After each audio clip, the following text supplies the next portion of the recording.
Hello,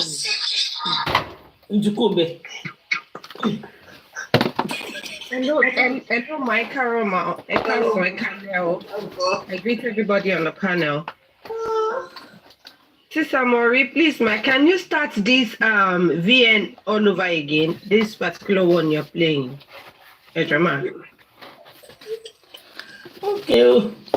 Grace Lodale. Oh, I the other one. Amori. Ma. Again, excuse. Okay. Oh yeah. God is here with her now. If Karimot says anything that is not true, God is watching her. Òtítọ́ nìkan ló gbọ́dọ̀ sọ. Bàbá dẹ̀ wà lórí ìjókòó.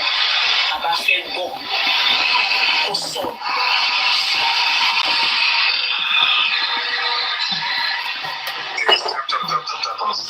Okay, please. You are welcome, Apostle.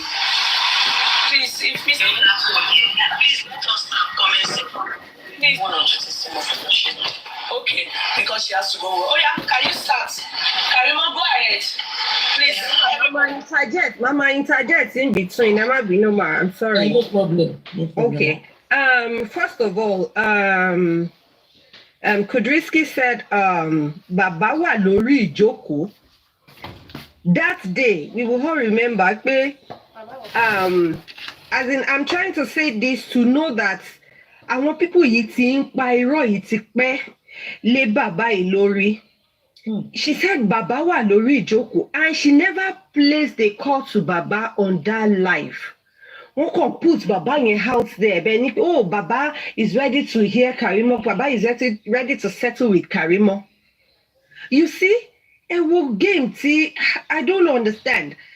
Why Baba? Baba ò sí lórí ìjókòó. And the thing you will say is, Karimot máa sọ̀rọ̀ Baba wà lórí ìjókòó. Ẹ jẹ́ continue, ma'am. Good afternoon, Nigerians. Good afternoon to the world. I'm going to direct everything I'm going to say right now, nothing but the truth. I'm going to direct it to God and Baba Mohbad. And I'm going to say nothing but the truth. I want to clarify the part that I said I spoke with Baba on the phone. Every BMB witness, and after saying everything I want to say, I'm going to play a voice note to back it up as evidence that I, Karimot Ogunbayo, thought I spoke to Mr. Joseph Aloba I'll project again, ma'am. Okay. The only truth she said in this VN is that she never spoke to that man. And when she furthermore, I'm going to say, people said I should go back to Daddy Freeze. I know Kudrisky can control her page. No, though I know Daddy Freeze can also control his page, but I think it's better here. Why do you think it's better on Facebook? Why do you think it was better on TikTok? Why not Instagram, where you put that man out there to defame him? Why didn't you go back to the same platform and say, now I have known the truth, so what I said was a lie? Kí ló dé tó jẹ́ pé bòmí tí wọ́n ti ní gbọ́ dáadáa tó ṣe push it to the world ló wá padà lọ, and you claim you want to say the truth, you want to say your mind. Àwọn wèrè gbogbo. Okay, in this video now, the person said that could you unclear, they want to clear some lies. Is that what the video means to you? Yeah, that was the video that day. Yeah, that was it that day. That Kudrisky said they want to clear the Karimot wants to clear the hair, but what hair are you clearing? Ejema continue. I'm married between Logan Gonkin to come up, but I'm just Nigerian time around 8 p.m. at night. I was thinking it was Mr. Joseph Aloba. I didn't know a family member Please, ma, lied please, that please, ma. Can you take it just a little back? I want to hear that 8, what did she say? Is it 8 a.m. or 8 p.m.? Joseph Olabami Okay. BMB witness, and after saying everything I want to say, I'm going to play a voice note to back it up as evidence that I, KARIMOT Ogunbayo, thought I spoke to Mr. Joseph Olabami Aloba on September 12, 2023, Nigeria time around 8 p.m. at night. I was thinking it was Mr. Joseph Aloba. I didn't know a family member lied to me that Mr. Joseph Olabami Aloba is on the phone at the end of the phone. So I'm going to start like this. And please, if you could please remember what I said earlier on my first video on Daddy Freeze. And I know a lot of people said I should go to Daddy Freeze. I came to Yeye because I felt like Yeye would be able to control a platform. I know that the Freeze will also be able to control their platform, but I don't want it to be too overwhelming for me, so I can be able to pass my message across. It wasn't overwhelming for you when you went to that Freeze to land on the man. Around 8, 9 a.m. in the morning here in Nigeria, in America, I was in the kitchen cooking. I'm sorry, my sister, please pause this part, ma. Please pause it, ma. This is the part that made me to come up. KARIMOT said around 8 a.m., 9 a.m. American time. Grace. Please note that very well. 8 a.m., 9 a.m. American time. Please continue, ma. Mother was at my house in the United States.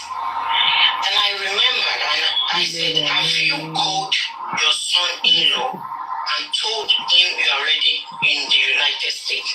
She said, I have not called him. I said, it's not okay. You need to call your son-in-law and tell him, hey, don't call me until America. And I placed a call through me. When I placed that call through me, how are you, blah, blah, blah, how is your husband? She said he is sleeping. Okay, it was your mother that I want to talk to. Talk to him. She said her husband was sleeping. And she said she was cooking for Liam's 5 months birthday celebration. I said I was also cooking breakfast that time. So we played on the phone, and she handed the call because she has a lot to do on her hand. She wants to cook. I was also cooking as well. So we were eating the breakfast. If I remember vividly, it was I cooked a tank soup that morning with wheat.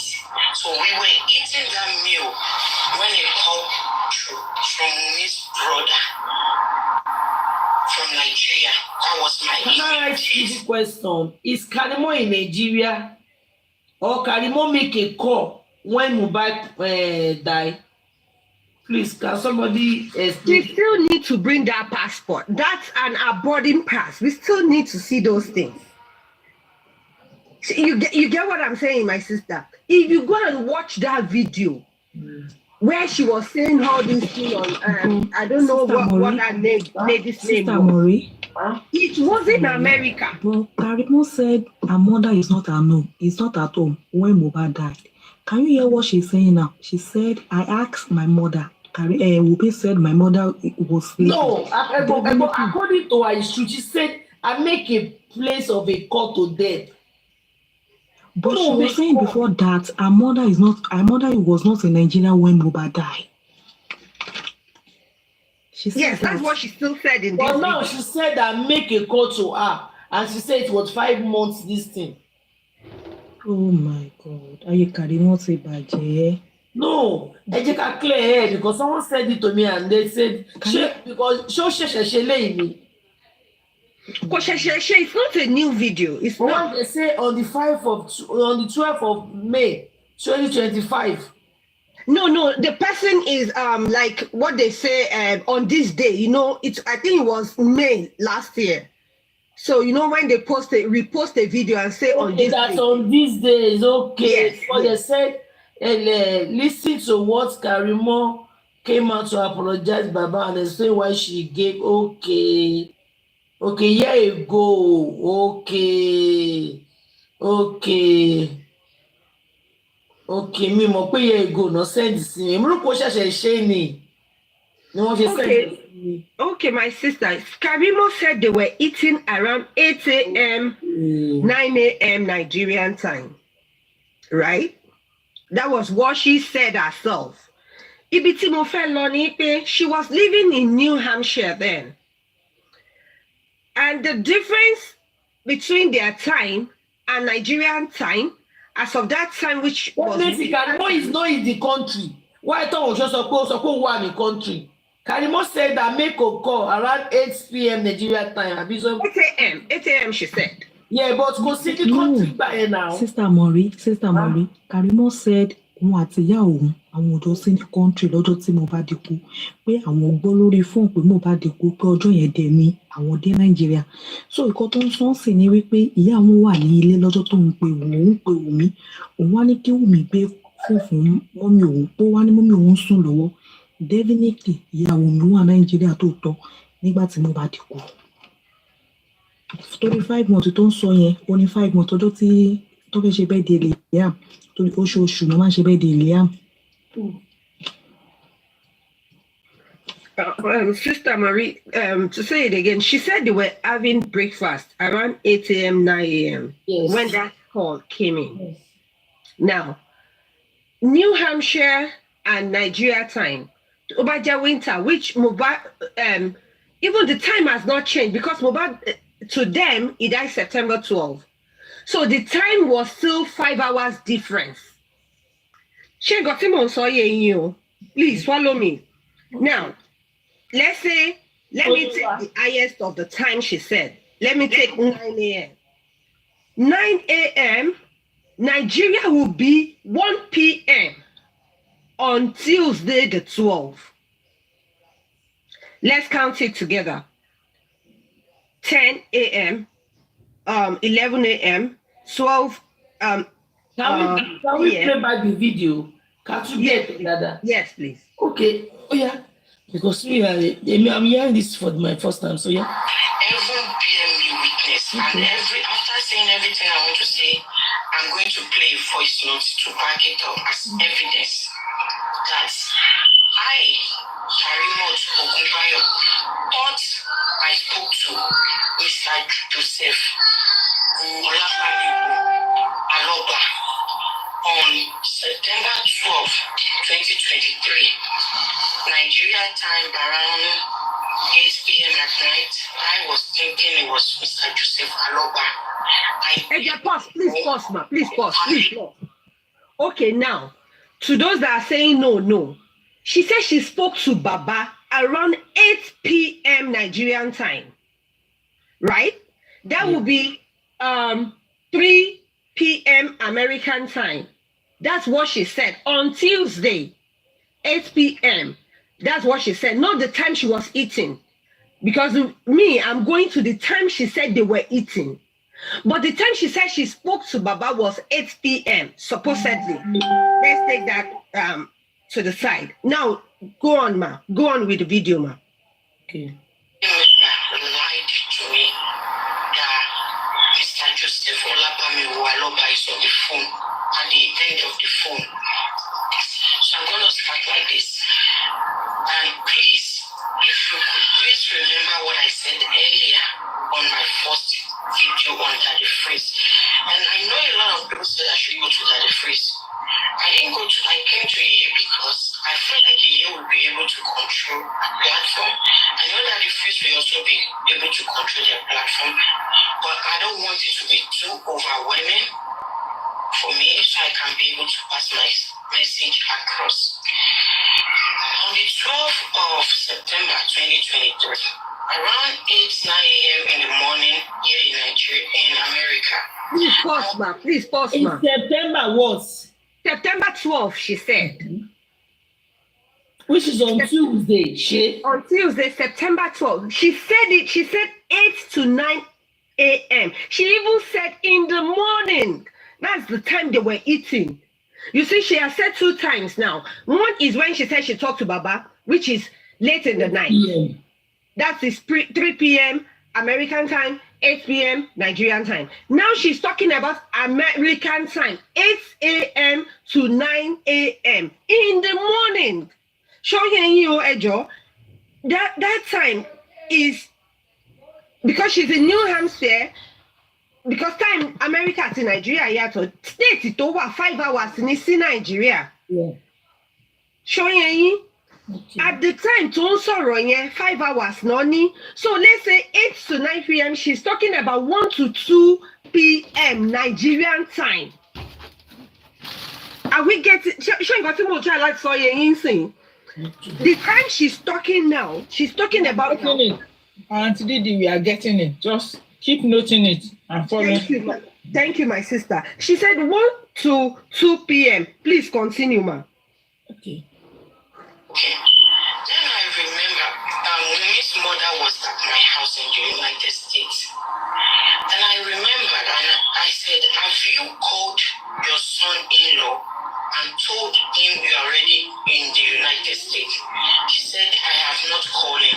I said, it's not okay. You need to call your son-in-law and tell him, hey, call me, go to America. And I placed a call through me. When I placed that call through me, ṣé rí pé ó ní mo ti dá Amẹ́ríkà àwọn èèyàn tó gbé kiri pé ó wà lára ó ní ẹṣẹ́ ti pé ọkọ ọmọ yìí pé ti dá Amẹ́ríkà ló ti ń sọ̀rọ̀ yìí. Sister Maria, hold on. No.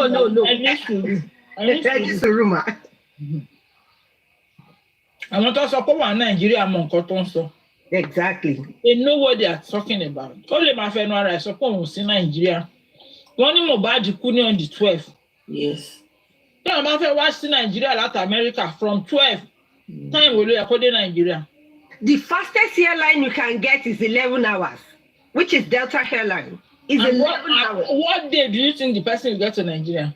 And sorry, my sister, from her state, she needs to fly to another state. Plus that 11 hours. Mommy Didi, I don't want to relate on this matter like I want to talk from our state. Even if you are living from, let's say you are living from Texas. Houston, how many hours are you supposed to be? This is you, they called you and tell you someone paid. With the time you stated, at least you are still going to buy tickets. Mm-hmm. Then you are still going to pack some load. How did you able to pack 16 boxes. God bless you. How were you able to control your emotion and pack 16 boxes with your mother and 2 children? Even if it's 12 hours, and then when you are going to get to Nigeria, it's going to be on 14. And you're already in Nigeria by the 13th. Báwo ló ń rìn? Tó ti yàn dáhùn ìyẹn tó ti ń ṣe interview lálẹ́ on 13. Ẹ jẹ́ ká mọ̀mí dídá ẹni tó ń play ẹ̀ kan máa play ẹ̀ lọ. Ó lè máa parọ́ but àwọn èèyàn tó lọ́pọlọ á máa tẹ̀lé lẹ́yìn. Keep playing it o. Keep playing it. We toy you. How are you? Blah, blah, blah. She said he is sleeping. Okay. It was Momsi. It was your mother that I want to talk to. To talk to him. Mummy said her husband was sleeping. And she said she was cooking for Liam's 5 months birthday celebration. I said I was also cooking breakfast that time. So we played on the phone. And she ended the call because she has a lot to do on her head. She wants to cook. I was also cooking as well. So we were eating the breakfast. If I remember vividly, it was I cooked a tank soup that morning with wheat. So we were eating that meal when it called through. from Nigeria. That was my immediate brother. So that one was a senior brother to me. He called and said, Pause it, ma. Was surprisingly. Pause it, ma. Thank you. If you tell me log on here, she said she was cooking around 8 a.m., 9 a.m. and they were eating when that boy called. So the boy called you 1 to 2 p.m. Nigeria time that Mohbad was dead. Where làwọn Wunmi ti rí pàwọn gbé lọ sí hospital at 3 something. You see what I'm saying? Àbúrò ẹ̀ tó tẹ̀lé ẹ, ó ti pè ẹ́ ní Nigerian time. That is, you said between 1 p.m. and 12 p.m. He called you that Mohbad ti kú. So Mohbad ti kú, okay, ẹ sọ pé Tuesday ni, which we don't accept, but let's go with your narration. But your brother called you 1 to 2 p.m. pé Mohbad ti kú. Nigerian time. Ní jẹ́ tán. Continue, ma. Ṣé mo pé wọn mọ̀ pé Perez doctor máa wá? Exactly. Then out of Check my play. Since then, I couldn't talk to me again. I couldn't talk to her. I tried so much to talk to her. At the end of the day, when I talked to her, she was in the vehicle. Same vehicle. Then you also pay Mohbad is then what is she yama what I was trying to calm her down. It wasn't easy for me to. On that very day, ṣé gbogbo ṣe ń calm her down yẹn. Òun àti Wunmi jọ wà lórí fóònù ni. Òun ló ń sọ bó ṣe máa ṣe CPR.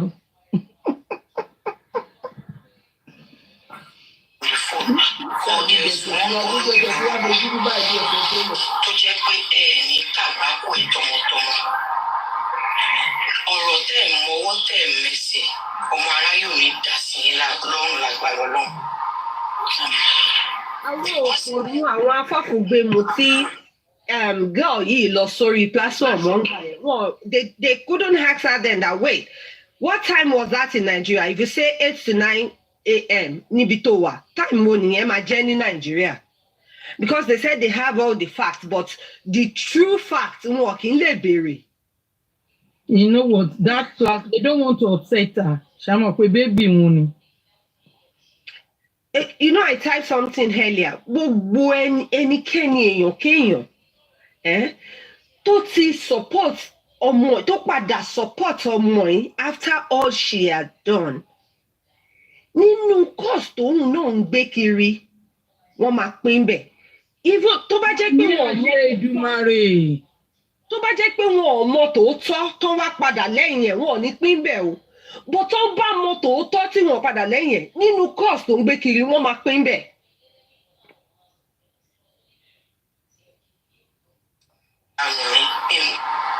Bóyá olórí burúkú àbúrò ìyá Wunmi ìyá Túndé.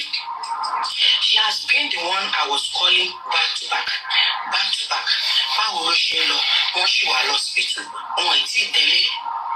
Ìgbà tó wá di around 8 p.m. I was on the call throughout.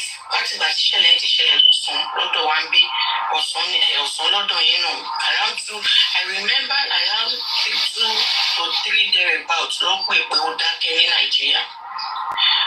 So, ìyá Túndé ṣàní mò ń rí bá sọ̀rọ̀ máa pè òun máa pè èmi ṣàní mò ń pè jù. Ìyá Túndé ló wá sọ fún. Gbogbo wàhálà yìí.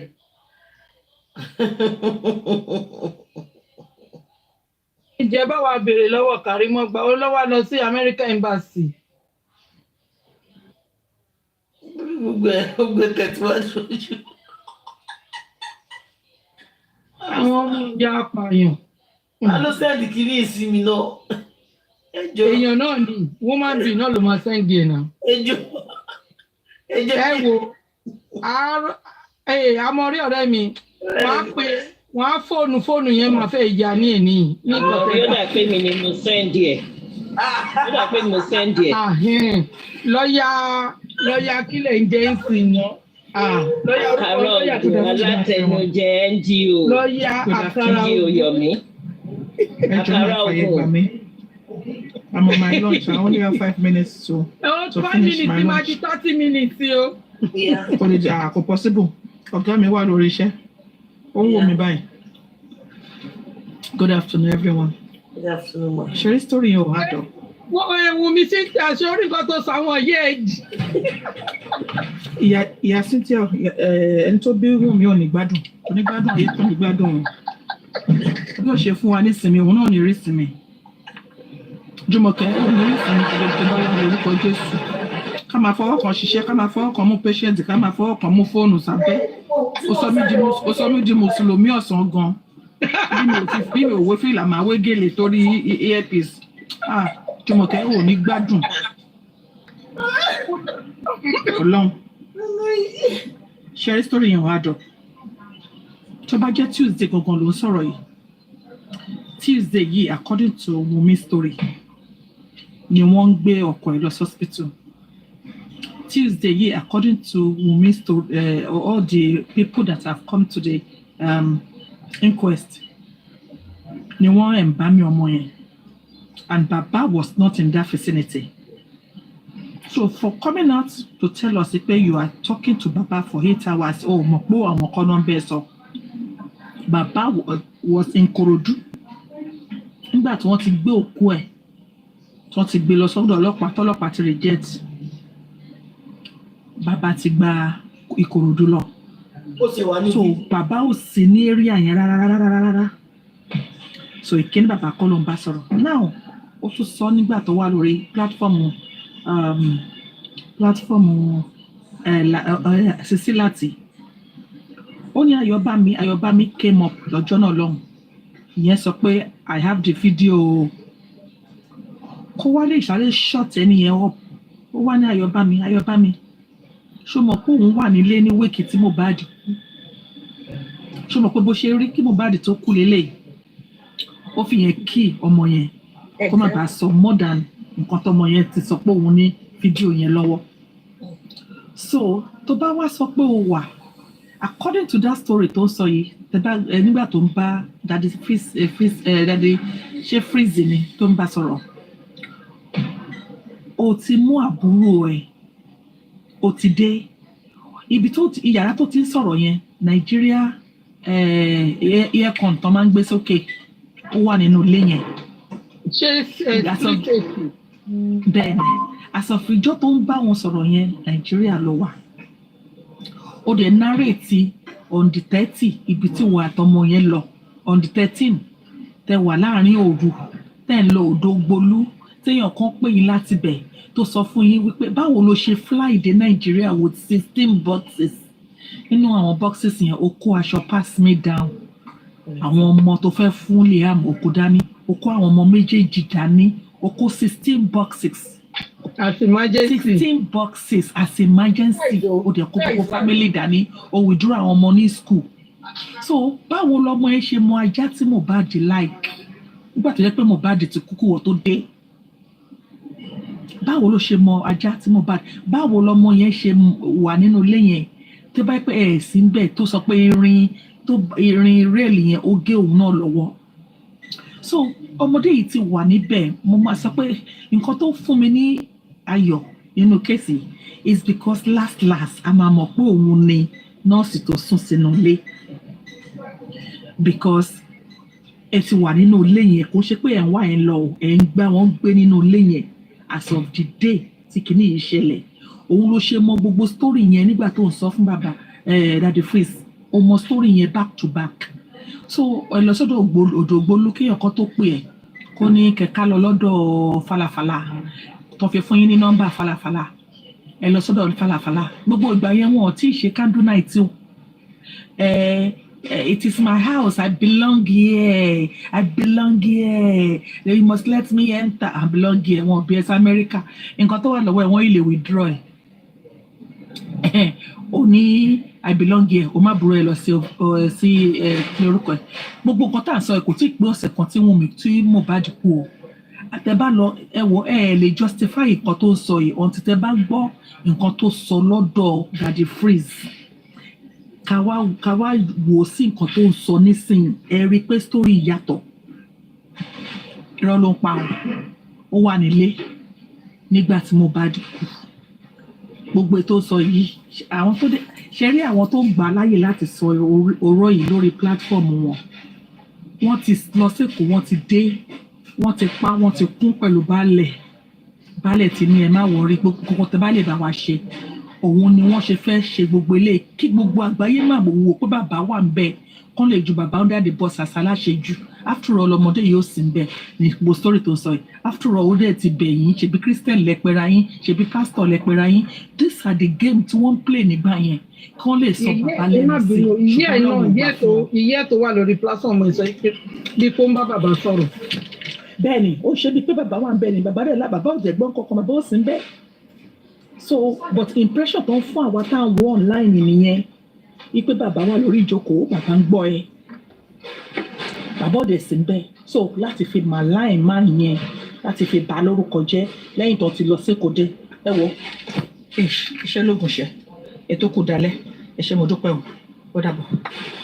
ṣé àpòkó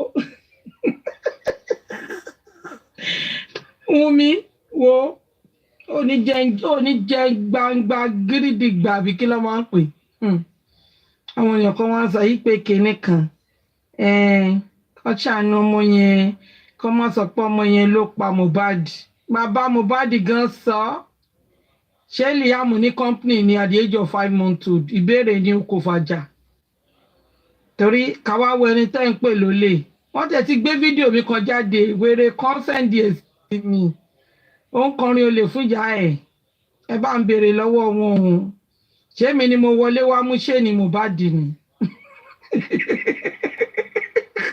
ẹ fẹ́ kú sí mi lọ́wọ́. Mọ̀mí ètì mà. Sorry ma, mo kàn fẹ́ sọ nǹkan kan ni. Ṣebí voice note ni wọ́n play yẹn. Mo ń try láti wo nǹkan méjì ni mo rò. Ṣebí time tó sọ yẹn fún ara ẹ̀ ló sọ pé 9 a.m. and between 8 a.m. to 9 a.m. in the morning American time. She specifically said American time. Tó bá yẹ pé that time yẹn ni nǹkan tó sọ yẹn is going to be around 1 to 2 p.m. between 1 to 2 p.m. Kíni yẹn ti tálì pẹ̀lú nǹkan tí Dàrú ṣàṣọ ní inquest. Ẹ̀jẹ̀ ti calculate ẹ ti wo month táwọn ń gbà yẹn. Bẹ́ẹ̀ni so ó ti bọ́ sí táìmù tí Dàrú ṣàṣọ ní inquest pé between 12:01 wọ́n pe òun wípé Mohbad ó ṣe kinní kan like nǹkan tó sọ ní inquest yẹn 1 then 2 tó bá yẹ pé táìmù tí ó sọ yẹn tó sọ pé màmá òun wà pẹ̀lú òun one thing that keeps coming to my brain ni pé ó dẹ̀ fi ní time láti lè pack gbogbo bags yẹn 16 bags pẹ̀lú aṣọ pẹ̀lú toys tó dẹ̀ fi dé kó padà ní the next day pẹ̀lú àwọn ọmọ yẹn kí ló dé tí ò lè fi onímọ̀ mẹ́wàá bẹ̀rẹ̀ tọ́mọ nílùú òyìnbó ni normally ẹni tí kò bá ní shock kò ní ra tíkẹ́ẹ̀tì àwọn ọmọ lọ kí làwọn ọmọ fẹ́ lọ ṣe ń bẹ̀ ó máa fi àwọn ọmọ yẹn lẹ̀ pẹ̀lú màmá ẹ̀ ń bẹ̀ ni ìwọ nìkan ló máa lọ but for you taking those 2 kids with you definitely kò ṣe time yẹn ló lọ sẹ́kù àbí lóyìnbó tí everybody wà kọ́ ni. màmá ẹ̀ náà ó fẹ́ da yẹpẹ̀ sórí Mohbad ni. because if something is impromptu something you didn't plan for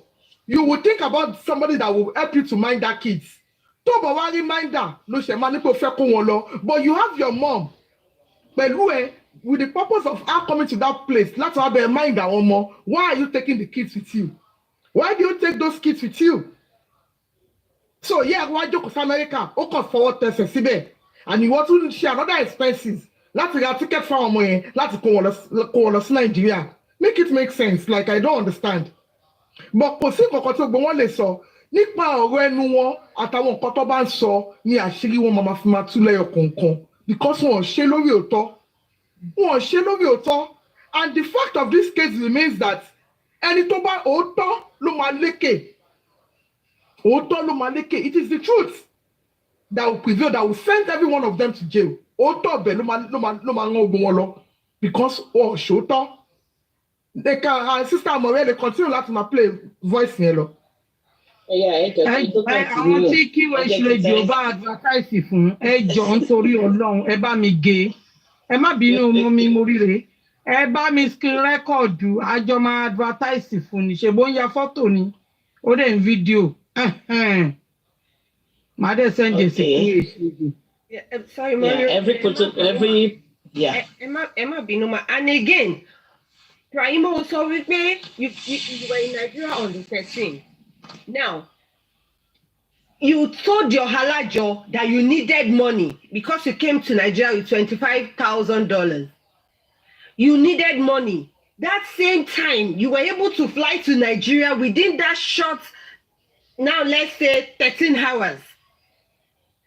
Oh, she sought 25,000 from your halajo or a ticket. Or pack 26 boxes, or pack used clothes. That means you had the time láti yọ àwọn used clothes, àwọn aṣọ tó ti fún àwọn ọmọ ẹ láti kó sẹ́gbẹ̀, àwọn ìtọ́sìn wọ̀ kó sẹ́gbẹ̀. You still had that time. Or to pack toys, you still had that time. Come on. Keep saying it. Ẹ jẹ́ kó máa sọ̀rọ̀ gbogbo ẹ̀. You are coming back to that. Charity box yẹn náà, ó lè ti ní àwọn kinní yẹn lẹ̀. A lè sọ. But kí ni emergency tí òkú Mohbad jẹ́? The same person tó sọ pé bá sọ̀rọ̀. Àti náwọn kinní yẹn lẹ̀. Sometimes you put something somewhere, you will still sort it. You will still go back to it to sort it and pack it. Ó lè ti kó sínú box. Okay. Ó lè defend àwọn obìnrin, but kí ni, who is Mohbad to you? Me? Is there any color, like a relationship between her and Mohbad? Kò sí. Kò ń ṣe bàbá ẹ̀ ló kú àbí ìyá ẹ̀. Ó wá kó ọmọ méjì lọ. Tó fẹ́ lọ dá yẹ̀pẹ̀ fún sorry Mohbad ni. Ẹ ṣàjẹ́ ayọ̀ gbogbo aṣọ àlòkù tó ṣàbí kò ṣá. Ó lè sọ pé òun ti ṣá tẹ́lẹ̀. Ó lè defend ibẹ̀ yẹn. But kò make sense. And secondly, ó lóun tún mú àbúrò òun lọ sí American Embassy. Department citizen gangan. Kí ló dé tó fẹ́ gbé àbúrò ẹ̀ já kúrò Nàìjíríà? Kí lè hide? Ṣé àwọn nǹkan tó lè tí lọ́yà lè bèrè nìyẹn? But why so hurry? The same month that week. Ìṣẹ́tìrí gbogbo ó dìdí sọ ni wọ́n lọ sí American Embassy. And thank God it's American Embassy. American Embassy dé bá máa yọ Karimo àti Wunmi kúrò nínú CCTV wọn for that day afẹ́rí. Ṣé àwọn nǹkan tó lè lò nìyẹn? American Embassy tó mú lọ yẹn gangan, that is the question mark. Kí ló dé gangan? Tó fẹ́ fi gbé àbúrò ẹ̀ sá kúrò nílùú ẹni tó ṣẹ̀ṣẹ̀ tí ọkọ kú mọ́ lórí. Ó pa ọkọ, ó rí pé last breath ọkọ yẹn ó stop. So there is a clause there. Ìyẹn làwọn lọ́yà máa fight ní court, ìyẹn ló máa béèrè. Ìwọ ló sọ, kí ló dé tó fẹ́ gbé jápa? Ó dẹ̀ ń ká ẹ lára ni. Because the way bó ṣe ń sọ̀rọ̀ yẹn, ó ń dùn ún ká lára. So ẹ jẹ́ mọ́mí mo rí rẹ̀ má bínú, go ahead ma. Yeah, everybody, every protocol observed. Yeah, meaning because I saw the video. So mo ní láti máa process àwọn nǹkan kan mo bóyá Amore ti play everything. Ibi tó ti sọ pé ìgbà tí ìyá mother-in-law tó dé America tó yẹ kó pe Mohbad láti sọ pé òun ti débẹ̀, I don't know bóyá ó ti play débẹ̀ yẹn. Why tí tó sọ pé mother-in-law ó fẹ́ pe Mohbad ìgbà yẹn náà wá pè pé Mohbad ti kú. But you show us pé bàtà Mohbad àti jacket Mohbad ó ní yẹ́ wọ̀ lọ sí America. Ṣé Mohbad ò sí ní tí yẹ fi kó ẹrù ẹ̀ ni. And that same day tí ẹ fẹ́ ṣe 5-month birthday papi lolo ten ṣe so-called fried rice ṣé that same day nìyí ẹ̀ travel lórí gbogbo oko tó sọ yẹn kò yé mi. And like I always said, Karimo wà ní Nàìjíríà with what she said because kó wá sọ fún wa Wùmí sọ pé prime boy ló bá Mohbad jà tó fi oògùn náà lọ́wọ́ apart from hair infection no. Now we're going to ibi tó ti fi nǹkan lù ú tí ọwọ́ ti swell up tó fi di pé wọ́n ń pè nurse. So èmi ń bi Karimo sí tí wọ́n bá fi oògùn dúdú lùyàn tí ọwọ́ yẹn bá swell up ṣé nurse ló yẹ kán pè number 1. Number 2, where were you ìgbà tó sọ pé oníkan máa check pulse Mohbad? Ṣé oògùn dúdú tán fi nà ló affect pulse reading Mohbad or what? Were you on the telephone or were you on video call with them? Then ìgbà tán check pulse Mohbad, what was the reading? Lórí gbogbo rọ́tò ń pa yìí ó kàn ń rò parẹ́ the money. This same you ló sọ pé that morning that Mohbad died, you were busy advising your sister how to secure a job. Iṣẹ́ tí ò ṣe kí Mohbad tó kú. Ó wá jẹ́ pé ijọ́ tí Mohbad kú yẹn gangan ló chose láti máa advice sister láti wá ṣẹ̀ṣẹ̀.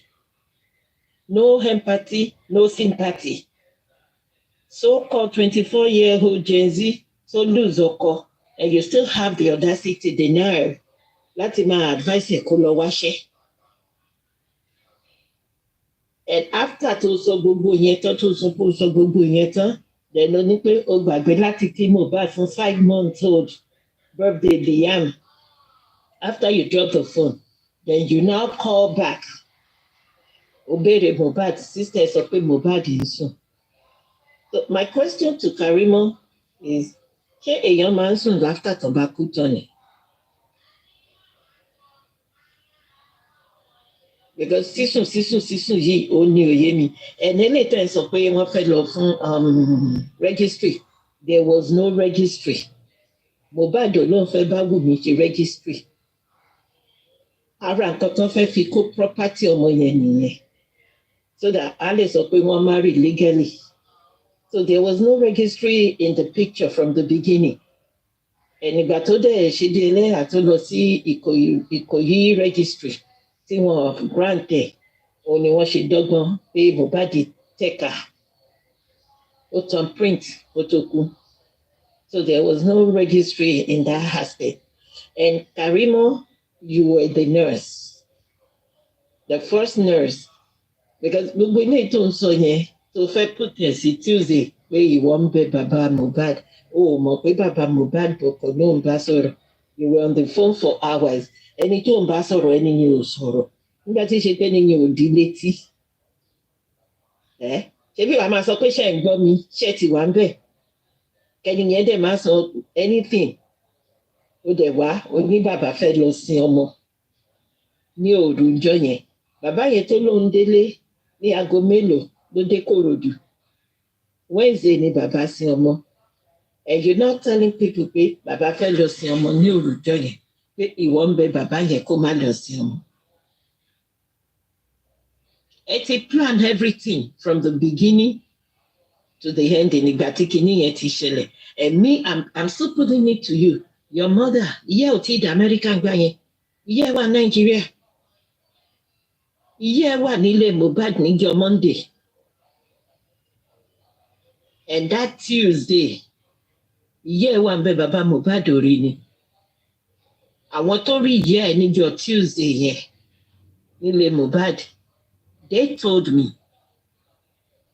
So ìyá ò tí ì wá sí Amẹ́ríkà kankan má sọ pé ìyá ẹ ti travel out. Your mother was in Nigeria. Your mother was in Nigeria. Ó wà nílé Mohbad. Ṣé Wùmí ló pe àáfàá ni? Ṣé ló máa dédé pe àwọn àáfàá àbí tí bá ṣe pé yẹ sọ fún pé kó pe àwọn àáfàá? Ẹ fẹ́ máa fi Amẹ́ríkà tan àwọn èèyàn pé kìíní ìyá ò tí ì wá sí Amẹ́ríkà ń gbà yẹn. wà Naija. And up to now, none of your family members, not even your so-called stepfather or kini, come out pé àwọn bàbá Mohbad Aloba kọ́ kí i. Odidi ọmọ làbúrò ẹ̀ gbà lọ́wọ́ wọn náà. Because to me, Wùmí ló yanjú Mohbad. Òun ló bàjà last. Òun ló sọ pé ikú tó yẹ kí Liam kú, òun ni Mohbad gbà kú. So Wùmí ló pa Mohbad. Karima, tí ò bá kí n ṣe Wùmí, Mohbad kú, ẹyẹ nílé Wùmí, ìyẹ̀pẹ̀ ilé wọn kò délé bàbá ọlọ́mọ láti sọ bàbá ẹ sọ́rí ìsà ẹ pẹ̀lẹ́. Exactly. Ìdílé kí ìdílé ní ìdílé yìí mẹ́ẹ̀. Àwọn ìdílé tó wọ́n lọ sínú gbọ́ tó máa rán kó olù láyé ìgbà yẹn làwọn eléyìí. Layo killed. She was not rushed to Nigeria. She was already in Nigeria. She was in Nigeria. They didn't rush to Nigeria at all. Come passport wọn síta. All they could do was even to not fight this baba. Ẹ lọ kí ẹni tó sọ ọmọ ẹ̀ nù. Ìkọ̀kọ̀ nínú yín. Mẹ́ẹ̀. Ẹ tó wá ń parọ́ mọ́ bàbá pé bàbá sin ó fẹ́ tètè sin ọmọ. You Karimo. Ìwọ tó ti Amẹ́ríkà dé ó dẹ̀rọ̀ pé bàbá fẹ́ tètè sin ọmọ lóru.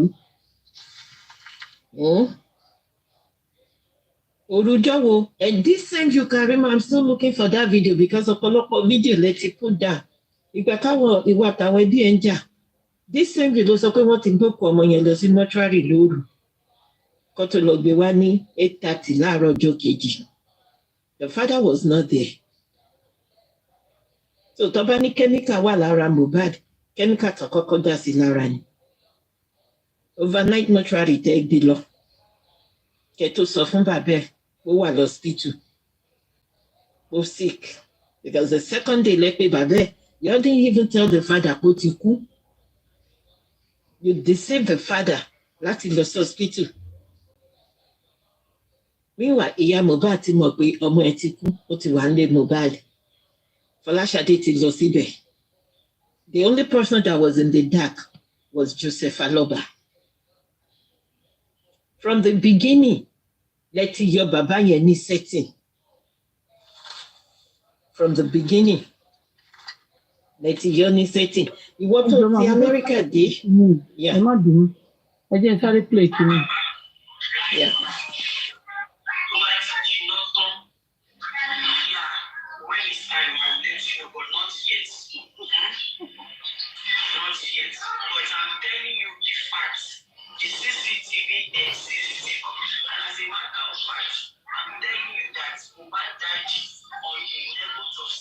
Ṣé ẹ gbọ́ ṣá?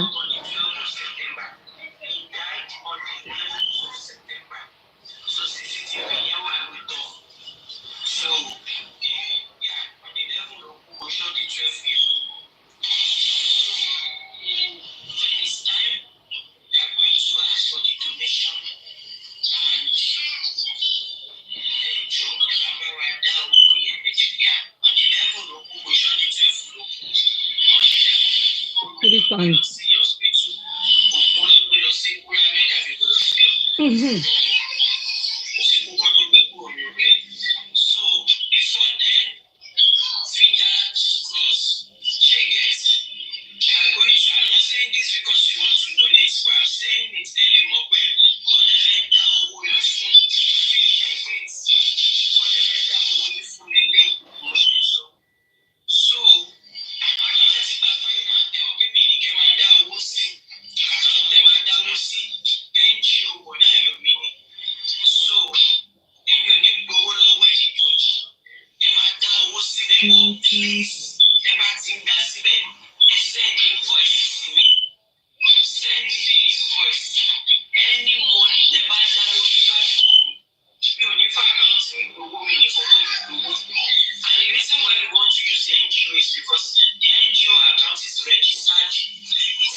Hold on now.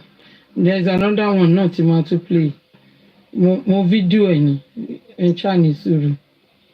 Gbogbo ní kíní ìtura o. Ilé kò loud dáadáa kò yé mi.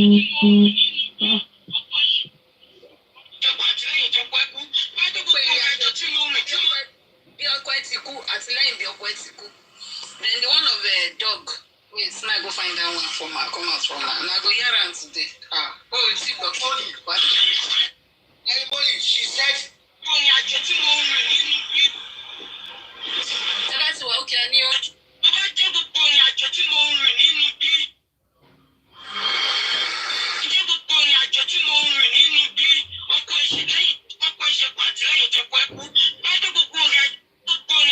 Gbogbo ìrìn àjò tó rìn bí ọkọ ẹ ṣe kú àti lẹ́yìn ọkọ ẹ kú. Bí ọkọ ẹ ṣe kú àti lẹ́yìn ìgbà tó kú. Mo fídíò ẹ ní mo gbé fóònù méjì kan ní o mo ti ní lọ́wọ́. Gbogbo ìrìn àjò tó rìn bí ọkọ ẹ ṣe kú and send one rose so that they will not be in the video down part type and send one rose.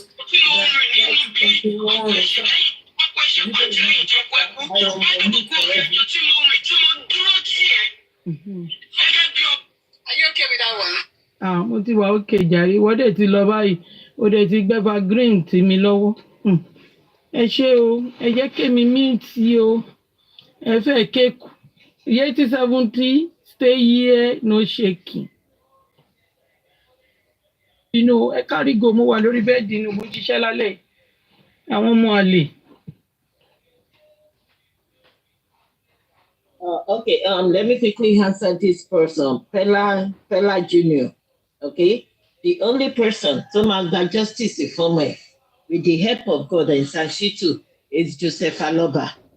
No outsider to make the justice for.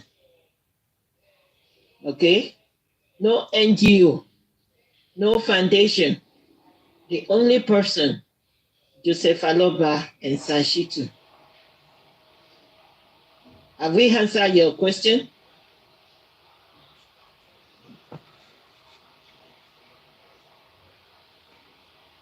So, Amori, you can continue playing the video because... And another thing, yeah. Pella Jr., even you too, you will... Gbogbo wa lọ́pin bread, lọ́jà bread sí lọ́wọ́. Bread justice, okay? Thank you, Extra. Thank you so much. And another thing, also kankan nínú fídíò yẹn, mo mọ̀ bóyá ti clear débẹ̀ pé òun ò fẹ́ parọ́ lọ́dọ̀ àwọn tèmi. Ṣé ó ti parọ́ níbì kan tẹ́lẹ̀ ni? Wọ́n ti parọ́ tẹ́lẹ̀ ìgbà tó kọ́kọ́ jáde ibi tó gbé. Àwọn lọ́ní ká sòkò pa bàbá Mohbad. Àwọn lọ́ní wọ́n gbé Mohbad sí lóye ni. Wọ́n ti ní kó má lọ sí àbí irọ́ náà kò sí. Olóhùn bẹ bàbá yẹn, bàbá lọ sọ fẹ́ lọ sí ọmọ lóru.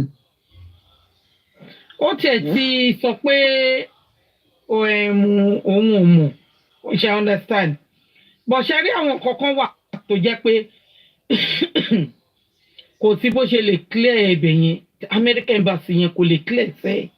Mo ríre ṣọlọ bí nǹkan tí Senator Ichi sọ ṣọlọ tapọ̀ mọ́ l'American Embassy ni ó sọ with boldness ni pé ṣe bí nǹkan tóun máa ń sọ fún nìyẹn pé kó bí ọmọ yẹn kó wá bímọ yẹn sí Amẹ́ríkà pé tó bá jẹ́ pé Billiam sí Amẹ́ríkà tó tọ́ tí Wùnmí wá pa Mohbad bá ṣe máa escape nìyẹn because ó ní ó sọ pé tó bá jẹ́ pé Amẹ́ríkà ló Billiam sí ni ọmọ grant Wùnmí. Ọmọ grant Wùnmí nínú American Embassy bẹ́ẹ̀. So that is ó sọ with boldness ni kò ń ṣe pé ó ń gbọ̀n ó farabalẹ̀ sọ ni tó tún ka lára tó tún bu lẹ́yìn tí àbúrò ẹ̀ ti ṣe disclaimer fún ọ. Ọba ṣẹlẹ̀ ni pé ó lè máa sọ with boldness ṣe mọ̀ ẹlòmíì kan máa ń sọ̀rọ̀ tó fi pé àwọn ọmọ gbogbo nǹkan tán. No. Èyí ò ń ṣe pé ó mú lọ. Tẹ bá sọ bẹ́ẹ̀. Mo ò ní kó mú lọ. Kò lè sọ pé ẹlòmíì máa ń sọ̀rọ̀. Wọ́n máa béèrè CCTV ìjọ yẹn, ìjọ tó mú lọ yẹn.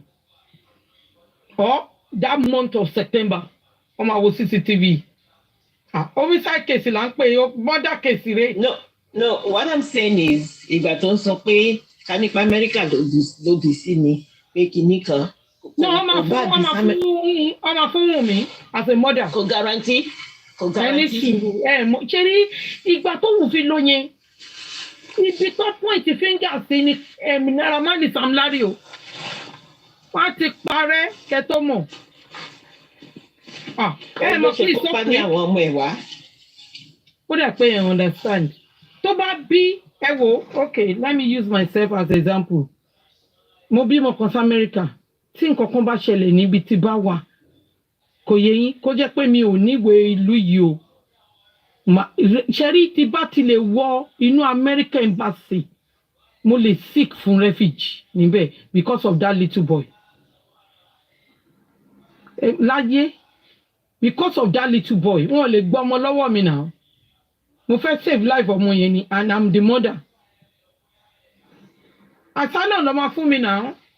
Ní Dèbò, iṣẹ́ Amẹ́ríkà tó wà American embassy, once you enter American embassy, you're already in America. Any embassy tá bá ti wọ̀, á ti wà nílùú yẹn nìyẹn. Wicked word. You said they will have for the father's consent. They won't have for the father's consent. One, like Mommy Yeti said, but one, acclaimed Baba Motiku. Two, the whole world thought he was Naira Marley. Certificate You think, oh, this child and the mother is not safe in Niger? That's what they would have thought. You know, even the Nigerian police, they would have gotten all the documents. The Nigerian police government support to want to life our omo you at risk.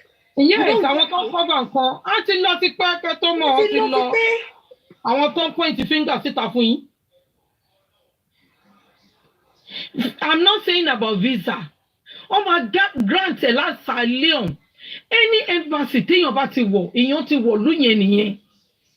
Tó bá tí n bá lọ sí Nigerian house, tí bá ní nǹkan kan fẹ́ kí Nigerian government kan save life fún mi ní UK, tí bá ti lè wọ Nigerian house, mo ti wọ Nigeria nìyẹn. I don't know me more. No be for this America again, no. Gbàgbé tó bá bímọ yẹn síbẹ̀ ẹ fi gbogbo ẹ dàn sọ lọ́ọ̀ tó bá ẹ jẹ́ kí n sọ kò sí any country tẹ́ni yẹn bá ń sọ tó ní life threatening ẹ jẹ́ kí n ṣàṣírí kan fún yín ọmọ ìlú wọn lọ́mọ especially bọ́mọ yẹn ṣe jẹ́ 5 months 6 months old wọ́n save life fún wọn lè fi wọ́n sílẹ̀ nínú embassy yẹn embassy nílé náà tó máa close wọ́n máa ní flat tó lè wà àwọn ń ṣẹlẹ̀ nílùú yìí náà.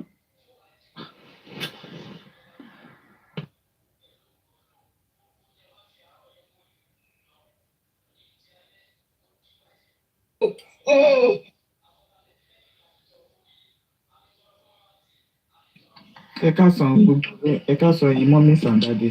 Ẹ káàsán ma. Ó tọ́ ni nǹkan tí Mama Yeti sọ yẹn o torí according to Karimo ó ní àwọn immigration officers yẹn béèrè lọ́wọ́ Karimo pé ṣé lọ́wọ́ Wùnmí pé ṣé US ló bí Liam sí ni ó ní ó wá dáhùn pé rárá ó ní wọ́n wá dá lóhùn pé ká ní pé US ló bí Liam sí ni kí wọ́n máa grant ẹ̀ ní visa yẹn tó àwọn immigration officers kan ló dá lóhùn pé wọ́n máa grant ẹ̀ ní visa yẹn ká ní pé US ló bí Liam sí so ẹ mọ àwọn irọ́ tí Karimo àti Wùnmí ti jọ cook up ní kó ti di pé wọ́n wá sọ ọ̀rọ̀ yẹn débi pé àwọn immigration officer yẹn wá sọ pé sorry torí pé kò bí ọmọ sí America so definitely ká ní kó bí ọmọ yẹn sí America wọ́n máa grant ẹ̀ ní visa at that moment àwa lè sọ wọ́n wá lè padà throw wèrè padà sílé o but wọ́n máa grant ẹ̀. ó fún ní visa kínní ní temporary kínní ló máa fi wọlé kò ń ṣe pé mi mọ bí ṣe máa sọ bí àpálẹ́ ọ̀hún. Òtọ́ lẹ̀ sọ Mommy Yeti. Mo rí rẹ̀. bóyá bíi It's not even Karimo, wọ́n ti mọ kíní ti pẹ́. ṣe ni mo mọ ní ẹ̀ẹ́dẹ́gbẹ̀kì ìṣẹ̀láyọ̀ rẹ̀ fún yín táìmù yẹn wà ní wọ́n pa wọn kan ní 777 ọmọ kékeré mo máa ṣe ní rántí ọ̀rọ̀ yìí ni wọn ṣáà bí àbúrò dáàdì mi síbi yìí bọ̀ dáàdì mi lo pásítọ̀tì wọn pé láìbẹ̀ ò sèvù ní Nàìjíríà tó wà wọ́n dẹ̀ gbé wọlé wọ́n gbé wọ ìlú yìí lẹ́yìn tí mo sọ ó sì wà nílùú yìí ó depend lórí agent tí ọba lò ṣe mọ mi ti ṣe bí wọ́n ṣe máa ń sọ nìyẹn tí wọ́n sọ fún yín pé ẹni tó bá overstay wọn ò ní fún ní visa mo ní ẹni tó overstay ní UK for 6 months after 1 year ó gbéṣẹ́ wọlé wọn fún un. tó bá ní good lawyer tó dẹ̀ ní nǹkan the reason why he or she overstay òyìnbó kàn fẹ́ jẹ́ kẹ́ confuse àwọn ni tẹ́ bá ti confuse wọn ó ti tán nǹkan tó òyìnbó like challenging unlike pé okay kí ni reason tó fi overstay if you give them a good reason ṣègòbe kò lè tó yẹn ṣé láwọn kọ̀ọ̀kan wà táwọn. That is in UK. Don't say, it's not about UK. Everyone sọ pé about UK. Who is America? America tó deport ọmọ 2 years old citizen now. America tó deport 2 years old ọmọ citizen. Trump time. Let me tell you something. And forget about Trump time. Conservative is very difficult in this country. Kò ń ṣe party tó máa fún yàn wé. But there's some certain things that they believe pé téèyàn bá gbé wọlé tí conservative máa fún yàn. Gbàgbé. Ẹ máa sọ pé Trump time ṣé Trump jẹ́ Ọlọ́run ni? Wọ́n lè fún yàn wí gan, wọ́n lè kó àwọn white tó wà ní South Africa láti join, wọ́n lè kó wọn wọ America for asylum. Ẹ wo please ṣé wo mi lè sọ̀rọ̀ ẹjọ́ mi ì fẹ́ máa. No, I'm just saying it now. Because it's a normal, let me tell you something, Mommy Morire, we have a woman right, Kini, to cover the whole world, okay? Ṣẹ́rí ẹ̀mú àwọn kankan tó jẹ́ pé law tó máa jẹ́ tìlú ọ̀tọ̀, law tó máa jẹ́ international law ọ̀tọ̀. Okay, ṣe ẹ̀rọ pa asylum yẹn, àwọn Amẹ́ríkà ló ní, àbí? It's EU, it's UN. UN ní in the whole world. Ẹjọ́ àwa náà máa mọ nǹkan tó ń ṣẹlẹ̀, á mọ nǹkan tó cover anything. Kò ń ṣe rí àwọn nǹkan kan wà tó jẹ́ pé Amẹ́ríkà ògùn ò lè sọ no. International law, Amẹ́ríkà ògùn ò lè sọ no. Okay, kí ló dé táwọn èèyàn grant asylum l'Amẹ́ríkà, tó ń grant asylum láwọn other country? It's UN, it's not America, and they have to give them their rights. Their rights, they are not saved.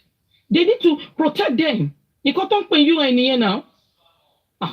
Èmi ọmọ but ibi tẹ́mi mọ̀ ọ̀rọ̀ pé country ọ̀rọ̀ pé kíní.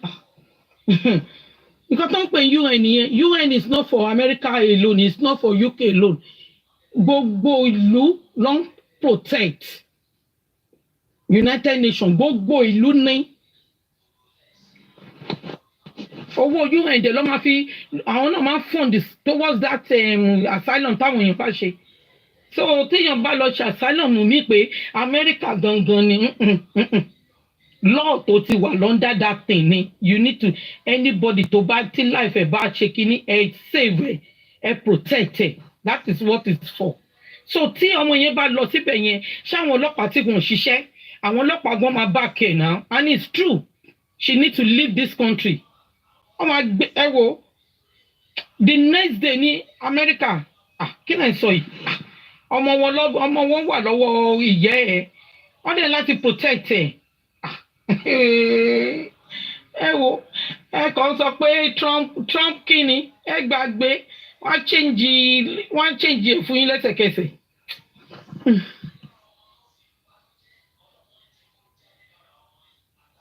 Someone still send me this. Ẹ má bínú, ẹ̀yin tẹ́ ń send me after ilé yìí a máa play prime boy but mo kàn fẹ́ rò pé ẹjọ́ ṣé lè tún papọ̀ mọ́ nǹkan tá a tún play. Ṣé lè tún papọ̀ mọ́. Tó bá gbọ́ tèmi mi gan gbọ́ tiẹ̀ wọ́n ti ní tó bá wọlé àrà tó máa dá èmi gan gbọ́. Nígbà tó sọ pé tó sọ fún bàbá Mohbad pé ṣèbọn ọmọ ẹ̀ kó infection fún Wùnmí ìgbà yẹn ni Wùnmí fi ṣe disclaimer fún. So wọ́n wá lọ bá mú ibi tóun náà tí Akeem ti fún ní baba ńlá infection. Okay, ṣé lè lọ ṣe okay eléyìí ìjà eléyìí ò sí lára justice náà. Ó wà ní justice òun ló ní ó bú bàbá Mohbad ní oníṣe bí ọmọ ẹ̀ bí pọ́ ọmọ Mohbad òkú ló ń bú yẹn o pé ṣèbí Mohbad náà ṣe kiri Okay. wọ́n ní kó infection fún ó fún Mohbad ń bẹ̀ yín hold on àwọn àìṣe wàá gbé ti tiẹ̀ tó jẹ́ pé àṣírí tiẹ̀ gan wà lọ́wọ́ àwọn fámìlì àwọn yẹn bá tú ẹ̀ fáwọn ẹbí Wùnmí pé òun ló kó òun Akíbù ló kó infection fóun. Okay. Gbogbo ẹ̀ làwa náà ní lọ́wọ́. Okay, ara Ifá ni Fatima wá. Yẹn náà dá. Ó yẹ jẹ́ ká gbọ́ interview. My friend, like, all those time that stepmother no care. I was his stepmother then. I was his dad. I was his friend. I was everything to him because he lived with me then.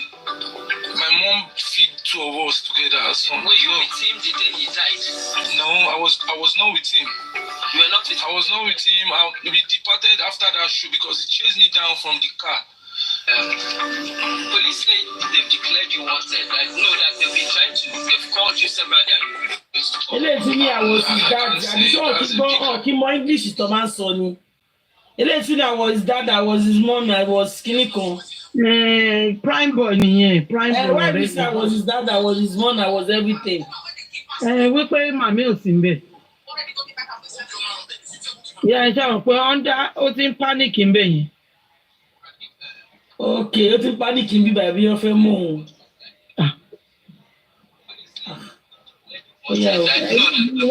Wọ́n ti ra ilé yìí. I can't say that's a big lie. Like, how will I receive a message from the police and I will refuse them? Even before all this wanted issue, I even want to turn myself, like not turning in. I want to go and explain myself at the station because people started accusing me wrongly, and so but people that I called said I should chill, I should not go anywhere. So the police, like I should wait for them to invite me. So I keep waiting, and suddenly I just found myself wanted online yesterday. People started calling me that wanted 1 million naira for who find me, and I was shocked. I was surprised. I called my lawyer, called my family, and they just said I should just calm down, that nothing will happen. So far I know nothing about it. So, and I'm here now. So okay, what's your relationship with Mohbad?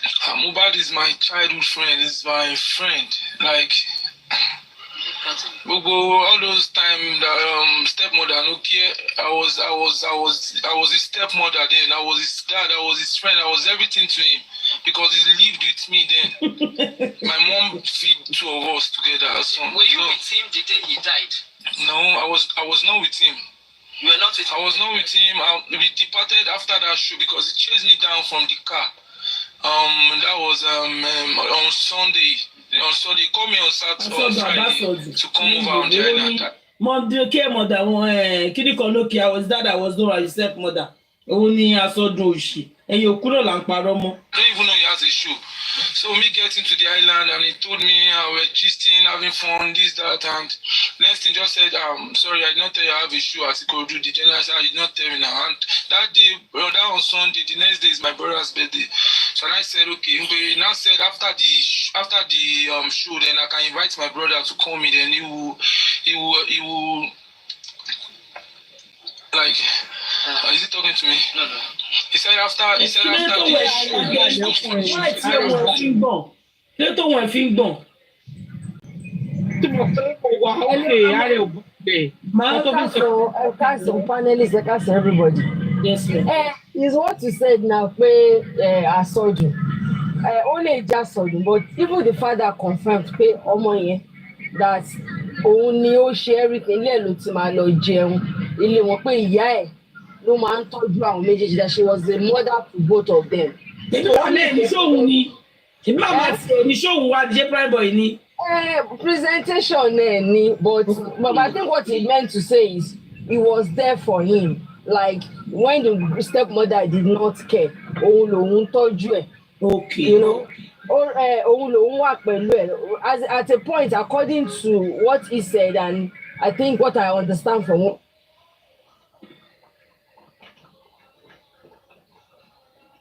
Go on, ma.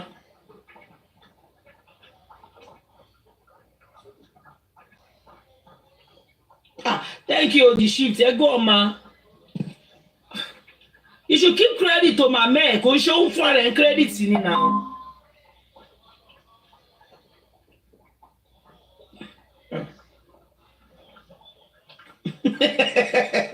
Ele baby ni. I saw do my opinion. Be a networking one ló jáwọ́ bọ́. Sure, then I will invite my friends over, and for them, like I will invite my junior brother over, and he will celebrate the birthday to him. Okay. And I said, okay. Why did he chase you out? Why did he chase me out at town hall, inside the car, because I was like, him and his wife were having an hidden like conversation, which maybe about this or that, but I don't even know. It's his family affair, so I can't. Hello, ma. Ẹ káàárọ̀ ma. Ẹ káàárọ̀ everybody. Ẹ káàárọ̀ Mommy Yetsi. Ẹ ṣé Ọlọ́run wa. Mommy Didi, good morning ma. And to our mommy lawyer, I did not see it all. Good morning ma. God bless each and every one of us ma. Yes ma. Ẹ káàárọ̀ ma. And to all our commenters, I'm also the commenter, so we the gladiators. And all the generals, good morning. God bless us. I just quickly want to say something about Prime Boy. Prime Boy, even though then he did not know anything about it, at least the driver said, the driver makes us to understand that it was Wunmi and his ex-boyfriend that he killed, that they were having an argument, a fight. So now we know that this boy called Prime Boy is not at fault. Ìgbéraga Prime Boy ó ti pọ̀jù. A máa ṣe bí ẹni yí pé ó pẹ́ nínú oyún. A máa ṣe bí obìnrin tí ẹni ti fọ́mọ nínú.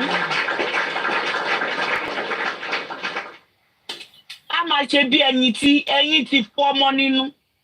Prime Boy bàjẹ́. Ó ti bàjẹ́ jù.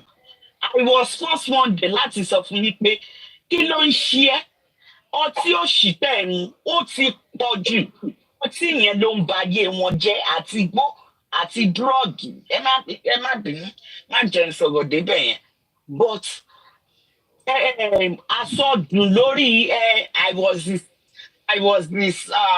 stepmom. I was his dad. Shut the hell of your mouth up. No. Alayomi, that day tó yẹ ó máa lọ sọ́dọ̀ ló máa lọ sí police station ni lady ṣé tvc ní tvc tàbí ṣe rí ẹ jẹ́ kí n sọ fún yín at that time body kò wà okay. Understandable. Kò wà okay. Yes ma, more understand. The word of I was his father yẹn kan lè mi fẹ́ take out of it. Thank you ma for the correction. Kí ló ṣe ń pè èèyàn kan ló call mi tí mo ṣe tí call mi tó já mi bọ́. So like I was saying, the information on. Yes. How are you, darling? Sorry. Finish, ma. Thank you so very much, ma. Amori Oremi. No, I know. Everybody, come on, le parọ́ mọ́yàn. I know this. Ìpè tó bá parọ́ mọ́yàn, téèyàn bá ń sọ tiẹ̀. And I know the gravity of the lies that was put upon him. I'm just telling people his characters. I'm not talking basically about justice for Mohbad. So don't quote me wrong. I'm just telling you one of the guys' character that I said, on Shebai. Now, and he is rude. He is so rude. Let's forget what happened, right? So what I just want to put out from the things he said right now. Nígbà tó ń sọ pé you where is that? Yí pé èèyàn kan wà tí kò gbé nílé ọ̀rẹ́ rí, irọ́ la bá ń bẹ̀. Ìgbà náà lọ sí school. Ìgbà bí tá bá ti wà ní break nígbà tá a wà ní university. Mo lè decide kí n lọ 1 day, 2 days lọ́dọ̀ ọ̀rẹ́ mi. It happens. Especially boys, guys, they will go to each other's house, you know. So yí pé òun ni bàbá ẹ̀, òun nìyẹn, òun ni stepmother. Mo ti gbọ́ ti stepmother part, but that of father, ọmọ sọ yẹn nù. Now ṣé ẹni tó wá ṣe báyìí nígbà yẹn, at least ọ̀rẹ́ ni is according to your word against you. You said he is your best friend and a childhood friend. Why tó dúró tì dópin ó fi rí justice yẹn tán? Why tó wá ń sọ̀rọ̀ against the bàbá ẹ̀? All in the name of wípé wọ́n ti fún wọn náà lówó, wọ́n ti wá lọ́ọ̀yà fún ẹ, wọ́n ti ní kó gbẹ́nu ẹ dákẹ́, kò yẹ kó rí bẹ́ẹ̀. O ò ṣe wo childhood, o ṣe wo ọ̀rẹ́, o ò ṣe wo ọ̀rẹ́ tó wà láàrin yín, o dúró tì tó dópin. Ìgbà tí wọ́n yọ ẹ́ kúrò, I'm talking to you prime boy Ibrahim owó dùn ní. Ìgbà tí wọ́n yọ ẹ́ kúrò ní tó sọ yí pé òun ọ̀pọ̀pọ̀ nípa ẹ̀. And I'm so happy, I'm so glad for you because ó gbọ́dọ̀ jẹ̀yà ìmọ̀dí. Ó mọ nǹkan tó ṣe ọmọ yẹn, ó bá sí níbẹ̀ 48 hours, 24 hours and to the last minute. So ó lè jẹ̀yà ìdí kò possible. My own thing is why kí ló dé tí o dúró tí ọmọ yẹn dópin? That means you are part of his frenemies.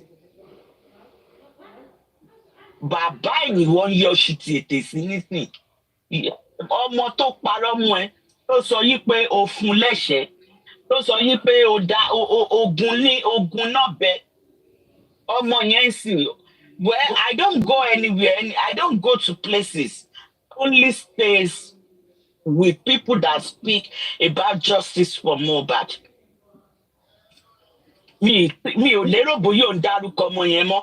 Ọlọ́pàá tó sọ pé ọ̀bẹ tó fi gun, tó gbé ọlọ́pàá, tó gbọ́lọ́pàá àti ọmọ tó gbé wọn lọ court. Ó máa dárúkọ gbogbo wọn mọ́. I may be wrong. I may be wrong. Nítorí pé mi ò kí ń gbọ́ gbogbo yín frenemies. So you okun ẹ mọ́ tó bá rí justice, so be it.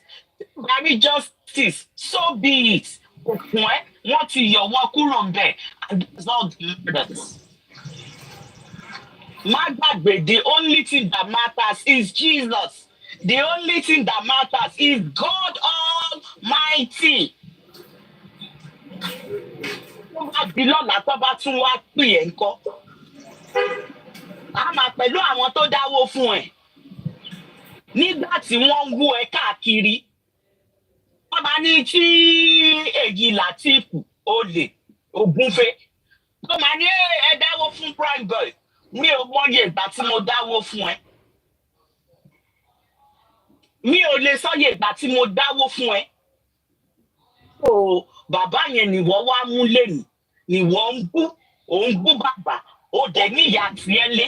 Tí ìyá ẹ̀ ò bá ń ṣe oníjẹkújẹ, ṣé kò yẹ kí ìyá ẹ̀ ó sọ fún ẹ wípé o gbọ́dọ̀ dúró tí ọmọ yẹn dé òpin fi rí justice gbà? Ó máa jẹ́ pé lóòótọ́ gẹ́gẹ́ bó o ṣe sọ, oníjà ẹ̀ ló ń tọ́jú ẹ̀yin méjèèjì. Orí pátákó tí ìyá ẹ ti ń tà rẹ̀ sí, tí ń tà sí. Mohbad ló kan pátákó yẹn papọ̀. Mohbad ló kan ṣọ́ọ̀bù yẹn. Where your mother is feeding you and your family. Mohbad was the guy that built that shop for him. You are talking as if you have done this guy the thing is everything in this world. But remember, this guy is also part of the people that build a home for you and your mother. You are as an ingrate, stupid boy. Ọmọ àlè játijàti ẹranko. Ìwọ lẹ́nu ògbó ọmọ tọmọ ẹ kú tó bá jẹ́wọ́ ló kú. Will Mohbad not stand for you? Why? What is this war turning to? Lóde. Bàbá ọmọ ń bèrè kí ló pa ọmọ òun? Ọmọ wo ló pa ọmọ òun? Ẹ ń nà bàbá yẹn. Ẹ tún sọ fún yín pé kò gbọ́dọ̀ ké. Ìkà nìyín. Àtijọba. Àkọ́bá. Àtijọ́yè. Ìlú. Gbogbo yín pátápátá tẹ̀ ń dìde against máa yẹn. You all are evil. At the pit of hell. Why? Ìgbówó tí ẹ láyé ń dà báyìí ná. Kí la gbé tá à ń gbìn? Ìgbówó ni má kú gbogbo wa ò ní kú. Mohbad ti ṣe tiẹ̀ ó ti lọ. Kí ló wà ńlẹ̀? Nothing. The soul is gone. Just the body. Wunmi. Ó pa èèyàn tí ò lè dá. Ó tún jẹ́ kó yé bàbá yìí pé ó sì pa òkú ẹ̀. Pẹ̀lẹ́ o. Ìránṣẹ́ èṣù. Ọbí èṣù. Yí pé ò ní lọ sí. Yí pé ikú tó fi pa ọmọ yẹn wọn ò ní pa ẹ̀bẹ̀ tó tó ẹ̀ dànù. Ó lè má kú physically, but you are dead spiritually. Ǹjẹ́ wọ̀gbọ̀n ṣó o jẹ́rú ayé mọ́? You are just a walking dead. Kí ni kí o fẹ́ jogún, o fẹ́ jọgbọ̀n, o fẹ́ nílé lẹ́kí, o fẹ́ wa jíìpù, o fẹ́ wa Prado, o never the past. You want to drive it ọmọ ọdún mélòó? Aṣèrè, ó ń kó ọrọ̀ tán tí kò mọ ẹni tó ń jogún ọrọ̀ náà. Kí là ń bá ká? Aṣèrè ènìyàn ló máa ń kó ọrọ̀ jọ.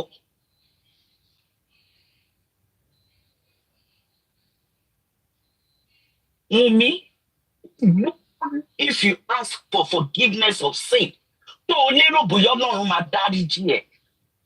Though our God is unquestionable God. Our God forgives. But you know what? Forgiveness is not as certain for you. Nítorí pé o ti ṣàtẹ̀bó, o ti ṣe kọjá yìí. O pa ọmọ yẹn, o tún fi àwọn òbí ẹ̀ àtàwọn ẹbí ẹ̀, o tún fi wọ́n làkàlàkà.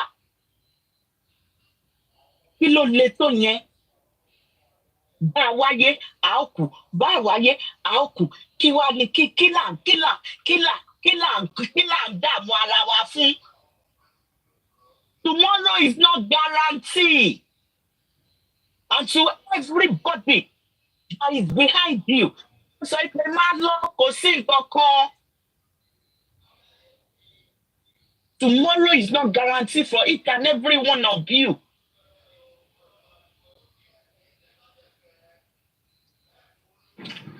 Kò jẹ́wọ́ o, gbogbo ayé mọ̀ pé ìwọ ló pa. Ó jẹ́wọ́ o, gbogbo ayé mọ̀ pé ìwọ ló pa. Ìjọba dájọ́, ìjọba fún Mohbad lẹ́jọ́ o. Bó o bá Ọlọ́run kì í dájọ́ owó ẹ̀, ó dẹ̀ máa dájọ́ owó ẹ̀ fún ẹ. Ìjọba òṣòótọ́ o, wọn ò ṣe àìṣòdodo o. Ọlọ́run sì máa dájọ́ owó ẹ̀ fún ẹ. Why? Kí ló ṣe fún? Why did you do it? Because of the young baby? Because he is not the father of the child? Was it because of his money? Was it because of your shenanigans, of your prostitutions around? Come on now. mo wá wọlé ayé mo tẹ̀ wá wọ gbogbo ẹ̀ pé ṣáwa náà ò ṣe kékeré rí ni kí ló lè pélé yìí ìgbà wo láyé bàbá ẹ̀ kí ló wá dé tàánú èèyàn tí kò tiẹ̀ wá sí àánú èèyàn lójú àwọn èèyàn mọ́. Anyway, this is my final submission right here. Justice for Mohbad is a tree which has many branches. Part of the branches is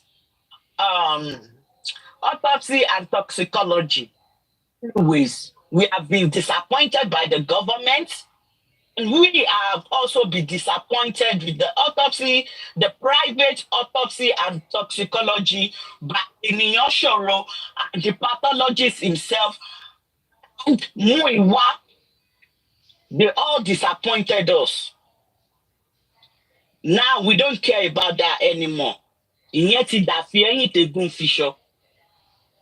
The most crucial part of it, which is DNA. We are calling on the Nigerian government. We are calling from the president to the governor to the Senate office to the Jesus Christ. The offices, including the police, we are calling on all office. Please, we are begging you in the name of God. Remember, if Mohbad were your son, and he was killed, won't you give him justice?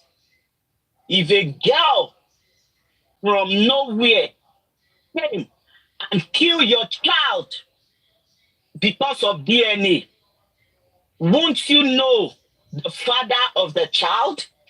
Definitely you will know. And definitely you will make sure justice is served the way it should serve. That is why we are calling on you. Even the judge, and also the pathologist, the doctors, everyone that is going to be part of this DNA. Kindly, please, in the name of God, we are begging you right now, do not compromise. We can get justice through this DNA. Remember, you have your own children. Remember, you don't want to take care of a child that is not yours. And when the child grows up, the father of the child will come out and tell you, I want my baby back.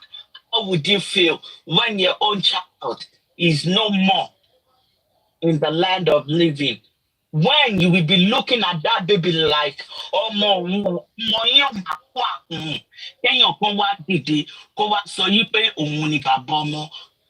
will you feel?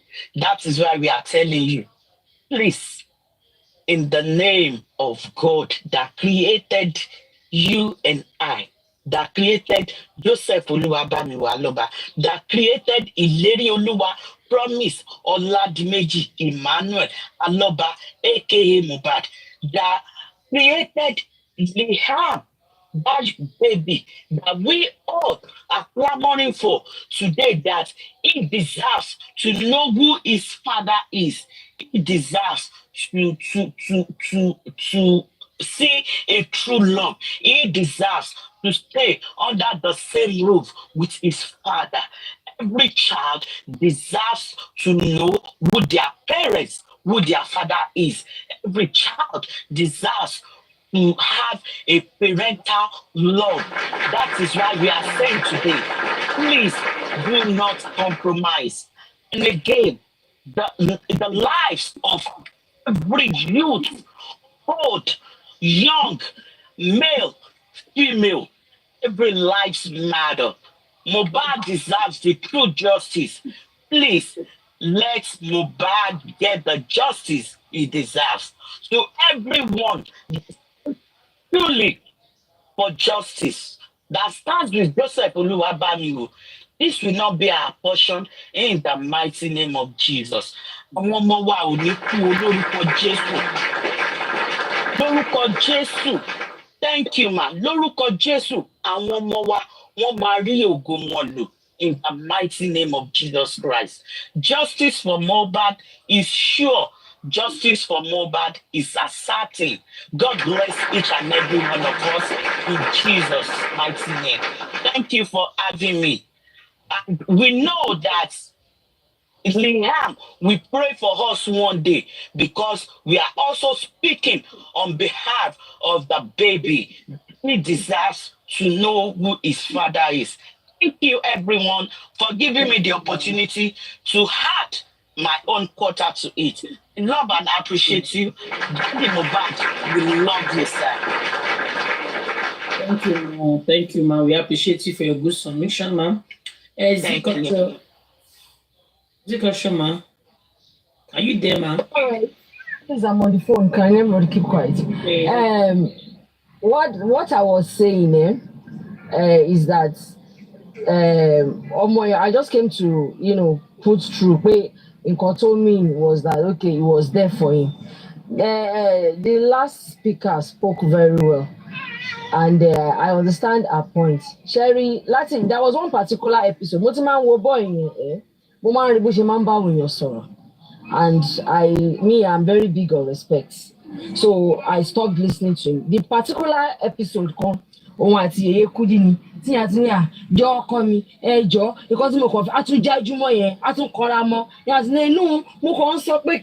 was like, what is this?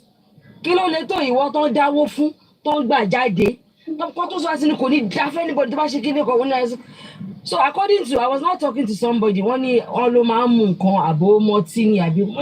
then, so since then, me, I don't listen to him. I don't even, or recently, run into him. Maybe I did Jetagon, Timorito to life. I stopped listening to him. So, from here and there, but I was shocked. Because that man has never said anything against him.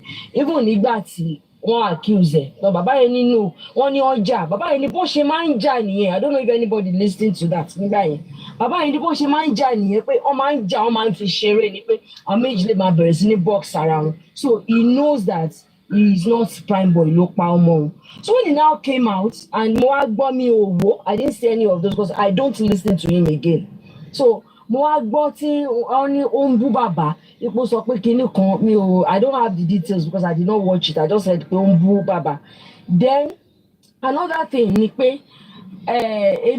I don't ever judge people by anything. I still give you that benefit of that. I still don't judge you based on maybe one or two. He still doesn't take out the facts. He had other friends. Mohbad had other friends. Then but they were friends. And no matter how little, he was there for him. I am also shocked. Thank you. And I'm also shocked. I'm shocked because I'm a bad last. No, I am like that when my friends were already more. Friendship. I hardly make friends. But I will go miles for you. So I am shocked. So exist until the jet boy. So when she now raised that point, they say, I am so shocked. Because the impression he gave was, come L or anything, he's still doing Mohbad, he's still on Mohbad's side. But the man go share everything. But truthfully, because I just ran into him with a scroll. One or two, I could tell you 2 seconds. I just scrolled by. Just like Mojiman Lati and all that. I don't listen to them again. So it's just that thing. Anyhow, show you. He was there. Other people could have still done it, but they did not. But he was there. They were friends. But fine, it became a disappointment at the end of it. But still, we should still appreciate the little we did. I'm just not. But control to explain he was the father. He was and bàbá ẹ̀ náà dẹ̀ sọ pé okay ibẹ̀ ló ń gbé tí wọ́n gbé bàbá tiẹ̀ sọ ń gbà kan pé ó ní pé ó ń ṣe iṣẹ́ kan I don't want to mention that bàbá ló rò pé ó ń ṣe àwọn iṣẹ́ kan pé òun fẹ́ bá ṣe òun dẹ̀ sọ pé òun dẹ̀ advice ọmọ pé no má ṣe o so that means they were actually very close so that's just what I came up to say. Ẹ ṣé thanks for giving me the time. Tanza, sir, you there, sir? Yes, I'm here. Your submission, sir. Good morning, everyone. I greet you all respectfully. And thank you for still being here. Thank you for still holding fast to the truth and to what is just. I'm going to begin my contribution to this conversation by saying that I am also a victim of a broken home. I suffered some of the trauma that a broken marriage could cause a child. I say that to go here. You say that I had friends whom I found peace and solace in their homes. I had friends that when I went to their house, I didn't want to go back home because I didn't want to go I didn't want to go back to a home where only my dad was there, my mom was not there. I didn't want to go back to that compound, the face me and face you, where neighbors will say, oh, where is your mom? I didn't want to go back into that house where neighbors will be asking me, have you guys eaten? I know this story, what I'm saying now, a lot of us can relate to it. And this is why I always said, there is an aspect of Mohbad's life that I can very well relate with. And that's why I am so passionate about this matter. So I had friends at that time that I went to their house, I slept in their house, I ate there, we did things together, I washed their father's car, I did things ordinarily that I would have done in my house when my home was conducive. When I graduated and I started working, I know and I can recall the things that I did in those friends' house. You know, you're living in their house, you're not paying rent, you went to work, you got your salary, you stop at the market, you buy stuff, you bring it home, you have it there in the kitchen. Are we saying that Mohbad did not do that? Or do we want to just say, okay, it didn't happen for Mohbad like that? And I thank God that somebody mentioned that the stuff that Mama Prime used to trade, Mohbad built it. Even Prime Boy himself said both of them will go out to go and hustle. So for any friend that will come and say, I was father for you, I was mother for you, I fed you, I clothed you, something is fundamentally wrong with that kind of a human being. Something is wrong. And when I grew up and I was okay, I had my mom with me. I had friends who came to live with me because they were facing what I faced many years back. Friends that when I see the way they behave in a certain way, I shuddered to react or respond to them because I will remember where I was coming from. So Prime Boy should stop saying that something for Mohbad, especially to say he was his father, he was his mother, he was everything to him, or perhaps he gave him life. No, stop it. If you still real in that type of thinking, you need to deliver yourself from it. Stop.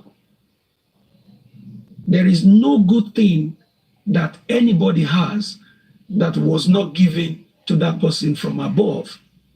And if you do good, it is because you have been ordained divinely to do that good, to bless that person. Now, again, many people might have been hearing me and say, oh, he always say that there's an aspect of Mohbad's life that he can relate with. I can relate with that aspect of Mohbad's life, where he had to go and, stay with a friend just for him to be able to, have some peace, be able to do certain things, be able to feel like, okay, I'm going home to somewhere, I'm going to a place whereby I can see a mom, I can see a dad, we can do things together. And if you have been used by God to do that, don't brag about it. It's not your doing. Now, ladies and gentlemen, I know a lot of us have listened to Mohbad's song, a lot of his songs. And I want to pick out 3 areas that Mohbad had been very prolific, has been very clear in his message with all of his songs. Frenemies, he was very, very prolific. When you listen to that song where he mentioned frenemies,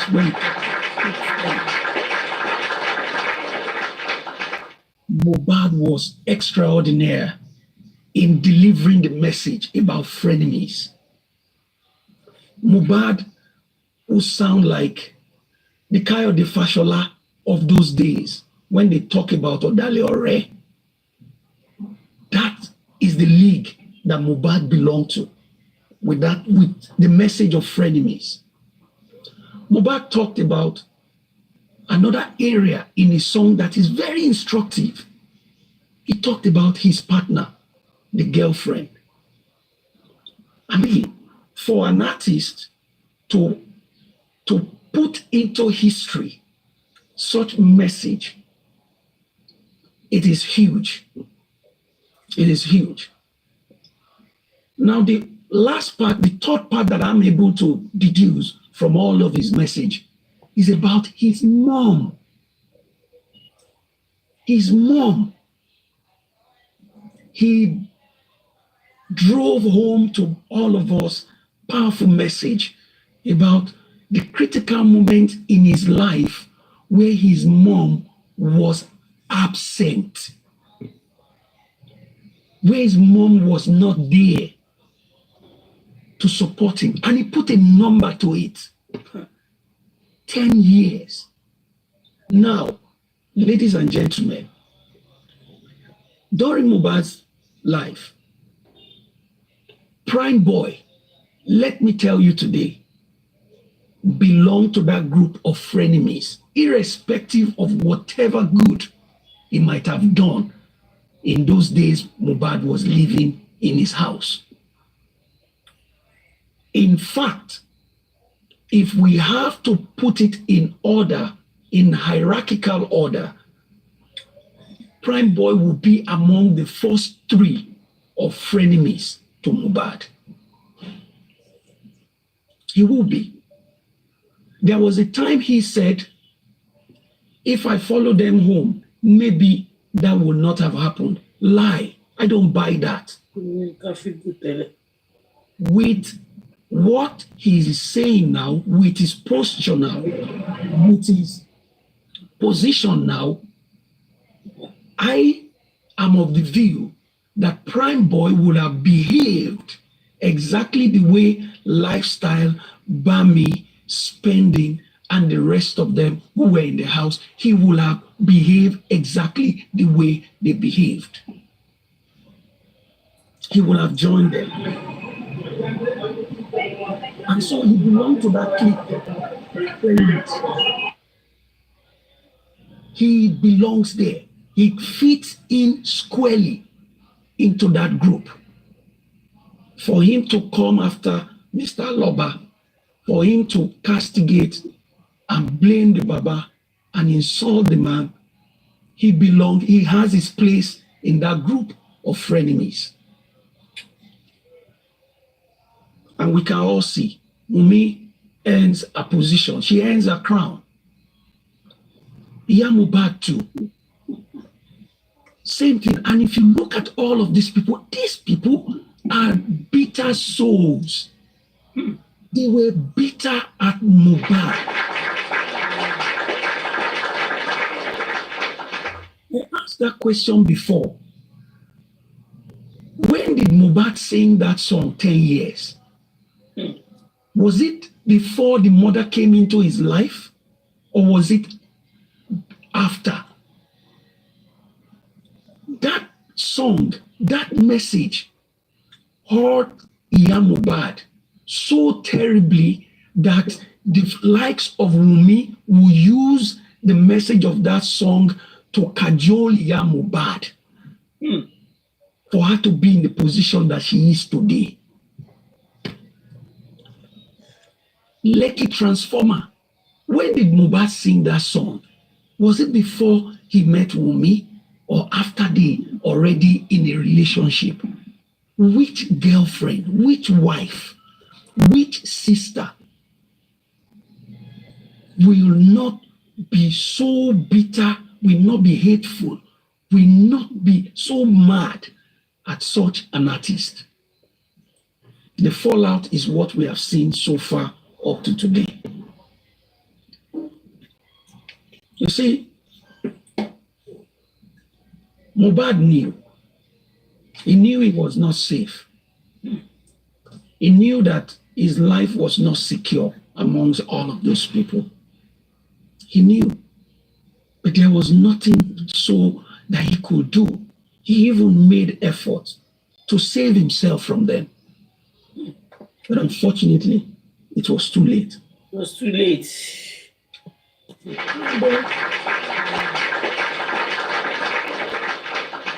When we talk about all of those people who led Mohbad down, those people who benefited from his sweat, those who benefited from his hustle, who benefited from his talent, and betrayed him and let him down, Prime Boy is among them. He's one of them. There is no way you can exonerate him or set him aside. No, there's no way. And there is no guarantee with his behavior and attitude now that even while he was saying, oh, if I was with him, it will not happen, that he will not still come to this point. And so, who else has not betrayed Mohbad? Who else? Who else? You came out, you cajoled every one of us with pictures and stories of how you went to Apapa, and when they saw Mohbad's skill as he handled hammer and nail, they were amazed and all of that. And yet, you could not stand. When you came out and your name was taken off the wanted, who should be behind Baba Mohbad? Who should be checking on that man to say, Baba, how are you doing? Trust that all is well. Baba, come, I want to talk with you. You alone. Baba, I want to speak with you.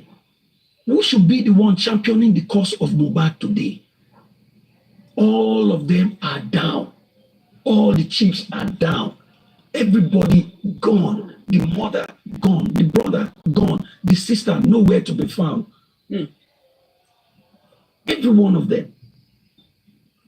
And today, people will not see Baba Mohbad as the only one that God is using to fight this fight. They want to still go against that man. Can't you see that you can't succeed? Can't you see that you cannot get away with it? Can't you see? And it showed. Even Prime Boy, after all that has happened, he is struggling and he will continue to struggle. He's struggling. He has envy. He was envious of Mohbad. He was envious of him. And that's why he will continue to struggle. He can't make headway. Who knew him? Who knew him? Who knew him? Even all the guys around Mohbad, they didn't know him. He said himself that he didn't really know all those guys. So here he is now. And you say you are close.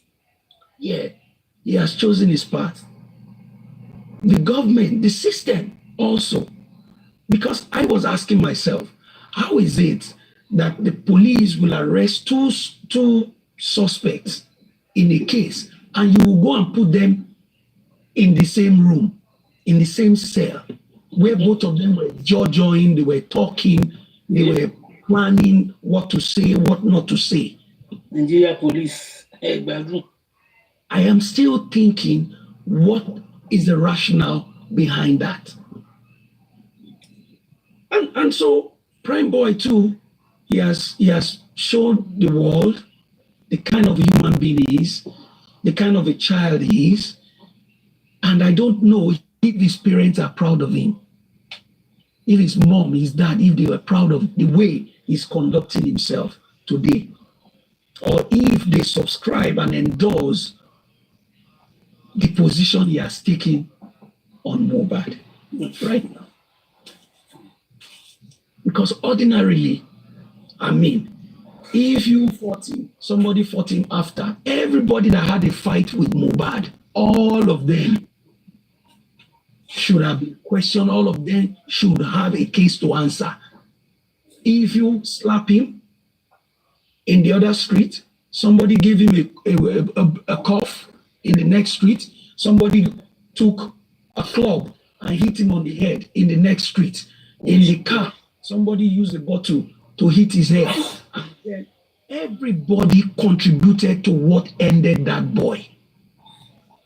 So in a normal system, his mouth that is so full of diarrhea right now would have been clipped.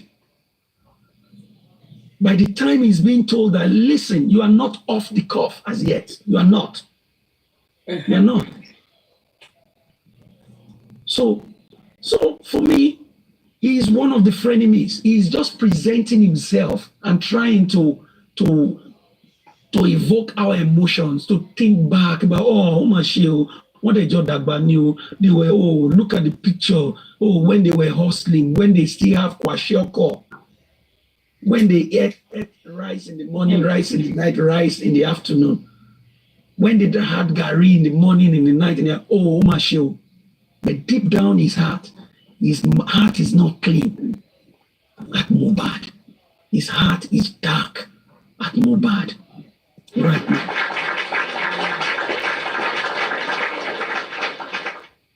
And so we can see through all of their statements. We see all of them. So who else? Who else will come out now and let Mohbad down or and insult Baba Mohbad that we will be surprised? No, we are not surprised when Skindles chose a part. We were not surprised. Lati also chose his part. We are not surprised. Adura chose his part. We are like, okay. Mumi. We are like, Ayemaleo. Who else? Maybe. There's no one else. But the beautiful thing is that in all of this, in all of the betrayal, the different various episodes of betrayal, Baba Mohbad is standing. And I can tell you, all of these frenemies, all of these people, most of them benefited more than Baba Mohbad from the sweat and the hustle and the talent of Mohbad. All his frenemies, all of them, including Prime Boy, the girlfriend, the Mama Mohbad, they all benefited more than Baba Mohbad. And look today, Baba is still standing, asking those critical questions. What happened to my son? I need to know. Everybody in that house, they need to come and explain themselves. And I want to know if this boy is my son. Simple. And so we see them. Let them keep talking. We see them, we know them. And you can see now, Baba has increased in knowledge, wisdom, and understanding in this matter. He has severed all unnecessary relationships, all those who came to leash on him, who came to attach themselves to him in order to stock advantage from him, in order to sieve out information and then turn around and use it against him. You see, all of them have nothing else to say again.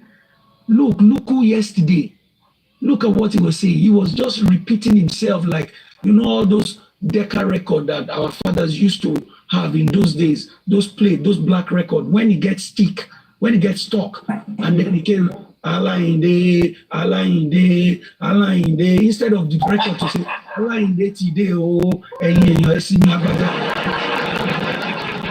just stop. It will be stuck in one place. Allah Inde. That is the state that Nuku is right now. They have nothing to say. Nobody has any scoop to go and give Skindus or to go and give Papa Bingo or to go and give Latin. They have nothing to say anymore. No one. So just as Baba has increased in wisdom and understanding, we also that are standing with him, we have increased in wisdom and understanding through our critical analysis of what they say, what they do, how they have comported themselves so far in this matter. Prime Boy is not an exemption. While we agree that he was not at the house, it does not exempt him from that group of persons that Mohbad referred to as frenemies. He does not. He is one of them. He is amongst them. He is talking to them. He is hobnobbing with them. He is sharing with them. He is discussing with them. He is still benefiting from them. So he is one of them. So thank you very much. I just said I should quickly just, also bring this into the conversation. That those three categories of people that Mohbad mentioned, they are still bitter today. The frenemies, the transformer, and the runaway mom for 10 years. This group of persons, they are very, very bitter. They are the darkest souls in all of this matter. The darkest in all of this matter. Nobody beats them. No one beats them. They are crying. So,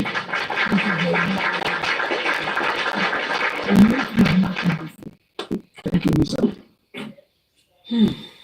Thank you, sir, for the great summation. Mommy Basu, Bola, do you want to? Yeah. Let me just put my own mouth too. Because right good afternoon, everybody. Remy Amori. I say good afternoon. S.A. Olorunwa. Mommy Yeti 70, Mr. Tazan, lawyer Akara Ogun. I say good afternoon to all. Good afternoon, yeah. Our family in the comment section, the sharpshooters. Mokao Meji. I say good afternoon to everybody. I will talk briefly about Prime Boy, then I will also talk about the DNA. Let me just say this little about DNA. Well, we shouldn't bother ourselves about DNA because it's in the matter is in the court, and Baba's lawyer, who happened to be Dr. Wahab Sanshito, is doing justice to that, and I believe it's up to the task. So we should just be praying for them. By the time they grant what they want, who is that person that will say, I don't want to do this? Or come up with that in So I believe by that time, somebody somewhere, she won't have any reason. And I still expect her by that time. She should come to social media or to the TV station as she used to do. That I want to form any ìwé láti ṣe DNA o. Ẹ̀yin èèyàn mi mo ti fẹ́ lọ ṣe o. Let her continue. I will expect her to make noise the way she rambled the other time. That I am waiting for my father-in-law to come and do the DNA. He's the one that is dodging. He doesn't want to do it. So that is for that. We should talk about it and just leave it because it's a matter which is in the courts. We don't have any. Well, we can talk about it, but in a little way. Back to Prime Boy. Well, from the onset, I am not among. It's not my fans, and I am not his fans because he's part of the. He was part of the friend enemy that Mohbad was talking about. You said you were the father, you were the one that gave birth to Mohbad, you were the mother, you were everything to Mohbad, and you said it with your mouth that you used to play, you used to fight, and you used to do all sorts of things with Mohbad, and that you were always looking forward. Anytime Toloba Tibaja, Mohbad man waya lo man te owo fún ẹni. That was what you said, Prabo. Oloma te owo fún ẹni. So you can fight with him as many times as possible. Kó lè rí owó yẹn gbà. And I believe wípé ìwọ gan ó jẹ́ ju bàbá ẹ lọ. So why are you saying you are the father, you are the mother? Ìwọ ló bí, ìwọ ni gbogbo nǹkan fún. Nígbà tọ́mọ yẹn bá gba contract yẹn, you went together to roof house. Even your mom, ó sọ pé ọmọ yẹn gan ló help òun tó bá òun kan kiri tó ti ń ta rice.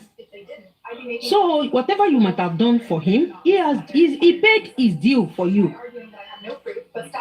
And nígbà tí people contributed that you were released from the prison, níbi tó gbé ẹ sí, you were not because some people gave you money right in there. Opa to tinta conscience, opa to tinta soul. They gave you money. They gave you money. I wanted to one. I want celebrity to one. They gave you money, Prime Boy, and that was the reason you thought it was the money they used. That the money those people gave you. You thought it was the money that they used to pay you. It was later that they gave you when your mom told you everything that went. That was when you came back to apologize to people. Because ìjọ tó kọ́kọ́ jáde mo rántí ní alẹ́ ẹjọ́ yẹn tó sọ pé kò sẹ́nibọ́dì tó gbà ẹ́ o kò sẹ́nibọ́dì tó ṣe kinní kan o. It was because you thought the money táwọn yẹn fún ẹ òun ni wọ́n fi gbà sílẹ̀, and that's àfibíṣú olóore ni wọ́n perú ẹni yẹn. I will tell you the facts. Tó ń bá rẹ́ni bẹ́ẹ̀ sòótọ́ ọ̀rọ̀ tó bá níyà gidi tó máa bẹ́ẹ̀ sòótọ́ ọ̀rọ̀ torí ibi tó ti ń bá yín lọ nìyẹn. Wọ́n bọ́ síta wá ń ṣẹnu gbàkàgbàkà òun sọ̀rọ̀ sí bàbá ọ̀rẹ́ èèyàn bàbá èèyàn ni. Tí Mohbad bá wà láyé ṣé ó lè ṣe bẹ́ẹ̀ yẹn sọ̀rọ̀ sí ìyá ẹ̀? I even trust that boy. Ọmọ tán bí láti inú ilé rẹ̀ ni tó dẹ̀ wùwà rẹ̀ alábàjọ nígbà tó fèsì nígbà tó ń pùlẹ̀ kiri. Where was your mom? Ibo ni mọ́mí ẹ wà ńgbà yẹn?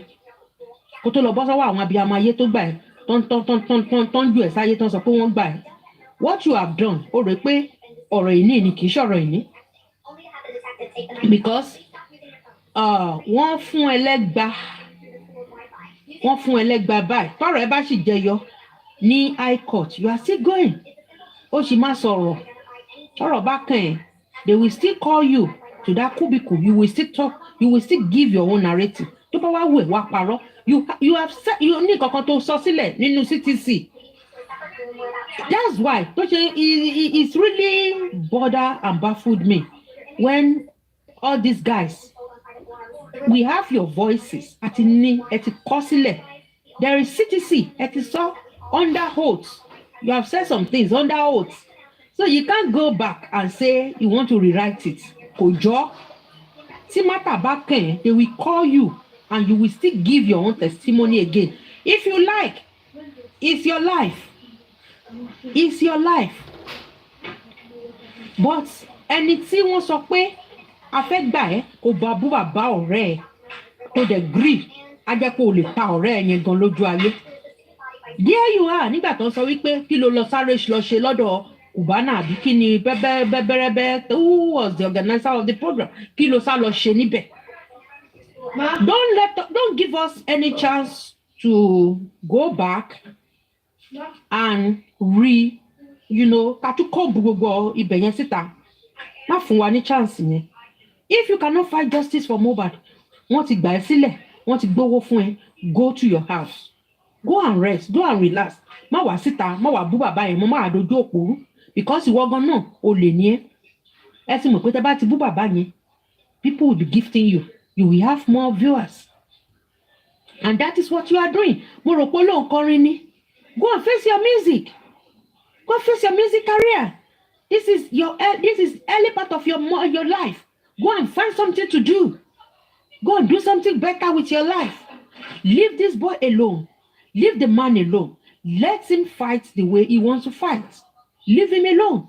Don't come out to bash him. Abánidá ò kí n bá ní débẹ̀. Àwọn tí wọ́n sọ pé wọ́n fún ẹ ní lọ́yà. Ìjọ tó ń bá tún máa yọ ṣùkún díẹ̀ very soon ni. Because they have had so many things. Tọ́n ti gbà ní voice ẹ nílẹ̀. Jẹ̀bi àwọn Wùmí wọ́n sọ́jọ́ yẹn pé yí pé ó ní nǹkan tó máa fi nail ẹ̀ down pé kan fi ẹ́ lẹ̀ pé wọ́n ní voice ẹ̀ dání. Ibi tó bá tíyàn bá ti ń rojọ́ jù wàá ro ọjọ́ ọ̀la ẹ̀ wàá ro ayé ẹ̀ wàá ro mẹ́jọ. So that is for you o. Owó kékeré tí mo ní ni mo yá ẹ yẹn torí abánidá ò kí n bá ní débẹ̀. Àwọn tó ń sọ fún ẹ pé máa jó lọ à ń wẹ̀ yẹn by the time the problem comes they will run away. You won't see them. You will look for them. You won't find them again. Even the bàbá olówó gbó tó ń sanwó gbó tó fi ń ṣèrànù kiri. You will look for them. You won't find them. Gbogbo àwọn tó ń hèlè yẹn wàá máa wá wọn ò ní rí wọn. Mommy, I got 2 merits inside and I also got Star of the Week. So I just want to plead with you. I want to plead with you. I'm not begging you. I'm not begging you. Whatever, you are an adult. You are more than 18. So you can do anything with your life. Stop bashing the man. Stop bashing Babaloba. Leave him alone. Let him carry his cross. Go and face your own life. Go and face your own cross. Logwe. This man, this particular man, tí gbogbo yín wá ń yọ ṣùkùtù ètè tẹ́ ó wá ẹ lọ sí alongside with your father ó lọ sí pàǹtí mi tí wọ́n sin ẹ́ tán tí ẹ̀ mọ́lé sí. Ó wá lọ sí pàǹtí níbi tí wọ́n sin tán tí ẹ̀ mọ́lé sí. And this particular man was there for you. Even I was scared nígbà tí wọ́n padà mú ẹ tí wọ́n sọ pé wọ́n chain ẹ wọ́n rọ fáńdù ẹ ní police station nígbà tí àwọn Mr. Goresi tán lọ lálẹ́ tán lọ gbà ẹ́ pẹ̀lú bàbá lọ́yà àmì pẹ̀lú lọ́yà bàbá tán lọ gbà ẹ́ sílẹ̀ pẹ̀lú lọ́yà bàbá ní alẹ́ ẹjọ́ yẹn tọ́lọ́pàá yẹn tó fẹ́ kó máa sọ false statement fúnra ẹ pé ṣèbí ọ̀bẹ tó fi ṣe kinní kan ni. Remember that night bàbá lọ́yà went there to bail you. It was Baba's, I believe the legal people advised Baba, these are prime suspects to walk by your son. You don't need to walk with them. Yeah, and I'm in support of that. Ebi ìjọ tí bàbá owó tán ní bàbá san fún tán fi gba kinní kan 200,000 tán náà san fún lára àwọn tán tì mọ́lé náà sọ pé àwọn tí wọ́n kó pé bàbá ló lọ gbà wọ́n sílẹ̀. Was that not what they used to allege the man? that he went to bail the accused people, the witnesses. And I believe Baba's lawyer will have advised him. It's not as if the man is running away from you, but clear yourself first. When they clear you, Baba, you continue, you go back to where you were. And I believe pé nígbà tí ọmọ yẹn wà láyé, wàá máa dọ̀bálẹ̀, àgbọ̀n á máa kanlẹ̀ láti kí bàbá yẹn. Here is the man tí wọ́n wá ń bú kiri.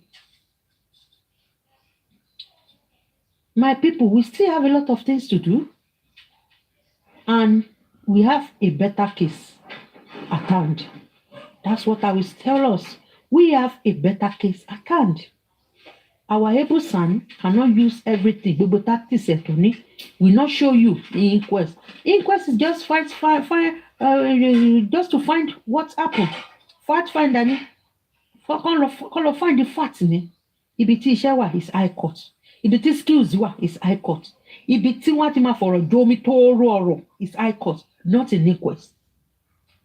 So please, ẹ jẹ́ ká gbárùkù ti bàbá. Ẹ fi àwọn tó ń distract wa, ẹ fi wọ́n sílẹ̀, and God will bless us. Justice for Mohbad. The DNA is damning. Very, very important. Thank you, everybody.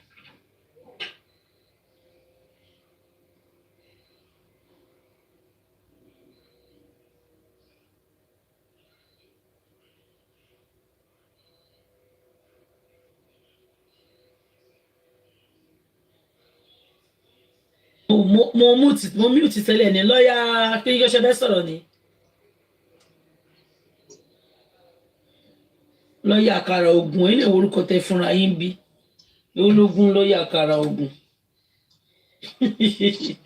Ó yẹ jẹ́ ká bá play plan boy lọ. Mo bọ̀. Ẹ jẹ́ máa play plan boy wá lọ. Ṣé mo ṣá thank you very okay. Mo rò pé mi ò gbọ́ ni kó má yẹ pé wọ́n ti gbé mi lọ. Ẹ jẹ́ máa play kíni wá lọ. Ẹ máa ṣé jẹ́ pé ẹ sùn. Àwọn pé ṣe òkè àgélú ń bí o. Mi fẹ́ play ẹni mọ̀ kí n ti máa play ògbó ìtẹ́ ìsẹ́ndì sí mi. Wọ́n máa àtàkì àwọn ẹni tẹ́ ìsẹ́ndì. Ṣé lọ́wọ́n tó ṣì lè àtàkì ṣì kéré. Gbogbo ẹni sùn. Mohbad is my. Ẹni sùn.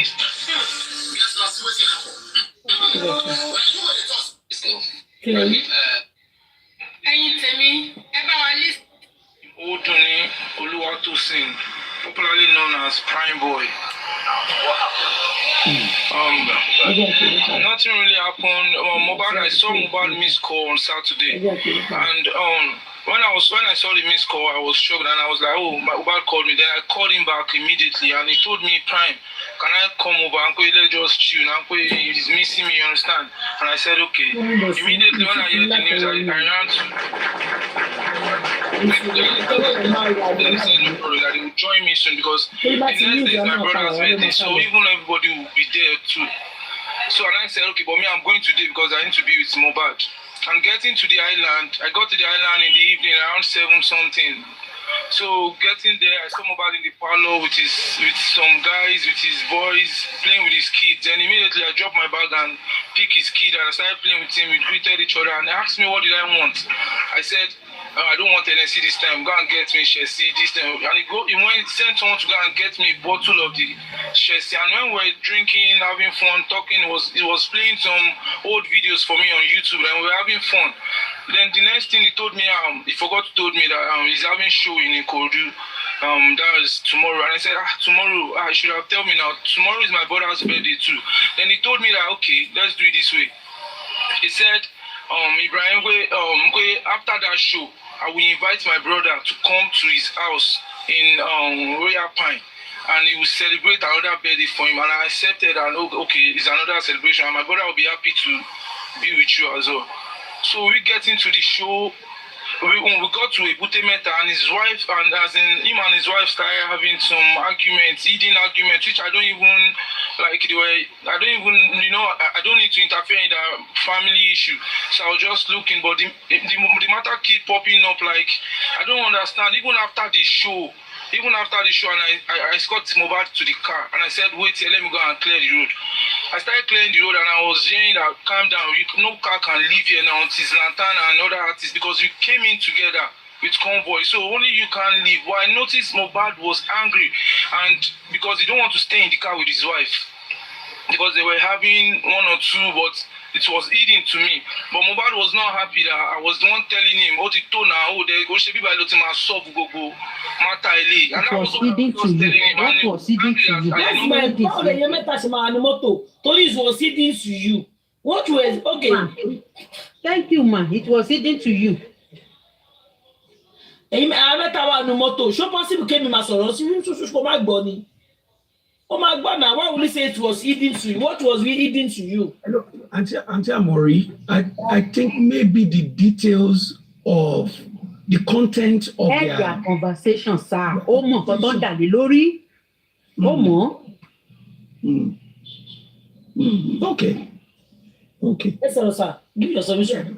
Yes, because I'm thinking like maybe they were not explicit as to nǹkan tí wọ́n ń jà lé lórí òun ló ṣe ń sọ pé was hidden to him maybe come and low code èmi mọ̀ pé mi kọ́ ni mo ní ó sọ pé ta ló sọ fún ẹ bẹ́ẹ̀ èmi àní mo mọ̀ pé mi kọ́ ni mo níṣẹ́ mọ̀ kó máa wò ó lè jókòó kó máa wò pé kí ló ń sọ. But ó sọ pé òun sọ pé kò ṣe ìbẹ̀lẹ̀ sí mama settle matter báyìí irú matter èwo irú kí ni. Good. Yeah. So maybe he later understood what they were talking about, but from that, at that point, as he was making the statement, like, okay, more the nitty-gritty of that conversation. So maybe that's why he said he's hidden to him. But afterward, along the line, he perhaps understood what was being said, why they were fighting, why they were having that hot quarrel. Maybe along the line after. I hope he will reveal it after. Because I know that he had said that, was it him? Or they mentioned a name. Because after, I think in this interview, he said it was because of a name was mentioned. And Mohbad got so angry. Maybe. So he knows. He knows. So it's just sad. It's just sad because, again, you see, it may be very difficult. And this is why one needs to connect to this case emotionally, spiritually, to be able to understand what this fight is all about.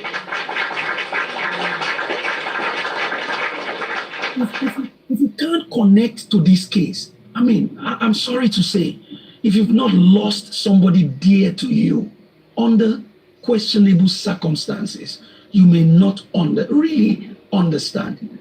If you have not suffered some of the things or similar stuff that Mohbad went through all his life, you may not really understand. Or you may not know how to come into this matter. And that's why every time Kinto join the conversation, I will ask myself, why am I in this fight? What brought me here? Why do I have to sacrifice my lunchtime to say I want to go and contribute in this conversation? Why am I supporting Baba Mohbad? What is it that resonates with me in this matter? And as I said, the aspect of Mohbad that resonates with me, that I can relate with, is that separation.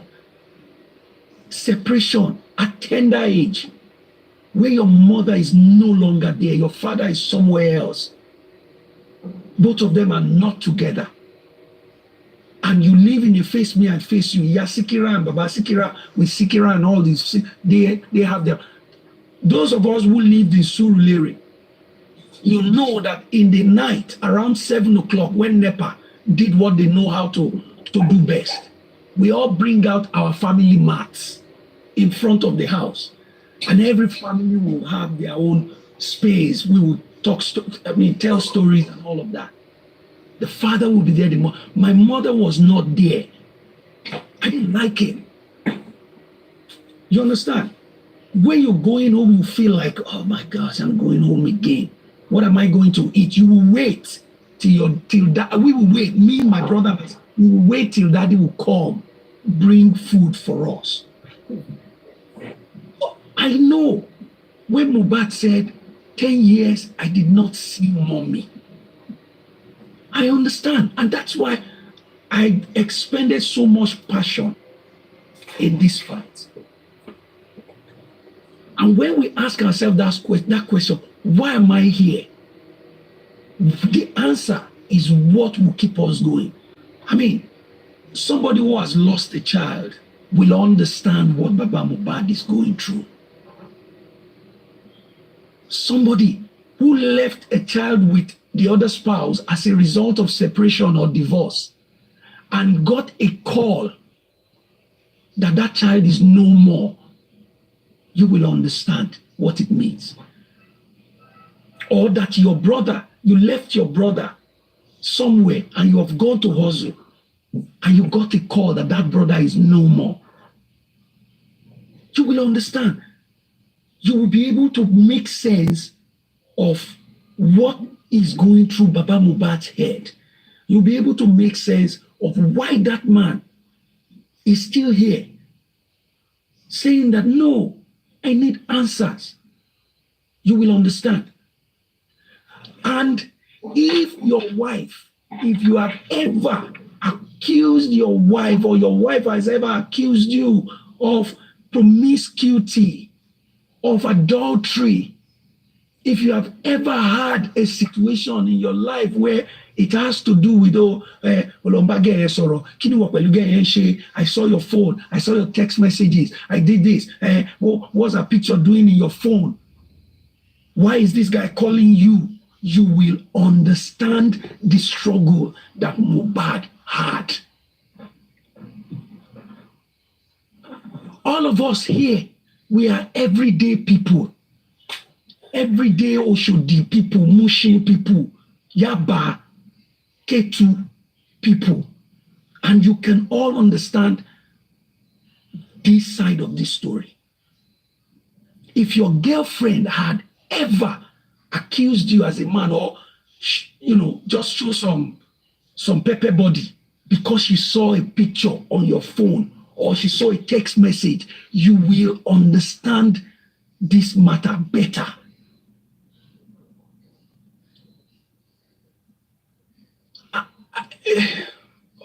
I don't know.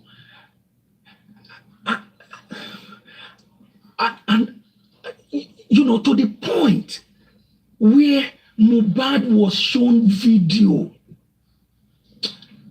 I'm telling you, somebody should go and ask Nice, the same, I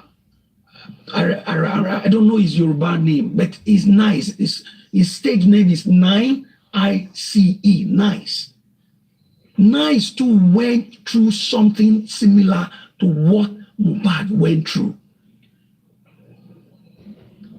Then you will be able to appreciate this man. Alapomeji, thank you very much, ma. Adigun Alapomeji, he put it out in a song. And if you have ever had or seen people have always been, please come in. Come, yeah, please come. I've always been in that situation. You will know, and you will appreciate that Baba Mohbad is standing. Baba Mohbad is still standing. You understand? So, and that's why it is very important for all of us. Ask yourself that question. Why are you here? Why are you supporting this man in asking the question, what happened to my son? When you are able to honestly answer those questions, then you will find that nothing can dissuade you or shift your ground. You cannot vacillate in your support for Baba Mohbad. And this is why everybody, all of us, we must pick our part in this matter. We must pick it. And I know very sure that there is nobody here out of the almost 300 of us on this panel that doesn't have one way or another that this matter touches you. And as I've said, when it comes to separation, the psychological impact on a child, you cannot place any value on it. You can't. It's invaluable. The psychological impact of separation, the father that you used to see, smile with your mom and all of that, oh, mommy, daddy, and then suddenly the home is broken. Everybody has gone their ways. And guess what? If you cast your mind back at what some of the reasons that Baba Mohbad, one moment, please.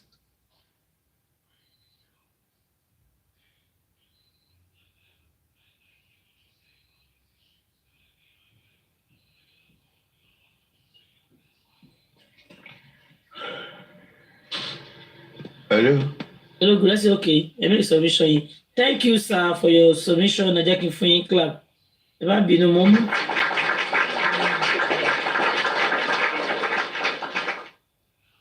Èmi kàn fẹ́ sáré lóye nǹkan kan ni. Ẹ jọ ṣé Prime Boy ó sọ̀rọ̀ sí bàbá. No. Ó di interview là ń play. Okay. Kó má jẹ́ kí wọ́n tì ń ṣiṣẹ́ o. No, it's only interview. Bó wá jẹ́ bẹ́ẹ̀ ni, the only thing he needs to do is to apologize. It's somebody I personally like, and I did all I could for him to let's not get like he's a stubborn boy. He's very stubborn, but at least I chose to like him, irrespective of his attitude or his actions. Go to the àwọn tí ẹ̀ ń pè lábí àwọn àbí any platform tó ṣe ní pé wọ́n ti ẹ̀sẹ̀ pé wọ́n rí ẹnìkan tó ń jẹ́ Fine Boy. All of them were throwing him under the works. Ìrun tí wọ́n gbé rúre against all odds. Pé ṣe bọ́ọ̀ yìí wọn kankan, bọ́ọ̀ yìí wá ní, kò tó ṣe ìdíkò kìíní. And I didn't do that because I knew him. I did it because I wanted him to help the case and to help Baba Mohbad solve the puzzle. To help Baba Mohbad solve the puzzle because one or twice he has been to Mohbad's house before he died, and then he had at several occasions engaged Mohbad in a phone conversation, and they have discussed certain things. So I was expecting him to cooperate with the one and unravel the mystery and circumstance surrounding the cry of the boy. But no matter what. Mr. Guresi. Sir. Mr. Guresi. Yes, sir. Àwọn kankan wà tó yẹ ká observe. We don't have problem with Prime Boy. Okay. Why? Because àwọn influencers ẹ ni. No, when Mumbo, Henry, you should be able to understand anyone that you are dealing with. The fact that Baba said DPP position is not comprehensive enough, and they should allow Corona to do whatever they are doing. You should know that some people can education in your own low. I'm still going there. I'm going there. That's one thing I'm going to so a continuation, because I will make my submission later. A continue. Okay. Actually, there are things that Fine Boy and those who are influencing him need to understand. At no time as Mohbad and anything against Mohbad because the one is 100% sure in himself that time will be coming and he has said it. The way he said it because he was sure who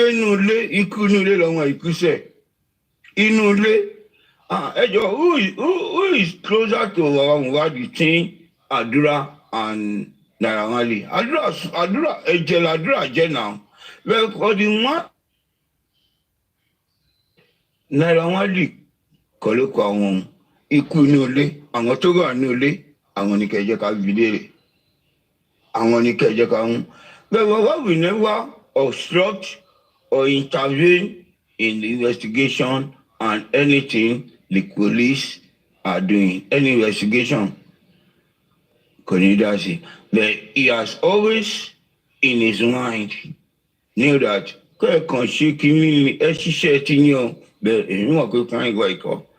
and according to what Mami Wasumbala said, you know that, well, not just sort because I want to record and so that boy, you know the lawyer that came, you know what happened, but we shouldn't say anything to that publicly. Tí ọ̀rọ̀ wa sọ wípé recommendation DPP, Baba is not targeting his allegation or accusation of DPP, not targeting it towards crime boy. But cover trial, cover investigation should be done. And what you want to do, there are so many, the implications of that DPP recommendation is so vast and so elaborate. The implications means that what happened to Mohbad is not homicide, but negligence led to his death, which outrightly we are all kicking against and we are not accepting it.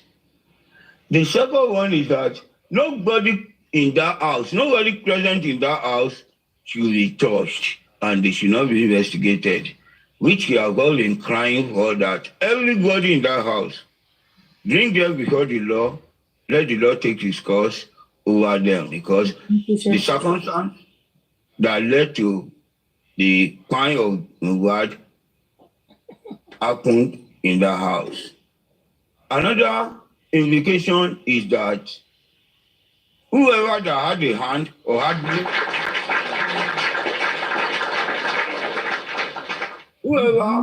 a hand or knowledge of what kind Mohbad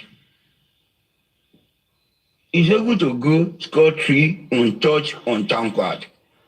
The implications of that decision are so many that if Mohbad is not challenging it, we should all come out to tell Baba that you are not fighting for justice, and we should be tagged as one of those we refer to as injustice.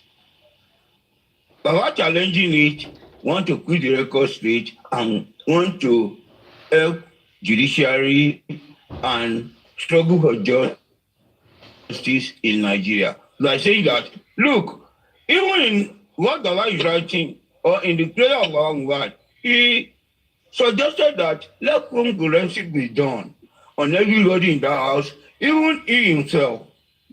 And the order, let the government conduct congruency so that we can know, we can get to the root of the matter. Not that somebody will just give an advice or a decision on the peripheral and say, okay, go to this. So on Crime Boy, Baba is not having anything against Crime Boy because he has not seen yet anything convincingly that can nail Crime Boy to the death of his son. As at now. as at now, nothing. He has not. So why is challenging it? He's not challenging it because of my word. He's challenging it because of the cockpit. All the time, make recommendation, court click on the court, and then I want to be one court try. It's only fine word to Hinonwale and the nurse. And to pay nurse go on. Ẹni tí nọ́ọ̀sì wá tó dúró tí wọn ní kó ṣe kankan ẹni tó da omi léwọ̀n wá lórí wọn ṣe kankan àwọn tó gbé gìgàgìgà lọ sọ́sítà nọ́ọ̀sì ò sí nílẹ̀ náà wọn ṣe kankan fún wọn náà. They are not included, they are not. Even if you are extending it, if you don't say show, I want to crazy show gone, it's last show. The organizers of those shows, of that show, they are not invited. The organizers of that show are not invited. Look, Ogunto driver not the I want to organize the show now. Yes. Can you find where second logba really want to organize the show? He ought to have come and make a statement. He should come and clear the hair. And when I say because one lost his show, what you are now? There's nothing what really happened. What are all the children? Word. We are not word is not leaving any stone unturned. He wants to get to the root of the matter. Everybody should come before the law and you just This is not just area of Galari that you have to speak. We want to investigate and know the real cause and circumstance that led to the death of Muhammad. So if one guy is coming up with an influence agenda, I want to influence every Kurani. I want to influence every Kurani. So you can see how they are now reviewing even Kati of Chief Gotele. See the way they are now throwing it out. And they are not lying against him. Anyway,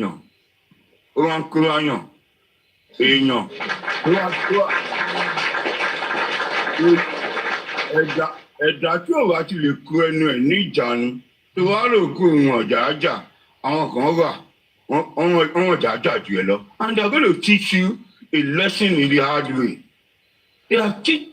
So please calm down. I know you're aggressive. I know your limitation. I understand you very well. I understand you very well. Fine boy, behave yourself and remain calm. Lórí ọ̀rọ̀ wa tó wà nílẹ̀, well, we are still fighting for justice and we are still in justice. I heard one man came out today still slandering Baba, even myself. Let me tell you, I had a great gratitude that and a broken jaw does not mean a permanent broken. It's a matter of short time. My brain is intact, my everything is intact. It is just a matter of short time. Well, don't let me talk about myself. I am grateful to God for what happened to me. God used it to save my life. You don't know. God used it to save my life. I know what happened in my absence. Not on social media alone. In my private life, I know what happened in my absence because I wasn't on ground. To the glory of God, I keep thanking Him for what happened. Look, what we are telling you, what we are saying is that there is this thing I want to say. What might not be a good friend? What might not be a good husband? He might not be a good neighbor. He might not be a good church member.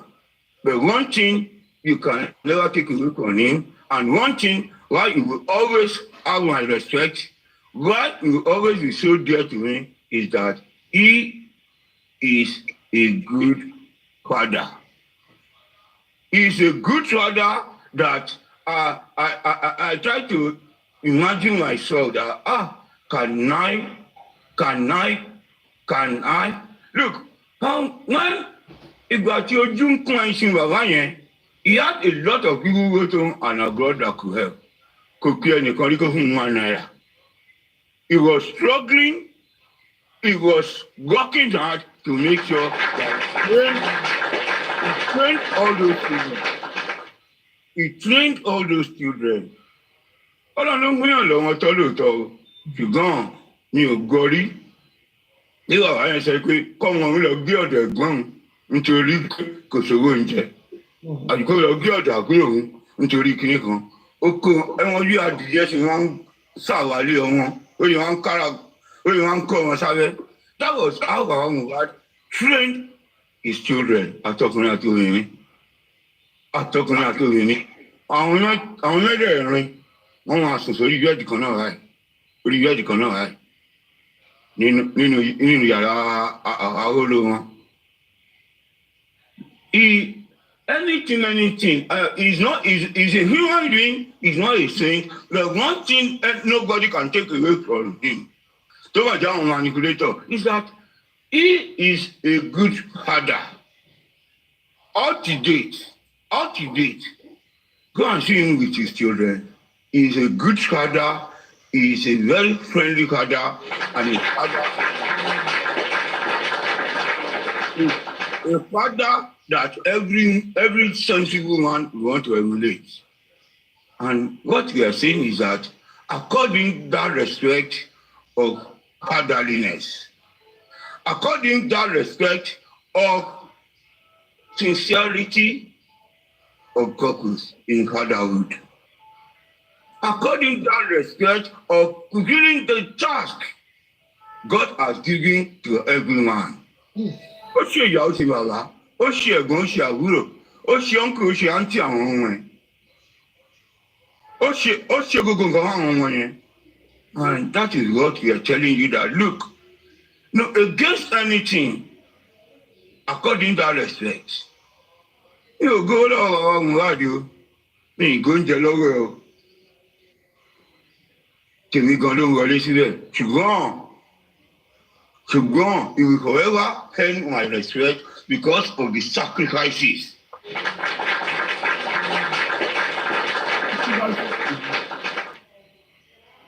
Kò ń ṣe oúnjẹ lóúnjẹ, bàbá yẹn ń jẹun, kò ń mọtí, kò ń jẹun. Tó wá ti rí iṣu sísun tàbí ráìsì àti ẹja kékeré kan, it is okay. Kò sí iye tó lè wà lọ́wọ́ ẹ̀, kò sí kwatí tó lè lọ, kò ní wá yín jẹran, kò ní wá yín jókèlè. Because how he has brought himself up, pé àwọn manage nǹkan tó wá wà ní iṣu sísun, gọ̀ọ̀lì, àwọn tí yẹn ni àwọn wá ń jẹ, and is contented with it. Lórí kó jókòó kó ní ẹ̀fún náà.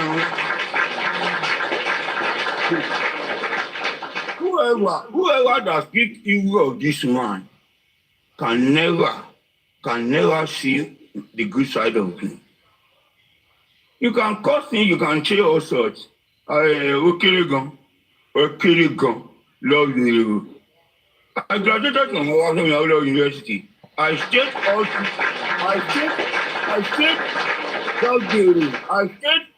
all through in Awolowo Hall, Block 2 and 3. 2,000 yẹn wọn àníkan jáde, ó yẹ wọn gún mi wà dúró sáàrin, ó yẹ wọn sọ̀rọ̀, ìwọ náà máa dá wọn lóhùn. 3,000 èèyàn lórí ìwọ nìkan. Because of a living, because of fun, we are used for fun. Oúnjẹ kọ́ làwọn ń jẹ, ìgbú làwọn máa ń gbú.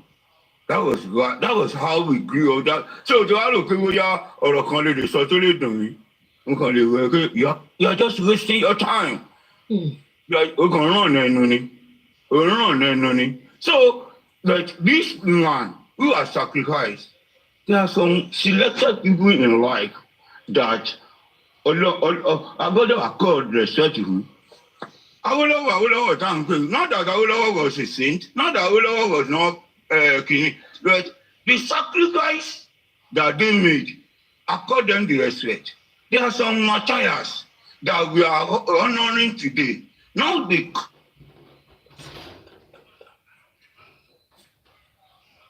sorry, not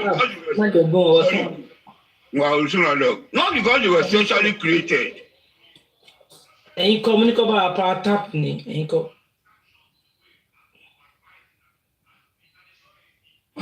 Sorry, no, those martyrs that we are according lot of respect. It's not because they were socially created.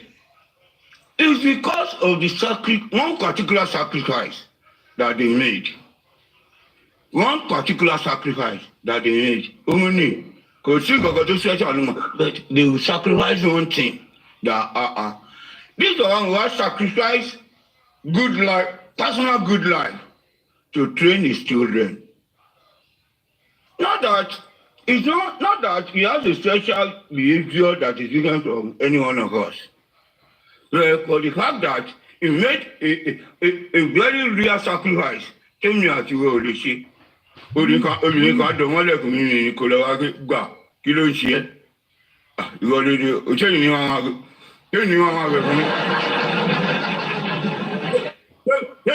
bẹ̀ fún wa yóò ní wọn kún wọn lọ skul ní wọn máa kún wọn lọ skul tí wọn máa gbé lọ skul àwọn èèyàn máa pa ọmọ mẹ́ta káàkiri. But this one did not reject that punishment or sacrifice. He held them. Arú ẹ̀ fún wọn ẹ ṣàgọ̀.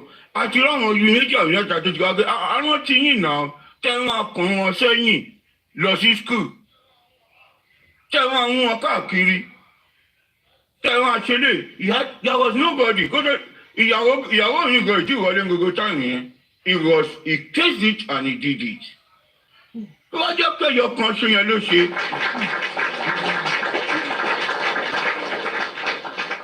He had no loyalty and my respect.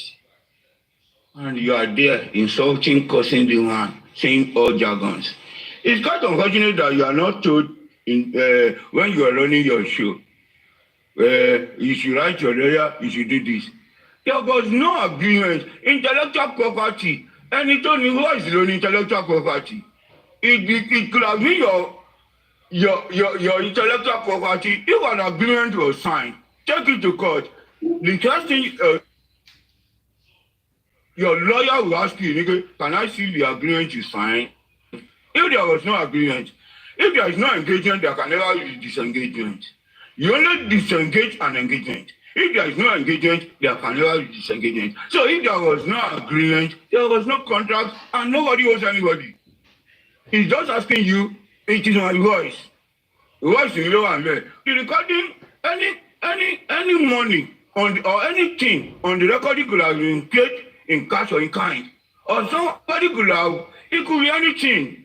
His lawyer will interpret it to you how you are being compensated. It could have been someone who had paid you on his behalf. It could have been in kind, it could have been this, it could have been that. But there was no agreement and no disengagement. So all these people should first contact their medulla oblongata to know that it shouldn't make sense. Yeah. Or they will just come and run their mouth just because they want you to continue fooling yourself. My dear brother, beware of people around you and caution yourself. Má gungi kọjá ewé. Àwọn èèyàn ó kàn án àgò kan pàtẹ́wọ́ kan ni.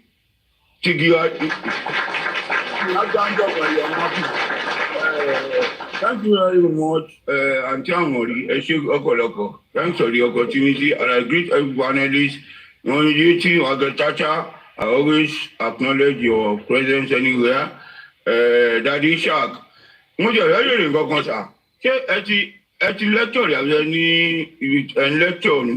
because the way you talk like a lecturer that has been in service for many years. Always. Daddy Shark.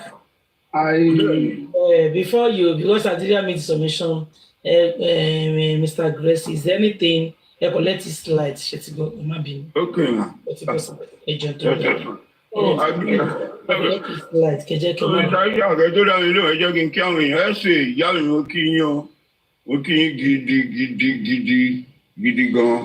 táwọn fún àwa dìbò fún ẹgbẹ́ káwọn olórí burúkú máa gbé mú ó ti ń kéku ó ti bẹ́ẹ̀ kéku látàárọ̀.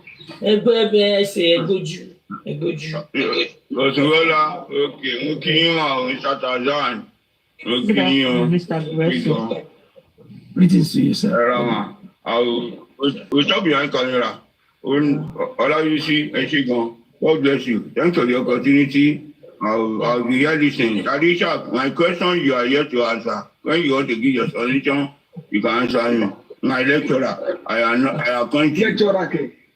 I think my lecturing experience is a very brief one, but at a senior level for professionals. You need to go, Ako. All these students that are feeling down, they need you. It's at a senior level. It's for professionals. It's for one very popular professional body. So, okay. Eshegon, Mr. Gudesi.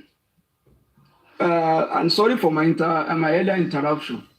Kerry, inú bíbí àti lack of bóyá proper upbringing tí wọ́n bá ti rí nínú ẹni tó ń sọ̀rọ̀ I separate it from fact because gbogbo wa kọ́ la máa sọ̀rọ̀ bákan náà.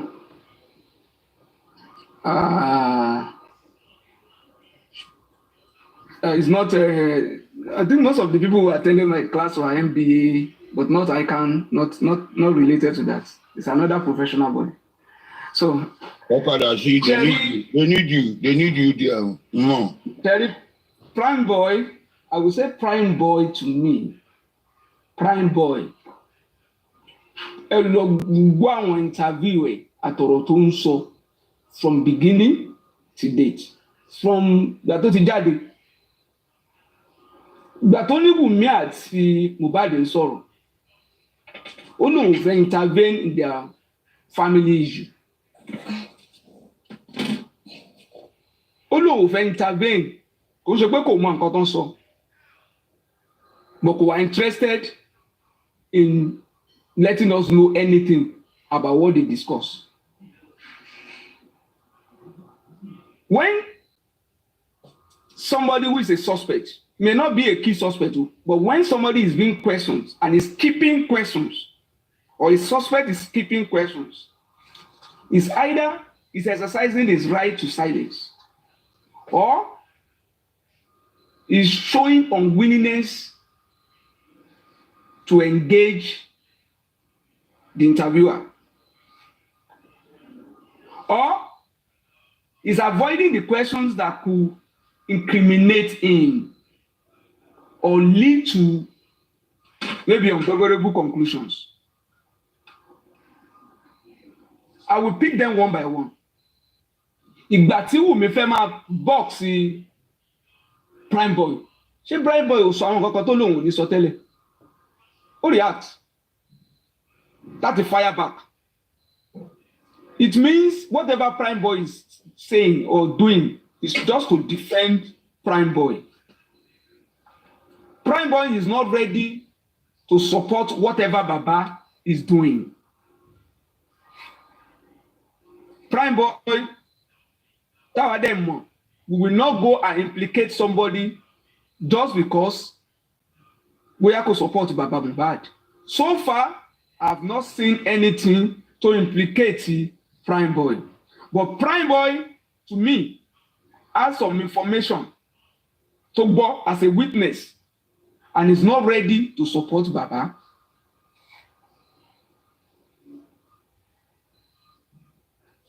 Mo ní tó ẹni tó máa béèrè lọ́wọ́ ẹ̀ tó avoid ẹ̀ bóyá tó skip ẹ̀ bóyá fẹ́ exercise right ẹ̀ because it's your fundamental human right. You may know something unless if you are trying to cover up when it is later discovered. You have this information and you are trying to let the criminal escape, it can be used against you. But I don't think he was exercising that right.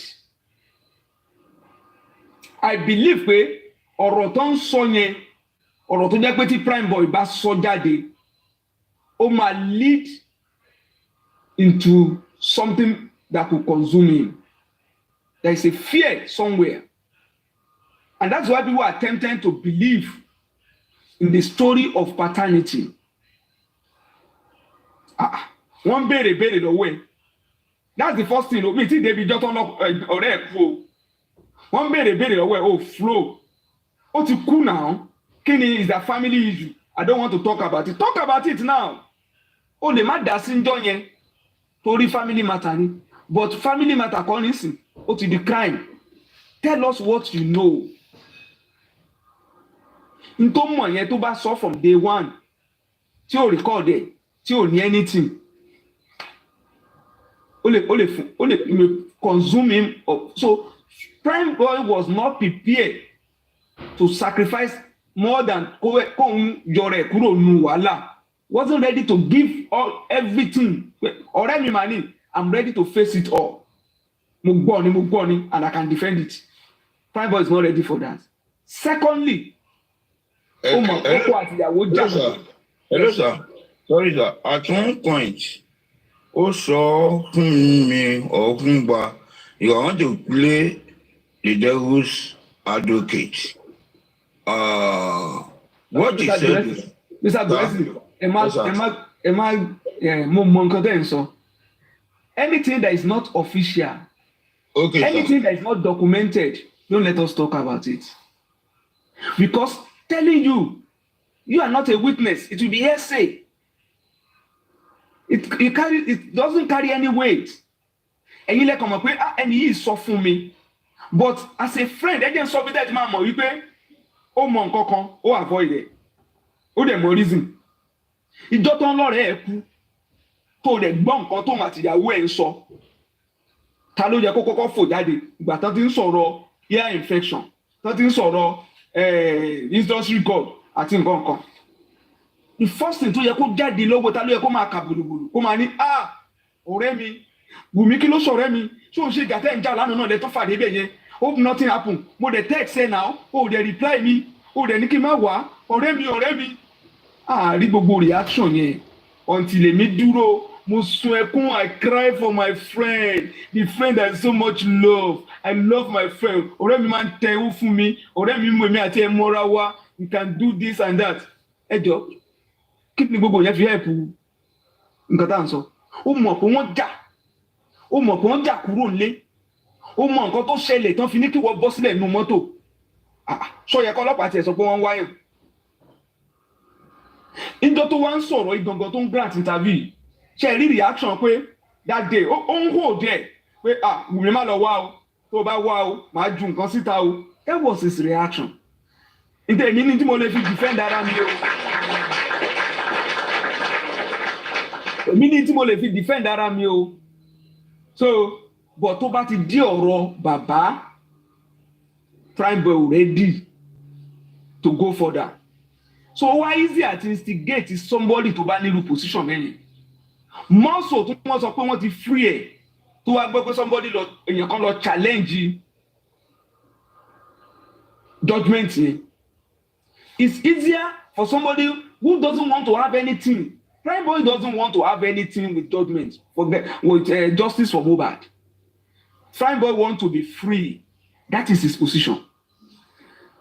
Naira Marley want to be free. Forget the fact that they came to Corona and they are all saying, let the 15 people in the house be investigated. They just want to be free. They are not interested in justice for Mohbad. Why did I say so? Any of them, the three of them, Naira Marley, Sam Larry, and Prime Boy, if they are truly interested in justice for Mohbad, they will know that DPP clearance for them is an exit for the 15 people that in the Towa Noleye. One open lẹ̀kùn fáwọn 15 people Towa Noleye pé ẹ̀yin ẹgbàá bí jáde ń tiyín ni. This is the exit. Go away. Go this route. Nǹkan tó ṣe nìyẹn. Tó wọn bá mọ̀ pé àwọn ní justice coming to Corona to say 15 people in the house, they should query them. When they have, then the police have submitted a report to say only 2 people are found guilty. And you are not saying Emma Fitiwa, she bait. Don't use us as a bait. Don't use us as a cover for the real suspect. You can't, if you don't challenge DPP in court to say, Corona is going on, let them finish their own. Let there be a clean clearance. Let there be a clean clearance. Ti Naira Marley ba fẹ́ justice for Mohbad. Ti Sam Larry ba fẹ́ justice for Mohbad. Ti Prime Boy ba fẹ́ justice for Mohbad. They will not see DPP clearance or police report clearing them as a clean clearance. Because police it excuse the 15 people that they now came to Corona to say Corona should. Nígbà tó ń wà in court wọ́n fẹ́ clear wọn. Wọ́n ṣe maintain that same position. Did they put that same position in their statement with the police? Did they challenge the police not focusing on those 15? Do they see there's any substance that point at that direction of 15 people in the house being quizzed? Do they themselves ask for forensic? The three of them together? Tí wọ́n bá ṣe nǹkan kan, wọ́n lọ. Àwọn òní ẹni tí ò ṣe, ní pray pé kán punish ẹ̀. That's not our position. Tí kò bá ta Prime Boy lára, wípé I will fight justice, tó náà wá compensation from GoFundMe, tó contribute to fún bàbá láti pursue justice, and some people are saying even Prime Boy is supposed to be compensated from that money. Èmi ò mọ reason tó fi dé court that they cannot tell the court that their detention is unconstitutional and they deserve compensation. They cannot face the authority. They want to excuse themselves. They want to be free. Wọ́n wò pé ẹ má tún jẹ́ àdáwà lálẹ́. Wọ́n ṣàtì ní káwa máa lọ ká máa lọ. Alọ́ba nìkan náà lè wá máa punch from behind because he's a carpenter. You can't face the authority that detain you and allow 15 other people to go. And somebody is telling you you deserve compensation from GoFundMe for Aloba. That is very unfair. Just like I said, the disengagement, because I will call it disengagement from day one. Prime Boy disengaged himself from giving information that could help in pursuing justice for Mohbad. Prime Boy was even holding information about what he knew. It was when Wunmi punched that Prime Boy started tweeting, started talking, started releasing bits of some things, and also telling us what spending, which aligned with what he knew, but he didn't want to tell us at that point. Our attention should be on the fear, the fact that whatever Prime Boy knew, or whatever made him to be skipping questions about what happened in the car. The reason why he said he couldn't intervene, I didn't tell us on issue why he could not intervene. Tó bá ń jà lórí owó ọbẹ̀, sọ fún wa now. Tó bá ń jà lórí owó oúnjẹ, sọ fún wa now. It's a family matter. Tó bá ń jà lórí pé wọ́n bára òun dúró lé ní òtí ẹ̀rọ ojú ẹ̀ ṣebí wọ́n lọ́kọ mi. Kí is there anything to hold on that? Tell me one family matter. Nígbà tó ti léyàn kú that a true friend knew about, and he will say, I cannot talk about it. There must be something confidential. There must be something serious. To bá sọ ó wà incriminating, because there are parties that are not one this time around, that their reaction or their action or their inaction will lead to unfavorable conclusion for Prime Boy. Thank you all.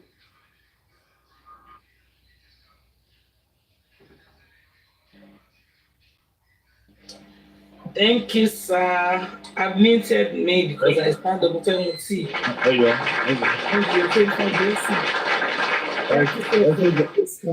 Yeah. Thank you, sir. At least I enjoyed your lecture as usual. and your enlightenment. Crime boy or anybody that can relay message to him. One thing to say is normal, as in, but one thing to say that really hurts me is the way after I don't know whether it was an arrangement with the police or anything. Allegedly or whatever. Nobody can quote me for my thoughts. I am not saying it authoritatively. I don't know whether it was an arrangement or a late from the police, because Prime Boy was at the tail end. One lawyer approached the court that, okay, we want to make drag at the inquest. And with what we knew with police treatment with Crime Boy, he had invited, and the inquest had approved Crime Boy inviting both me and the Nigerian police via the IPO. But it's quite unfortunate that all of a sudden the people advice came out and Crime Boy withdrew. That could have even helped us further, because there are certain unanswered questions that we needed to ask from me and also from the IPO, who said they had carried out one investigation or the other. It's quite unfortunate for pulling out of the inquest and pulling out to further ensure that those two individuals were present at the inquest is something that hurt me most. And Crime Boy, if people are saying you are not different from other friends who did not intervene or who did not say anything concerning the death of Mohbad, I think they could be right. They could be right because you were concerned because your name was involved. And the moment your name was removed, you decided to stay aloof and to abstain from the case. That was the only thing I could count against you. And probably anytime you have an opportunity to come up, defend yourself and clear the air, because the inquest will not allow that missed opportunity to come back again. And that could have been a place or an avenue for you to relaunch your fight and everything. But unfortunately, those who advised you or influencers, they influenced you wrongly. Thank you very much. Mommy 8070, Mommy Bosu.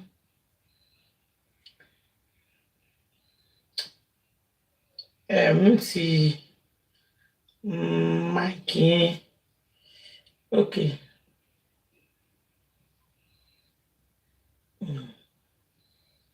Allow me. Once again, good afternoon, ma. Good afternoon, everyone. My daddy Guresi, good afternoon, sir. Our dearest daddy, best scholar, good afternoon, sir. Thank you all for all you are doing. Mommy Bosumbola, good afternoon, ma. And thank you for the gift. I really appreciate, ma. God bless you. To everyone in the comment section, good afternoon. God bless us all. The reason why I requested back was what my daddy said, Daddy Guresi. He said, I think I will try and coach you, if not 100% right, but I'll try and coach you. You said you were so disappointed because once Prime Boy name was out and it never showed up anymore. I want to tell you that you are 100% right. They actually took Prime Boy's name out.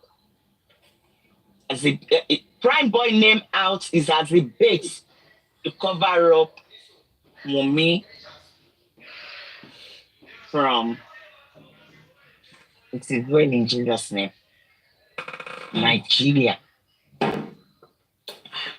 Nigeria. Oh, leader.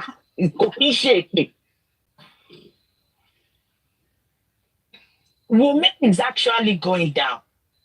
Prime Boy could have been the best elements against Wunmi.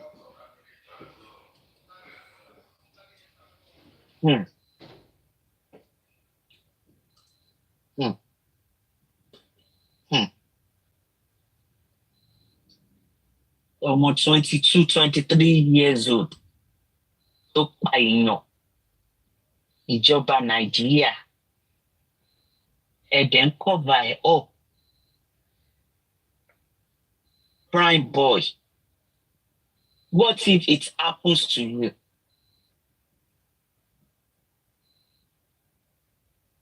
And Mohbad stood up to fight for you. Prime Boy. Prime Boy. Ó ti ṣe òkú Mohbad. Because wọ́n release ẹ̀.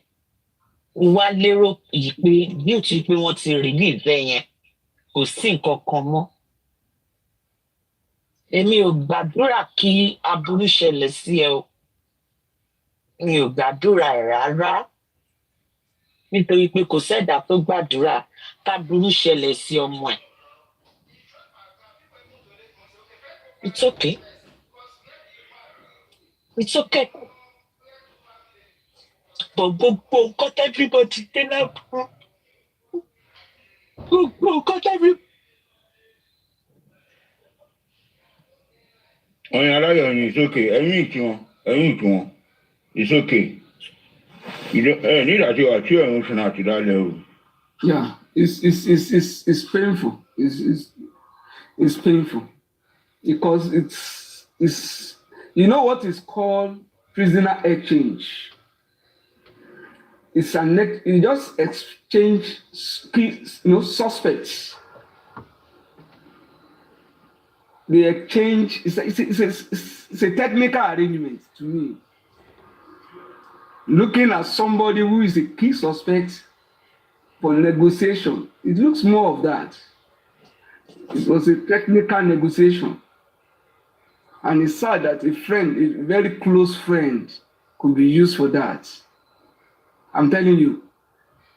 That, in fact, it was a very, very sure exit. And that is why some of them felt, oh, once two people are held for negligence, and somebody who may hold one or two information about this thing is even spending. There's nothing that is going to happen to standing in court. Which judge will sentence Sunday for just introducing a nurse? For what? It's like winding up the case. It's painful. And for a friend to just keep mute after that, we are not saying you did it, but get your clean clearance. You're on a clean slate. And now they want to use you again because they will never allow you to go. Those who are striking this deal need to let you get your freedom once and for all. Eshe? Thank you, sir.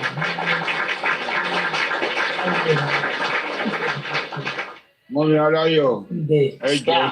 I understand that Prime Boy said. Ẹ wá sọ̀rọ̀ tẹ́ ẹ ti get to right. I know you are such an emotional mother, a sincere mother to everyone, but one thing ni pé táwa ròdìdùn hàn àhọ́ra dé egun. Ó máa dùn yàn náà lóòótọ́, ṣùgbọ́n nǹkan tí kálukú wá ṣe, ó máa jèrè ẹ̀. Sherry, what I have done, even if we come against him, tí justice wá ó wà, àwọn olùgbé ẹni ilé gbìyànjú, ẹni ilé ṣe kìíní o, àtàwọn tó ń gbú mi, tó ń ṣépè fún mi, they will still come to realization that and he did you. So also everybody, whatever we do, apart from the reward from God, nǹkan tá a wá ṣe láàrin ara wa òun náà làwọn àgbèrè ẹ ṣàkà sí wípé bẹ́ẹ̀ni yẹn ṣe fẹ́ ṣe tiẹ̀ ló ṣe ṣe yẹn kò affect anything bóyá fẹ́ ṣe ló ṣe ṣe yẹn it's just like it would have been easier for us to get to the root of the matter than how he has done. Don't worry, nǹkan tó lọ́wọ́ àwọn àṣẹ ọlọ́run máa ṣe. God has designed everything for himself, by himself, and to the good of àwọn tó sinmi lé. Ẹ jọ̀ọ́ nítorí ọlọ́run, ẹ má rò. Yes, sir. Thank you so very much, sir. I really appreciate it. Thank you for all you do, sir.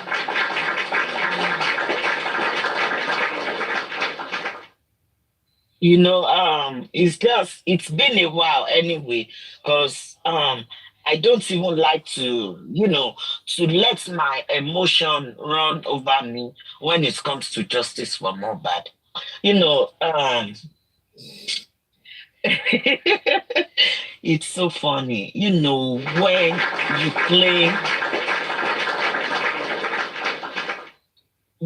claim you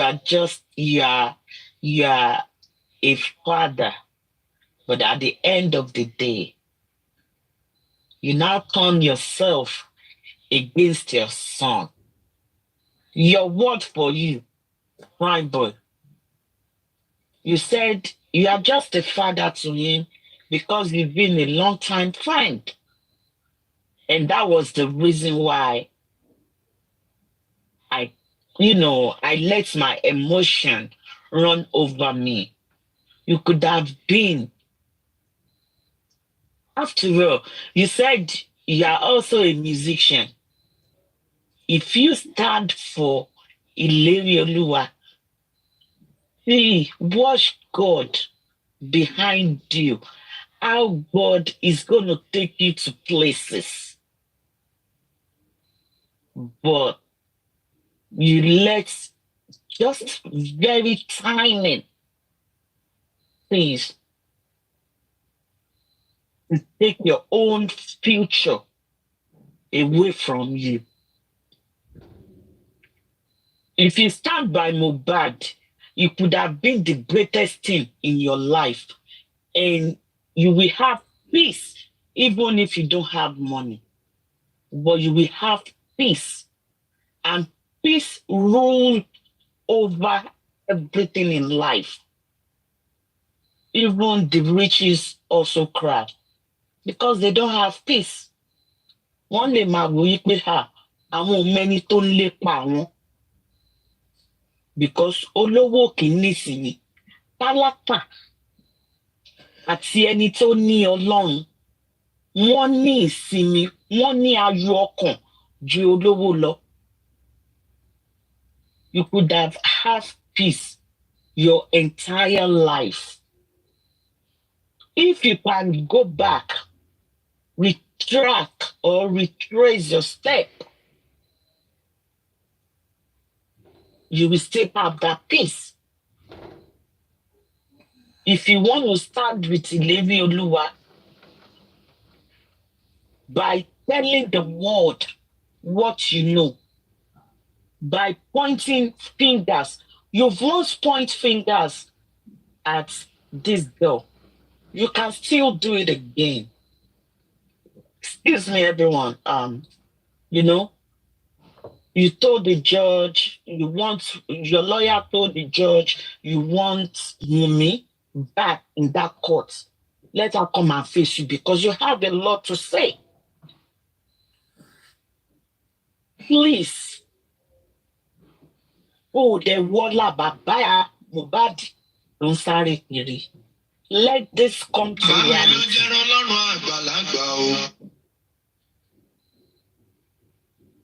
Let it come to reality. Let it come to fulfillment. You can. Torí àwọn tí wọ́n fi owó kún ẹ, jẹ́ kí wọ́n mọ̀ yìí pé ọjọ́ alẹ́ àtàwọn ọmọ ẹ ló fẹ́ jà fún. Nítorí pé kí ẹ̀ṣẹ̀ àìmọ̀dí kó má ké lórí àwọn ọmọ ẹ. You can still do it. You can still do it.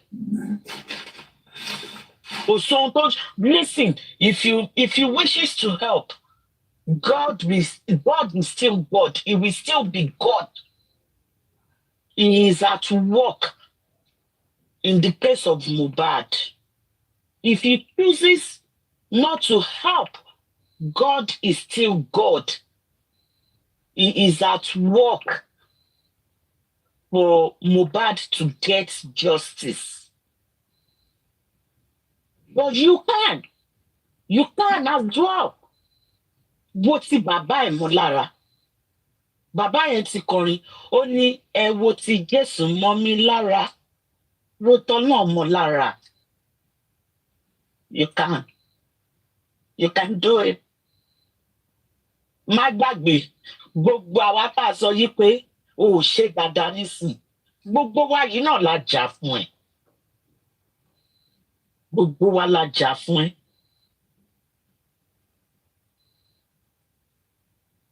Èlò lọ fún ẹ nítorí pé kò bá máa lọ sẹ́wọ̀n. Tó o mọ̀ gan, bóyá náà fẹ́ gbé ẹ pamọ́ nítorí ọjọ́ bí tó le ju eléyìí lọ. You don't know. Ó mọ̀, ó lè jẹ́ pé Ọlọ́run fẹ́ gbé ẹ pamọ́ fún ọjọ́ bí tó le ju ti Mohbad yìí lọ. Anyway, it is well. Mohbad will get justice. Ojú ló ń kún àwa. Whether you like it or not, Wunmi is going down. Whether you like it or not, prime boy, whether you be or bell, kí Wunmi kó padà wá sí inquest just for your lawyer to ask a question, for our own son, Sam, to face her, to ask her question, whether you like it or not. Wunmi is going to high court. If you like, help. If you like, don't help. Ìwọ ló mọ̀, kó máa pọ̀n ẹ́ lẹ́yìn.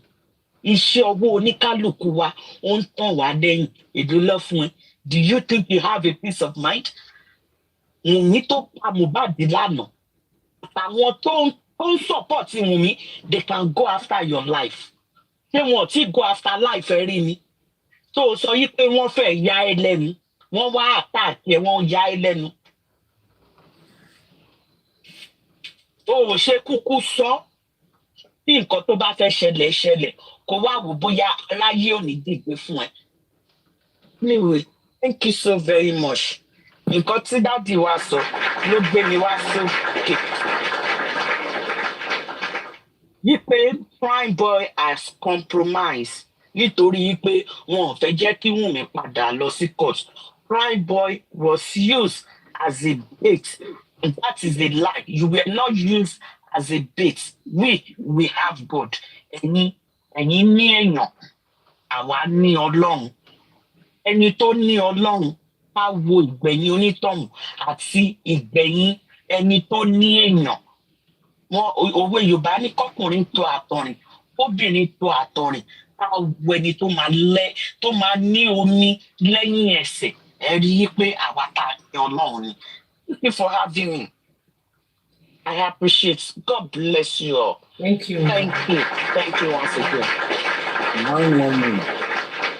Love you always. Eshima. Thank you. That'll be anything. I love you too, Daddy. Thank you, sir. Thank you, Babami. You are blessed, sir. Mo rẹ́ni kéjì ọ̀wọ́n lé sọ mi òkújọ́ mẹ́ta o, ó ga o. I miss you. Hey. Daddy Gracie, ẹ má bínú ẹ̀kún ṣe ti bọ̀ fún anything because of anything. No, Cherry, ẹ̀wọ̀n kìíní kan. Cherry, barista, èmi mi ó dàbí mi barista kọrin yẹn fún. Ó ní àkìtàn ni mí, fertilizer ni mí, àkìtàn ni mí. Ikú akọ́gbọ́sù tí orí ẹlẹ́gàn ló bàjẹ́ o. orí àkàtà máa ń léwó sẹ́nu adìyẹ ló yẹ ká ti gbọ́ 20 ọdún 40 ọdún tèbi tí ń pa kókó ajá kọ́ ni yóò ṣe ti ṣàgùn o aláyé bàbá ṣẹ́rí ẹ̀gbin kò sẹ́gun tẹ̀ wọ́n aṣọ ẹ̀wọ̀n àgọ́rí bàbá yẹn lè ní kó wọ́n gbèsè nu tó wá sì ń jẹ́ tiwa àwọn kíní kan ni wọ́n fi ń dúpẹ́ lọ́wọ́ Ọlọ́run ẹni tó wá gún mi lórí social media tó wá rí mi I swear to God ó wá rẹ́rìn sí mi ni èyí tó wọn àdọ̀wálẹ̀ ló wọn akọ̀jù èyí tó wọn akúnlẹ̀ ló wọn akọ̀jù tó wá orí gùrẹ́jì yẹn ò dá gùrẹ́jì yẹn ṣe kiri kan kò sí wo ṣe tó when you see me ọ̀wọ́n Ọlọ́run ló ṣe kì í ṣèyàn wàá símà wàá kúnlẹ̀ àbí kò dọ̀wálẹ̀ ni torí pé tó wá kọ́kọ́ rí mi Ọlọ́run ló wá rí lára mi kì í ṣọlá tèmi ẹwà Ọlọ́run ni bẹ́ẹ̀ bàbá yẹn lè mí sọ pé kò sí nǹkan tí bàbá yẹn lè ṣe tẹ́lẹ̀ wọ́n gbọ́dọ̀ gbẹnu òkèlú tó dò kó wa máa sọ̀rọ̀ sí anyhow kò sí nǹkan kan àwọn ilé méjì ọjọ́ nígbà tí mo gbọ́ pé accident tó ṣẹlẹ̀ sí mi àbí kinní kan ìyẹn kẹ gbogbo ọ̀rọ̀ tí mò ń sọ yìí èmi ń ṣe jaw exercise ni I just need to do it massage mo fi ń ṣe it's not that pé anything but notwithstanding kẹ́nìkan máa wá lo present condition kó wọn wá fi sọ̀rọ̀ kó wọn wá fi gàn mí it's not a predicament it just came and it will go kò sí nǹkan kan I am okay kò sí nǹkan tọkùnrin ṣe tí mi ò ṣe lọ́wọ́ yìí kò sí nǹkan kan mò ń ṣe gan ju ti tẹ́lẹ̀ lọ gbogbo nǹkan ìtẹ́ ẹrù àti ìtẹ́ ẹrù mò ń ṣe ju ti tẹ́lẹ̀ lọ ní ti dáadáa tọkùnrin ṣe o mò ń ṣe dáa so notwithstanding bàbá yẹn òun là ń try láti sọ pé everybody should just take him off their mouth kò sí nǹkan tí bàbá yẹn lè ṣe ẹjọ ta ni ọmọ ẹ lè kú tó dẹ̀ máa dúró pé ẹjọ nítorí Ọlọ́run ẹjẹ ń sọ kí nìkan fún yín méjì ọ̀tọ̀ọ̀tọ̀ in recent time mo sọ fún dádì especially nígbà tí wọ́n sọ pé àwọn kan òkú ìwádìí pé ìbàdàn ní ń kún ẹja lọ́n fi ráàpẹ́ mo ní dádì ẹjọ́ ká tiẹ̀ lọ yọjú sí lọ́ọ̀dì ọmọ yìí ìgbà tí wọ́n sọ reaction àti bàbá yẹn ṣe ó ní rárá ó ní mi tí ìrẹ́ lọ ó ní kì í ṣe ní ìsìn mo rò pé bàbá yìí inú ẹ̀ ò dùn and kíní kan ni mo notice ńgbà táwọn lọ ń ru rọ́ọ̀dì yẹn àwọn arẹ́rìn àwọn adákàrà àwọn àṣeré lọ níwájú Ọlọ́run àtìyàn táwa lọ wọn jẹ́ kí bàbá wọlé o èmi ni wọn wọlé but bàbá máa rí containers ojú mi àti ojú àwọn tó wà níbẹ̀ múdù bàbá máa change táwa ń bọ̀ bàbá ò ní sọ a word ẹ̀mí mọ̀ pé nǹkan kan ti ṣe bàbá yìí it will be so cold so sad and máa rò pé kí ni wọ́n á gbé bàbá yìí wá bí báyìí fún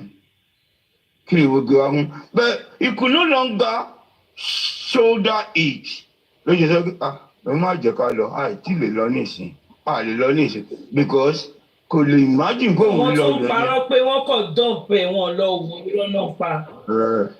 ẹ wo ní the best environment tí wọ́n lè fún irú body Mohbad in that nature irú ẹ̀yẹn ni kò sí private morgue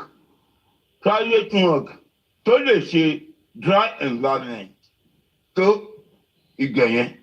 Sorry, it is a government well equipped and well facilitated well equipped facility government.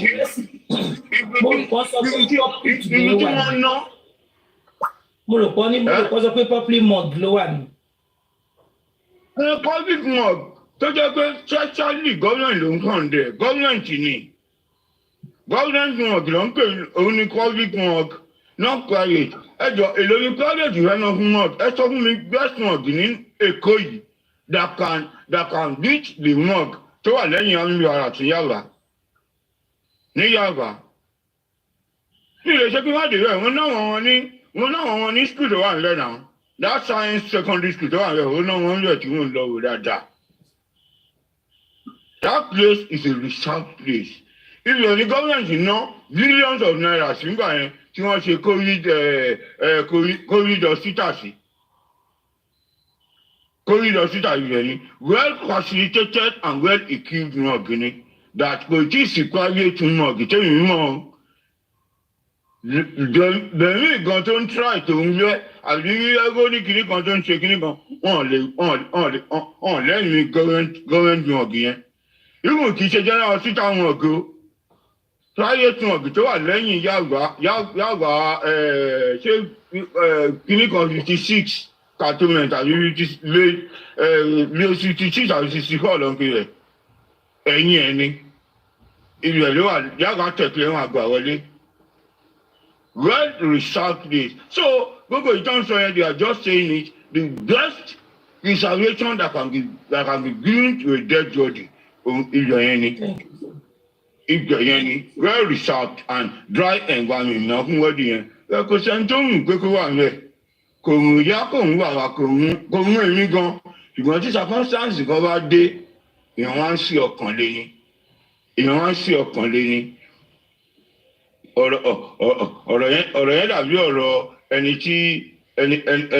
ẹni tó ní fracture lẹ́sẹ̀ tẹ́sẹ̀ ankle tinú gbogbo ẹ̀ tinú wọ́n á sọ pé amputate ẹ̀. Wàá gbọ́ ọ̀pọ̀lọpọ̀ the only solution to my health àbí to my existence is to cut off the leg. Níbi tó ti rún. Kò sẹ́ni tó ń ṣùgbọ́n the solution might be difficult to admit or to accept. Agbọ́dọ̀ gbà bẹ́ẹ̀. Kò sínú ẹni tó dùn pé kó wà nílẹ̀ yẹn for this far. But for certain reason or the other, we just have to accept faith and have someone courage. Pé nǹkan kan ti ṣe rọ́ọ̀dì yẹn, kò sí nǹkan tó ṣe rọ́ọ̀dì yẹn. Wọ́n wá ìgbé jáde bẹ́ẹ̀ ṣe tu sí last year lóyìí ṣe wà. Dry environment. Go and read about dry environment. Kẹ̀wù lóyá dry environment ó máa ń decompose. Dry environment kì í decompose o. Kò ń decompose. So gbogbo àwọn tó ń sọ̀rọ̀ pé sọ yẹn they are just saying it. Ọlọ́run alààyè kò ní jẹ́ ká rí kọ wọn kò sẹ́ni tó máa ṣẹlẹ̀ sí tí inú ẹ̀ máa dùn kò sẹ́ni tó máa ṣẹlẹ̀ sí tí ara ẹ̀ máa balẹ̀. One day we are going to give him a befitting burial and put him under the surface earth. Kò sí nǹkan kan àásìlẹ̀ àṣírí ẹ̀gbẹ̀ngbẹ̀yìn náà ni kó yẹ kó máa yẹ ẹ̀ lẹ̀ kó dẹ̀ yẹ bí ẹ̀ òun ni nǹkan táwa ń sáré pé ṣe kí ọmọ yìí kí ẹlẹ́dàá ọmọ yìí kó lè súre fún wa pé you fought a good fight and you fought for me and tọ́lọ́ bá ti wá tẹ́gbé wa ládé àjẹkárí justice pé okay the crown of justice that we have won òun la gbére ẹ láyà yìí go with it and enjoy your peace with God. Thank you. So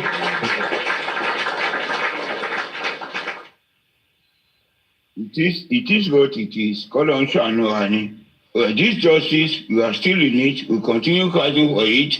Ẹ̀yin tẹ̀ rò pé justice ti wà jẹ́ or ẹ̀yin tí justice yẹn ti wà jẹ́ lọ́dọ̀ yín. Àbẹ́lẹ́ ìjọ sọ pé justice ti wà jẹ́. Ọ̀dọ̀ yín ló ti wà jẹ́ o. The justice is still intact. If the court of competent jurisprudence can still entertain Joseph Alowa regarding the death of his son, a high court of that matter, a very reputable honorable judge Olatoke, will entertain and accommodate a case from Joseph Alowa against the Attorney General. That's to tell you that our justice is still intact. For the inquest to say that we are rounding up, we are going to come up with our final kinikon. By June, they will start working on it. And a recommendation will be made both to the state government and to the Ministry of Justice, the DPP. That's to tell you our justice is still intact. And for the federal government delegation, or for the federal government to send a delegation to come and ask our Muhammad that what do you want concerning this case? That our heads, it and we have done, we want to see what we can do. That's to tell you that the justice is still intact. So if area to do it, justice is what you want there. Please use your life to rot with that justice that has been destroyed on your own side. Well, as far as you are concerned, our justice is still intact, and on that's to tell you and to assure everyone that this justice is still intact, and we are not going to leave anyone unattended to. A ò ní lájú wálẹ̀ ọ̀ ká sùn lọ kájọ́ kan ti ẹ̀yìn kan gbérí wa. We will not. We will fight this battle, we will get this justice, and we are going to ensure that Mohbad will have an eternal rest and is going to smile and be happy with all of us that are truly fighting for justice. If the only person Mohbad in his entire life has publicly in a song apologized and said sorry to is his father, I think any right-thinking person owes that father a loyalty of justice. Because till the last minute of Mohbad, he never said anything against the father, that even while the father did not take anything against him, while the father did not feel offended, while the father did not see him to adhere to his instruction, Mohbad said, "Daddy, I am sorry. I am sorry." If you claim to be fighting for Mohbad, or you claim to be loving Mohbad, and you are not, look, we all claim to love God. Like Christians will say, we love God. But the only area, the only portion, what made us to also love Jesus was a statement from God to say that, "Verily, verily, I say unto you, this is my beloved Son, in whom I am well pleased." We have no choice. If you love God, you must love Jesus. Sorry, apology to non-Christians. As Christians, because of that statement, whom I am well pleased. If you claim to love Mohbad, to be fighting for justice for Mohbad, and God was only to apologize and to seek the face of his father, my brothers, my sisters, my mothers, my fathers, you owe the one a duty of loyalty. You owe the one a duty of love. You owe the one a duty of sincerity. Because the person you claim to love, and you heard it, both from his mother, his wife in quote, and also to everybody that the person he loved most was his father. That he never joked with his father. You heard it from his friends, all his friends. Even when I were engaged, they came out to say publicly, "Come, I'm glad you feel very serious. I'm glad you feel very serious." So you claim to be fighting justice for the boy, and you are there insulting the father. And something is wrong with you that you need to check yourself. So let's just continue to seek for justice and continue to do it with all sincerity and with all righteousness as God. Thank you very much. Thank you. Thank you very much. We appreciate you. Blue. Yellow.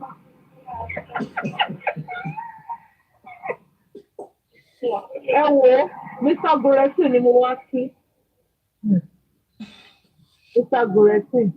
Ok wa, ẹwúwa kò lè dùn wá. Ìkọ́ tí kò ṣe lásán, ewu tẹ́ wúwa yẹ̀yẹ́ wọn. Ó yá mú gbọ́, ẹ wá fún mi. Yẹ̀yẹ́ yìí o, ewu tẹ́ wúwa yẹ̀yẹ́ yìí o. Ẹ máa bú wa nìṣó, àwọn ò gbá nǹkan kan. Tẹ̀tẹ̀ bá kú wí, àti kọ́ nínú àkọọ́lẹ̀ wo pé nǹkan burúkú wọn mọ̀ fi ti ara wọn gbọ́. Kò sí kó bá ṣe ń ṣe rere tó nílé wọn bí kó máa já sí burúkú lọ. Èmi kò fẹ́ wá ṣe léyìí sẹ́yìn tẹ́ búgù rẹ̀ sí lónìí. Gbogbo níbi kan, wọ́n ní ṣé là lọ ẹnu ní. Mo wá wòkè, mo wá sọ fọ́lọ̀. Àfi ká ní ẹni yẹn, ká ní kò bá fi ọwọ́ ẹ̀ wá mọ́tò rí. Àfi ká ní ẹni yẹn, ká ní kò bá fi ẹsẹ̀, ká ní kò bá fi tẹ mọ́tò rí. Kí ni sọ̀rọ̀ báyẹn lọ? Akànjí ni àmọ́ kan tó lè ṣẹlẹ̀ sí wa lálẹ́. Bùrẹ́tì náà jí lọ́jọ́ ìṣẹ́ fi jáde lọ. Ẹ jẹ́ kí n sọ̀kan fún yín. Ẹ wá sọ bẹ́ẹ̀, ẹ fi wọ́n lẹ̀. Fúnyàn lórí ayélujára. Olé òye Ẹ má wọn kà ni. kún. Ṣé wàá rí mi? Màá wá sọ Mo fún bẹ́ẹ̀ ṣe ìkan kà tí ò kún, yáwó. mo kà kún. Patient mi ni wọ́n. Máa sọ sórí ẹ̀ nìkan fún yín. Ṣé irun sísì náà ni kò tí ì kùn àrí? Mr. Bùrẹ́tì. Ṣé irun sísì ni? Àbí irun sísì ti kún? Ṣé rí? Àwọn rí. Mr. Bọ̀dé. Ṣé ẹ mọ Ṣé irun sísì ti kún àrí? Ṣé irun sísì lọ sí ìwà àrí? Wọ́n ti kúrò lórí sísì. Àti ẹ̀ ti gbé dé room 8 lẹ́nu. Ṣé ẹ mọ Ìbàdàn dáadáa? Ẹ mọ Ìbàdàn dáadáa. Mo mọ àwọn díẹ̀. Ẹ mọ ibi tó ń pè ní ọjà àrùn àgbájé. A lè ti lérò rí ká máa mọ̀ torí alárìnkálà wa náà. Wọ́n ṣẹlẹ̀ sí wúmà yẹn ní December 24. Introduction mẹ́kù ọ̀la. Ìṣòro. Ẹ rọra máa bú yàn. Ẹ lọ bìyà Fọlákẹ́. Mo ń bọ̀ mi ò sí lè.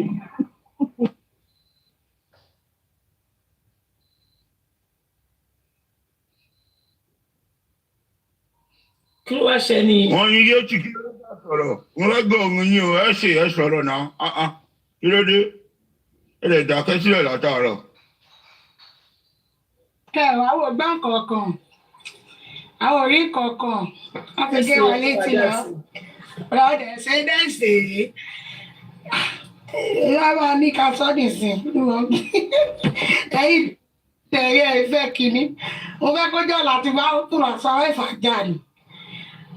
Ẹ sọ ní ní gbogbo ṣogbo kan náà ẹ fà á jábọ̀ ìgbà tẹ̀ ti ṣe pé tèmi fẹ́ sọ̀rọ̀. Àwọn oníṣòwò àárọ̀ ni àárọ̀ ni skul tí wọn. Ẹ jẹ́ kí n máa sọ̀rọ̀. Ẹ mọ̀ ń pé wọn ò lè máa bá èèyàn ti wá. Ókè máa sọ̀rọ̀ ókè. Ṣé Blue sọ̀rọ̀ ní ókè? Blue sọ̀rọ̀ ní o. Blue dẹ̀ ń sọ̀rọ̀ nípa express òkùnjẹ́rì. Ṣé rí wúmà yẹn? Kò sí kan tó lè ṣẹlẹ̀ nínú ọjà yẹn sínú ẹ̀ máa ń dùn. Mi ò rí ó máa dinú káàkiri. Wọ́n ní kankan ṣẹlẹ̀ sí lágbájá olóko máa mú ẹnu lọ́kọ́ máa bọ́ ẹni yẹn.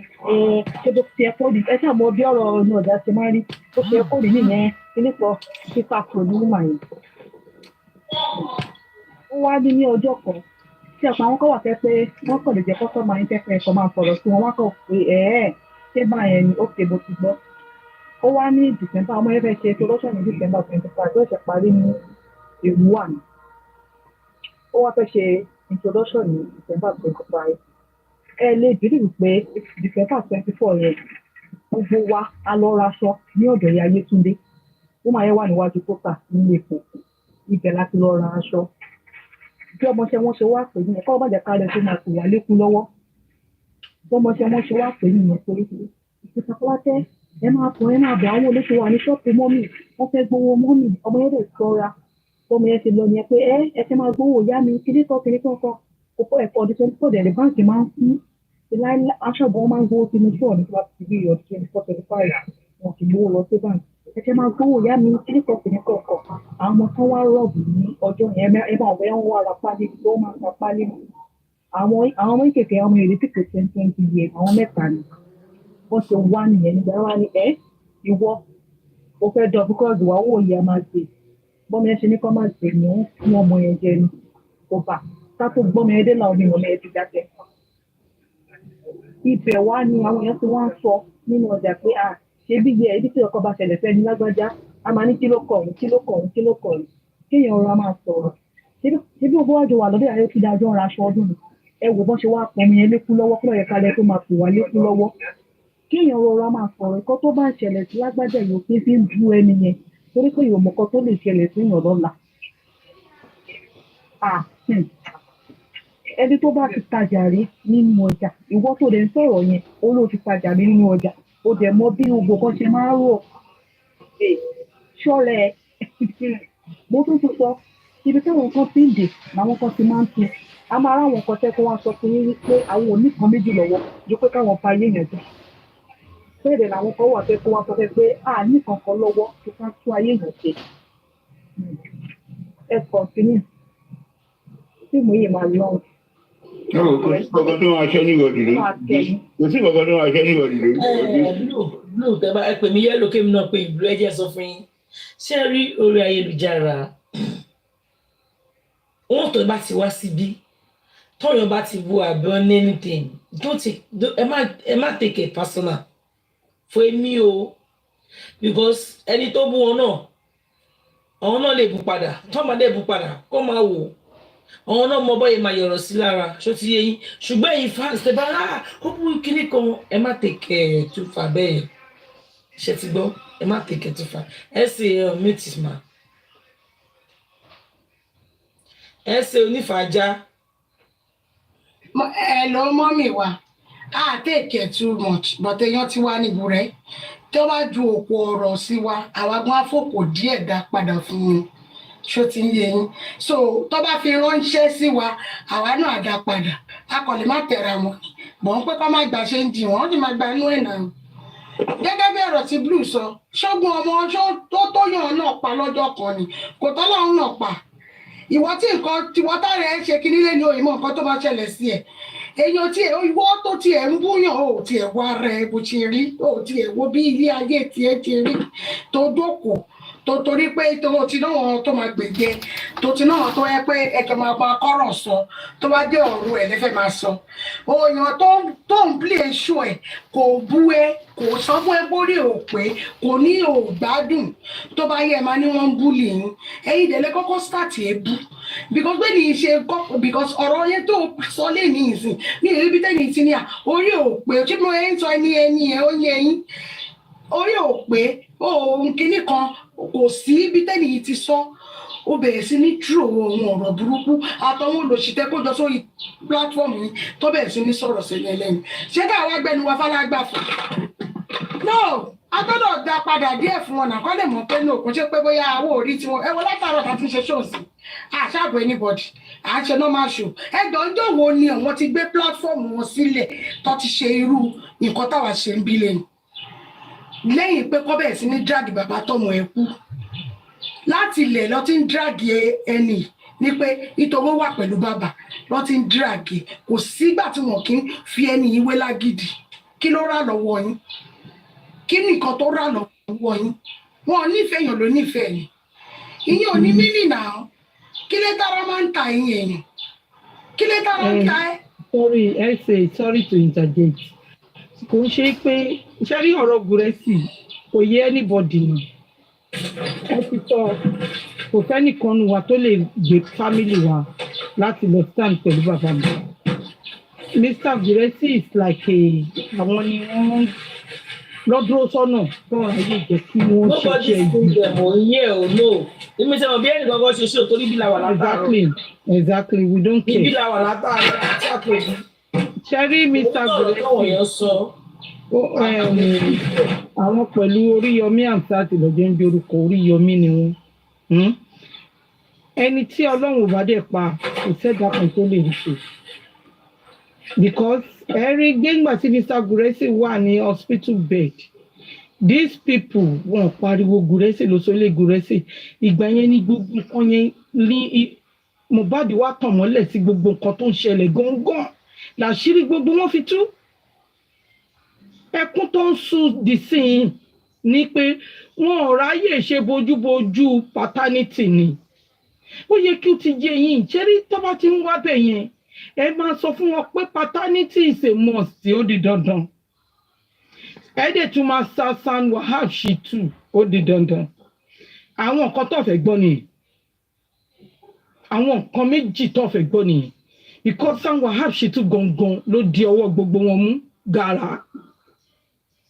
Mr. Guresi dere onga idi baba gara. Because there are some documents tí wọ́n ti kí owó bàbá bọ́ ṣọlọ tí kò bá ń ṣe Mr. Guresi ní ẹ má máa sign any document. Later ni mo ṣẹ̀ṣẹ̀ ní Mr. Guresi sọ sí fún gbogbo aráyé ni wọn bẹ́ mi sọ lẹ́yìn o. But thank God pé this man I always anything tó bá ti sọ ń pa wọn báyìí mo máa ní no láyé wọn ní ṣé mi ní family ẹni mi mọ the reason why. Ṣé ní tó bá ti wá bẹ̀yẹn tó ti ń bú Mr. Guresi kó ṣe Mr. Guresi lọ ní problem yìí o San Wahab Shittu àti bàbá Mohbad gangan torí Mr. Guresi ń ṣàlọ́ba ta ló dúró fún alọ́ba family San Wahab Shittu ni because of Mohbad. Paternity is the problem now. Tẹ́ bá rí pé nígbà tí wèrè fake barrister ènìyàn ṣòro Táíwò Dùmọ̀sù tó wà lórí ìtẹ́ kò lè tó yìí. Wọ́n ti gbá wa bíi mẹ́ta ń sìn, wọ́n ti parí olè. Wọ́n ti kọrin sí mi kò sí ìdókan. Mo tún tẹ laughing emoji ni kò ní yẹ yín. Èmi wà ní ìtẹ́fẹ́ búlì ni. You understand? I don't care. Tẹ́ bá ti rírun nǹkan bẹ́ẹ̀ tó wọ́n bá gbé orí ẹrú góòtù sí mi ní ibi orí kọ́fí kọ́fí ojú mi ẹ tẹ laughing emoji ẹ nídìí láti bú wọn. Ẹ tẹ laughing emoji àwọn tó ń ṣeré ọwọ́ Chinese behaviour ibo náà ìgbà tó gún lè gan lórí Facebook ibo làwọn wèrè yìí wà àwọn ẹranko. Who knows it? The problem is that the paternity test. Ẹ jẹ́ kí wọ́n ṣe paternity test yẹn. Ẹ rí para wọn máa rọ̀. Owó iṣẹ́ wọn ló ń ṣiṣẹ́ fún. Wọ́n dẹ̀ máa ṣiṣẹ́ kù ni. Owó iṣẹ́ wọn ló ń ṣiṣẹ́ fún. Nobody tó lè hold anybody dání. So Fatimba ti gbowó láti trade òkú ọmọ 26. Mi ní trade òkú ọmọ 26 ẹlẹ́dàá mi ò ní jẹ́. And I'm still standing gidigba.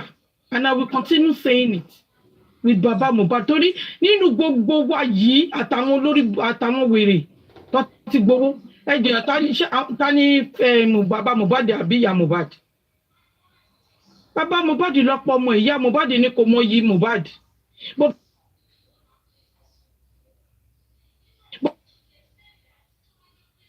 Baba Mohbad mọ yí Mohbad. So kini wàhálà kini. The only thing, the reason why I stand gidigba with Baba Mohbad nítorí ìtara ọmọ ló ṣe mí. Ìtara ọmọ ló ṣe mí. Bí bá lọ ṣe máa pa ọmọ yẹn bẹ́ẹ̀ yẹn and the governor of Lagos State àti governor of Lagos State tí wọ́n ṣe nǹkan kan ni most of us feel come out. Àwọn ènìyàn mìíràn sọ̀rọ̀ tẹ́lẹ̀ kó tó fi bẹ̀rẹ̀ sí ń jáde náà. Ẹ má wò pé sọ ẹni yìí sọ̀rọ̀. Ẹ má bínú. Bíjọ, please stop telling somebody to ignore somebody. Please. Ẹ má máa kọ́ sí bẹ́ẹ̀ pé kéèyàn kọ́ ignore anybody. Ẹni tó bá fẹ́ fèsì èèyàn, ẹ jẹ́ wọ́n fèsì wọn. Wọ́n bá búlì wọn kú ẹ̀ lè má mú. Yes, and it's true. Sherry bully, you need to retaliate back. But not pé ẹ máa lọ kiri ẹ máa sọ fún yín pé mi èyí ti bá rí lórí small clip ni màá bá wọn rẹ́rìn lé lórí. You bully me, you call my name anywhere pé mo gbọ́ sétí màá fún yín jẹ cha. That is me. You cannot bully me and you think I will keep mouth shut like ìwèrè tó wá sọ pé òun náà yà lájà òun yẹn ṣe mọ̀ pọ́wọ́ tèmi mo ka sẹ́yìn ni mo ní yes ma. You understand? So ejò nítorí Ọlọ́run mo understand the content so àwọn èèyàn kan wà àti ẹ̀ ní ìdí torí ajá ni gbogbo wọn àwọn tó jẹ́ ìyá wọn lèmi máa fún jẹ àti bàbá wọn àtẹni tó ń pín owó lèmi máa fún jẹ like peers one with God àwọn tèmi máa fún jẹ nìyẹn. So that is me. So let me mute. Thank you. I continue, ma. Busy mutaja lombo. Okay. Just this. All right. Yeah. Okay, ma. That's not good. Really, Mr. Gracie. Mami Yeti. Sister Layo Mimi, everyone. Ẹ káàsán. Ọ̀rọ̀ tí Sister Blue sọ lèmi kàn wá gòkè láti wá sọ. Ẹ̀yin sọ pé kọ́ máa kà sí torí pé ó jẹ́ orí íńtánẹ́ẹ̀tì. Ẹ má sọ bẹ́ẹ̀. Tẹ́ bá understand spiritual warfare, ẹ má sọ pé orí íńtánẹ́ẹ̀tì. Wọ́n lè bù yín lórí íńtánẹ́ẹ̀tì. Ṣé ok èmi tí mo wá sókè ṣe mọ inú mi ni tí mo wá sọ́dọ̀ yín second time tí mo gorí panel yín ṣe mọ̀ mí ṣe mọ inú mi. So ẹ má sọ bẹ́ẹ̀. Ṣé ẹ mọ̀ pé àwọn kan wà tó ń pè ní agbọ̀rọ̀dùn? Ẹ mọ̀ pé àwọn kan wà tó ń gbèjà oníjàjà? Ẹ mọ̀. So ẹ má sọ bẹ́ẹ̀ mọ̀. Ṣé rí kí n fi ṣe example bàbá Mohbad ṣe wà yẹn bó ṣe ń ṣe yẹn àwọn kan lè wà tá máa gbèjà wọn jà tí bàbá Mohbad ò ní mọ̀ pé wọ́n ń gbèjà wọn jà. Àwọn gan ò ní wà ìdí náà báwọn kan ń gbèjà ẹ̀yin tí ẹ rò pé ẹ̀ ń fèsì tá máa dì pẹ̀lú yín tí bàbá Mohbad gan ò ní mọ̀ nǹkan tó ṣẹlẹ̀ pé kò mọ anything wọn ò ní ìdá tí wàá sọ fún yín pé wàá gba permission pé ẹ jọ ẹ tó bu yín yẹn mo fẹ́ bá yín no àwọn agbọ̀rọ̀dùn nìyẹn ṣé ẹ má sọ bẹ́ẹ̀ mọ́ àti ẹ̀jọ̀ gbogbo àtàjọ kúrò àjọ ẹ̀ àmọ́nú ara wa o sọ́kọ̀ tí mo fẹ́ sọ jù yẹn lọ ó dàbọ̀.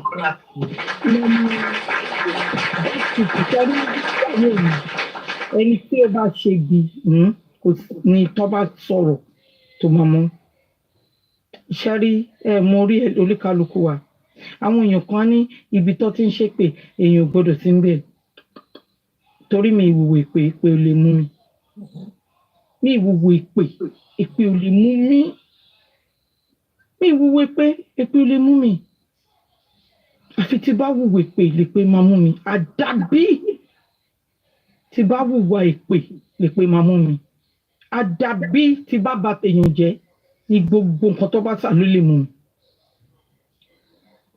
ẹ mọ̀ pé bílíìfù olúkálukú ọ̀tọ̀ọ̀tọ̀ bólúkálukú ṣe bìlíìfù bó ṣe ń sin ọlọ́run ọ̀tọ̀ọ̀tọ̀ bìlíìfù tèmi nìyẹn.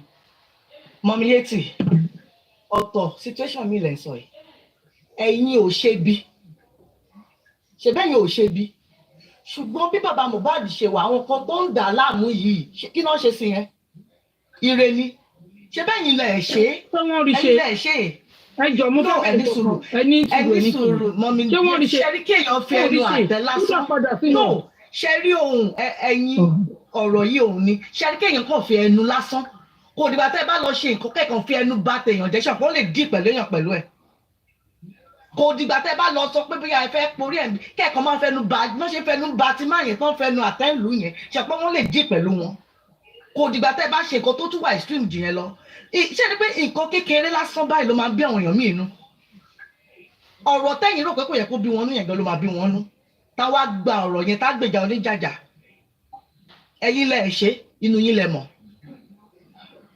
ilé ayé wà ìdí gan ogun dẹ̀ nílé ayé ká ṣọ́ra ṣe ni tinú yín lẹ mọ̀ ẹ̀yin ò ṣe bí ẹ̀yin ò sọ̀rọ̀ ọlọ́rọ̀ láì dáa ẹ máa ń sọ̀rọ̀ ọlọ́rọ̀ níwájú ẹ̀ pé báyìí ló ṣe mi ò dẹ̀ ríbi tẹ́tí ẹ tí àgbàtẹ́mi ti mọ̀ yín tá a ti jọ máa wà lórí platform èmi ò ríbi tẹ́tẹ́ ti sọ pé bàbá ṣe nǹkan àbí kẹ́ máa sọ̀rọ̀ àwọn pípì nǹkan tí ojú wọn ò rí òun náà ń sọ nǹkan tó lè fi jìyà nìyẹn. àwọn ló ń pè yẹn àwọn yẹn fẹ́ ja fracas ní arabu nìyẹn. ẹ̀yin lẹ sọ pé fracas bọ̀ẹ́ tó bá fẹ́ gbèjà ẹnìyẹn jà kò rò bí fracas àpò ẹ jẹ́ ká tiẹ̀ kí ló ṣe àwọn ẹni báyìí ó yẹ kó dì pẹ̀lú wọn ẹ̀yin lẹ sọ pé fracas Mọ̀mí Yétì ibi tó yẹ yín sí nìyẹn. nǹkan kékeré wọn máa ń sọ pé wọ́n ní kí ló ń bí àjẹ́ nínú bóyá ẹ̀kan tẹ́ mọ́lẹ̀ tẹ́lẹ̀ sọ pé sọ́ọ̀rì kí ló wà ní kẹ̀kẹ́ kan ẹsẹ̀ yín gbá èèyàn lásán kẹ́ni ẹ̀ dẹ̀ bínú kó dẹ̀ ṣe kan. Mọ̀mí Yétì ẹ má wọ̀rẹ̀. nǹkan tí mo sọ pé tó bá ti máa gbọ̀rọ̀ dùn nǹkan kékeré pé orí ẹ̀ dàrú tẹkàn sọ fẹ́ nìyẹn lákàn pé kí ló tiẹ̀ ń ṣe nìyí ibẹ̀ láti dọwọ́ mẹ́ni yẹn ẹ gbàgbé pé fracas làwọn yẹn ń ṣe o ẹ má Ọlọ́run jẹ́ ká bá èèyàn tí inú ẹ̀ jìn wọ́n ní ayé ó jìjì inú lọ torí ẹ̀ mọ́nú mi dẹ̀rí tí yín bẹ́ẹ̀ ṣe wáyé nǹkan tó lọ́n fi jù wá lọ nìyẹn àjọ wà lórí panel ẹ̀ mọ̀ nǹkan tí mò ń rò sí yín lọ́wọ́. Ìfẹ́rí ọ̀rọ̀ bàbá Mohbad lásán ló yẹ kẹ́ fi mú nǹkan tí mò ń sọ. Ó yé mi. Ẹ rò pàwọ́ tá a wà lórí kinní nìkan ni. Ẹ mú tó ti ń ṣe tó ti ń sà sí bàbá yìí ni. Of course. Ó tún fi wọ́n gòkè ni, ó tún fi wọ́n dán ni. Kò sí iṣẹ́ rí, wọ́n máa tọ́ gbà lórí ọjà ẹjọ́ máa, mo fẹ́ sọ nǹkan kan torí mo mọ ibi tẹ́yìn ń lọ. Ẹ wo bàbá Mohbad ni mo fẹ́ fi ṣe sample nsìn, ẹni tó pa ọmọ ẹ̀ gangan. Kò ní bodyguard, kò ní DSS tó ń ṣọ́, kò ní army police officer tó ń ṣọ́. Kí lè sọ yìí? Ẹ nítorí inú wọn mọ́.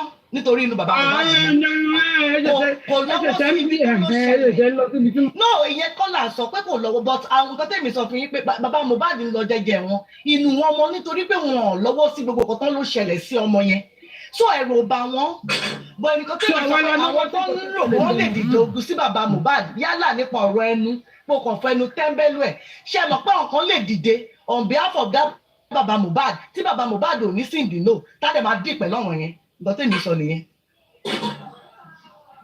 so mo sọ pé ẹ jẹ́ ká tẹ̀lé jẹ́jẹ́ ọ̀rọ̀ ọlọ́rọ̀ lélẹ́yìí àwa bá wọn kẹ́dùn ní láti bá wọn ja justice kò yẹ ká gbógun ológun lọ ọ̀rọ̀ tí mo sọ ni kò yẹ ká gbógun ológun lọ ẹni báwo yà ṣe fẹ́ ṣe bẹ́ẹ̀ ni pé wọ́n fẹ́ kú fún justice tí kì í ṣe family ẹ̀. ẹni tó kè sí tí bá sọ pé just Vicky tí mo tag ní orúkọ yín at just Vicky mo dẹ̀ survive ẹ̀yin ni mo face kò yẹ yín ẹ̀yin ni mo face so the same thing gbà tẹ sọ pé ta ló fẹ́ ogun báwo ló fẹ́ gbé lọ kí ni ìwọ. náà kan tí mo sọ pé ok pé bá a ṣe wá jà justice ṣe báwọn kan ló ń bú bàbá yìí ṣe bí justice náà wá fún tí wọn tó ń sọ kan ṣe pé òun náà ni ẹ̀yin lẹ understand pé ṣe mọ̀ pé tí wọ́n bá wá rí ogun tí wọ́n gbé ń bẹ̀ ẹjọ́ ẹ kàn wá jà justice fẹ́ni ẹlẹ́ni ni ẹ wá gbé ogun lọ lé yín. àwọn lẹ́yìn advice àbáwọ̀ ta wà ń bí lẹ́yìn advice kò yé mi. no mi à general ọ̀rọ̀ ni mò ń sọ ọmọ mi yétì èmi kàn sọ pé ká rọra ṣe nínú nǹkan tá a bá ń ṣe tá a bá wà nù justice pé àwa justice fọmọ ọlọ́mọ ẹ jẹ́ ká fẹ̀sọ̀ ṣe ká má máa lanu wa gbàgà kọ́rọ̀ máa jáde ká máa sọ̀rọ̀ sí bàbá tá a ní pé ọmọ ẹ̀ kú ṣé ó kò lè ká wa lára ju bàbá yẹn lọ bọ́ ká máa lanu wa orí ẹ̀ burú ayé ẹ̀ máa bàjẹ́ lórí ọmọ ẹ̀.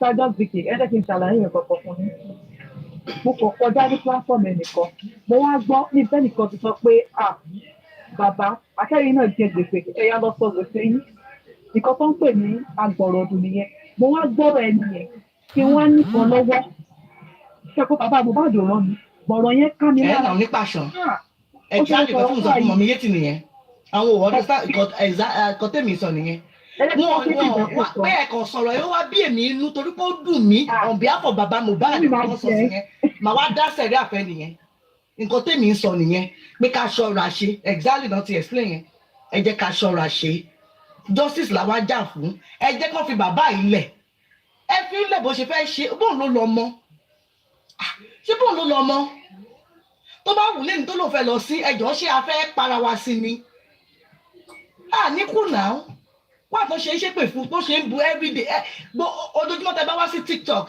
bàbá Mohbad náà ń bú ẹjọ́ ṣé bàbá Mohbad wà ní content everyday ni ẹ jẹ́ ká ní sùúrù ká máa rọra ṣe àwọn tó máa ń lanu tó kàn sọ̀rọ̀ sí bàbá wọn ṣé bóun ló lọ mọ ẹ̀ ẹni orí bí ta ti ń báyọ̀ ń jà sórí nǹkan ẹ̀ o òun ló lọ mọ náà tó bá ní bá ṣe fẹ́ ṣe nílé bá ṣe fẹ́ ṣe nìyẹn ẹ lè direct wọn pé ara ẹgbẹ́. just Vicky ẹ ṣe rí àwọn kankan wà a máa ń divert ẹ̀yin ẹni ọ ń bú bàbá Mohbad nítorí ọmọ ẹ̀ mo ti sọ the reason I'm not the reason why they paid off. I'm not the reason why because of San Wahab Chichi. I'm not the reason why because of paternity. Why are we? It's like you are advising them. Oh yeah, mi mo no ẹ jẹ́ ká kìlọ̀ fẹ́yàn kí ẹ jẹ́ ká kìlọ̀ fẹ́yàn náà gbà mí mọ ní yẹn tí. Ẹ má tẹ̀kí wa bá kìjàre kò sọ ọmọ wa lọ́wọ́ ẹni. Ó yẹ pé paternity ṣẹ́gbọ́n ṣe mọ̀ pé tó bá tó ń tẹ̀ ṣe paternity yẹn tó bá ṣe sọ pé Ọlọ́run máa dájọ́ fúnyàn lèèyàn lè dájọ́ fúnyàn náà lèmi fi ń sọ bó tẹ̀ jẹ́ pé paternity lọ́ wá obstruct àwa máa rí paternity a máa ṣe kọ́tà máa ṣe àdèmà gba justice but in the process àwọn fúnra wọn pé wọ́n lè fẹ́ ara gba ọta wọ́n lè fara gbẹgba tí wọ́n bá ṣọ́ra ṣe ní gbogbo nǹkan tó wà nílẹ̀ kò tẹ̀mí sọ nìyẹn èmi mọ̀ pé kò wá obstruct nìyẹn but ẹni tí wọ́n lè ṣẹlẹ̀.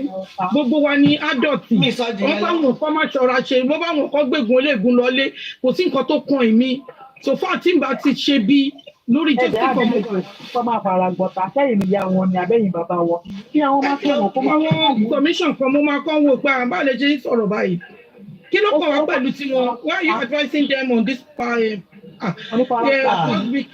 jẹ́ mọ̀ pé nǹkan tí mo sọ fún yín jẹ́ òfin yẹn. torí ilé ayé wide ni but it is well. àbúrò àbí ta jẹ lẹ́yìn. èmi kò kó kálukú mọ̀ ní but it is well. It is well. mo ní bẹ́ẹ̀ ìpàdé jẹ́jà no èmi kò fẹ́ kọ́ ṣọ́ra ṣe ni. blue àbí kílẹ̀ jẹ́ ẹ̀dá yín bọ́lẹ̀ máa blọ́ọ̀kù yín o bẹ́ẹ̀ bá tún sọ blue ẹ̀yà tí mo mi yé tì ẹ bẹ́ẹ̀ bẹ́ẹ̀ yìí pa mí síbi bíbà mo ti rí mi lè mú bọ́ra mọ́ ọlọ́run ní àti mo gbọ́dọ̀ wà ní yàrá bíbà bẹ́ẹ̀ ni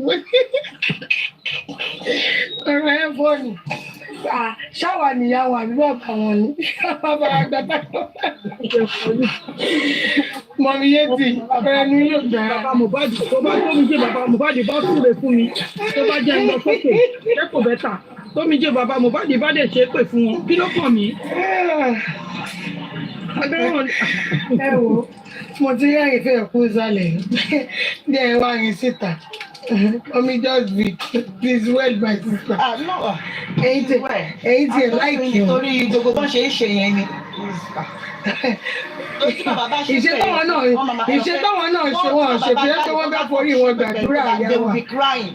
Because èèyàn kan ò lè máa ṣe irú nǹkan bẹ́ẹ̀ yẹn. Kí bàbá tí ọmọ ẹ kú tó ń ṣe nǹkan tó ń ṣe fún tó ń ṣe yẹn. Àwọn náà tọrọ ọrú ẹ̀ ni.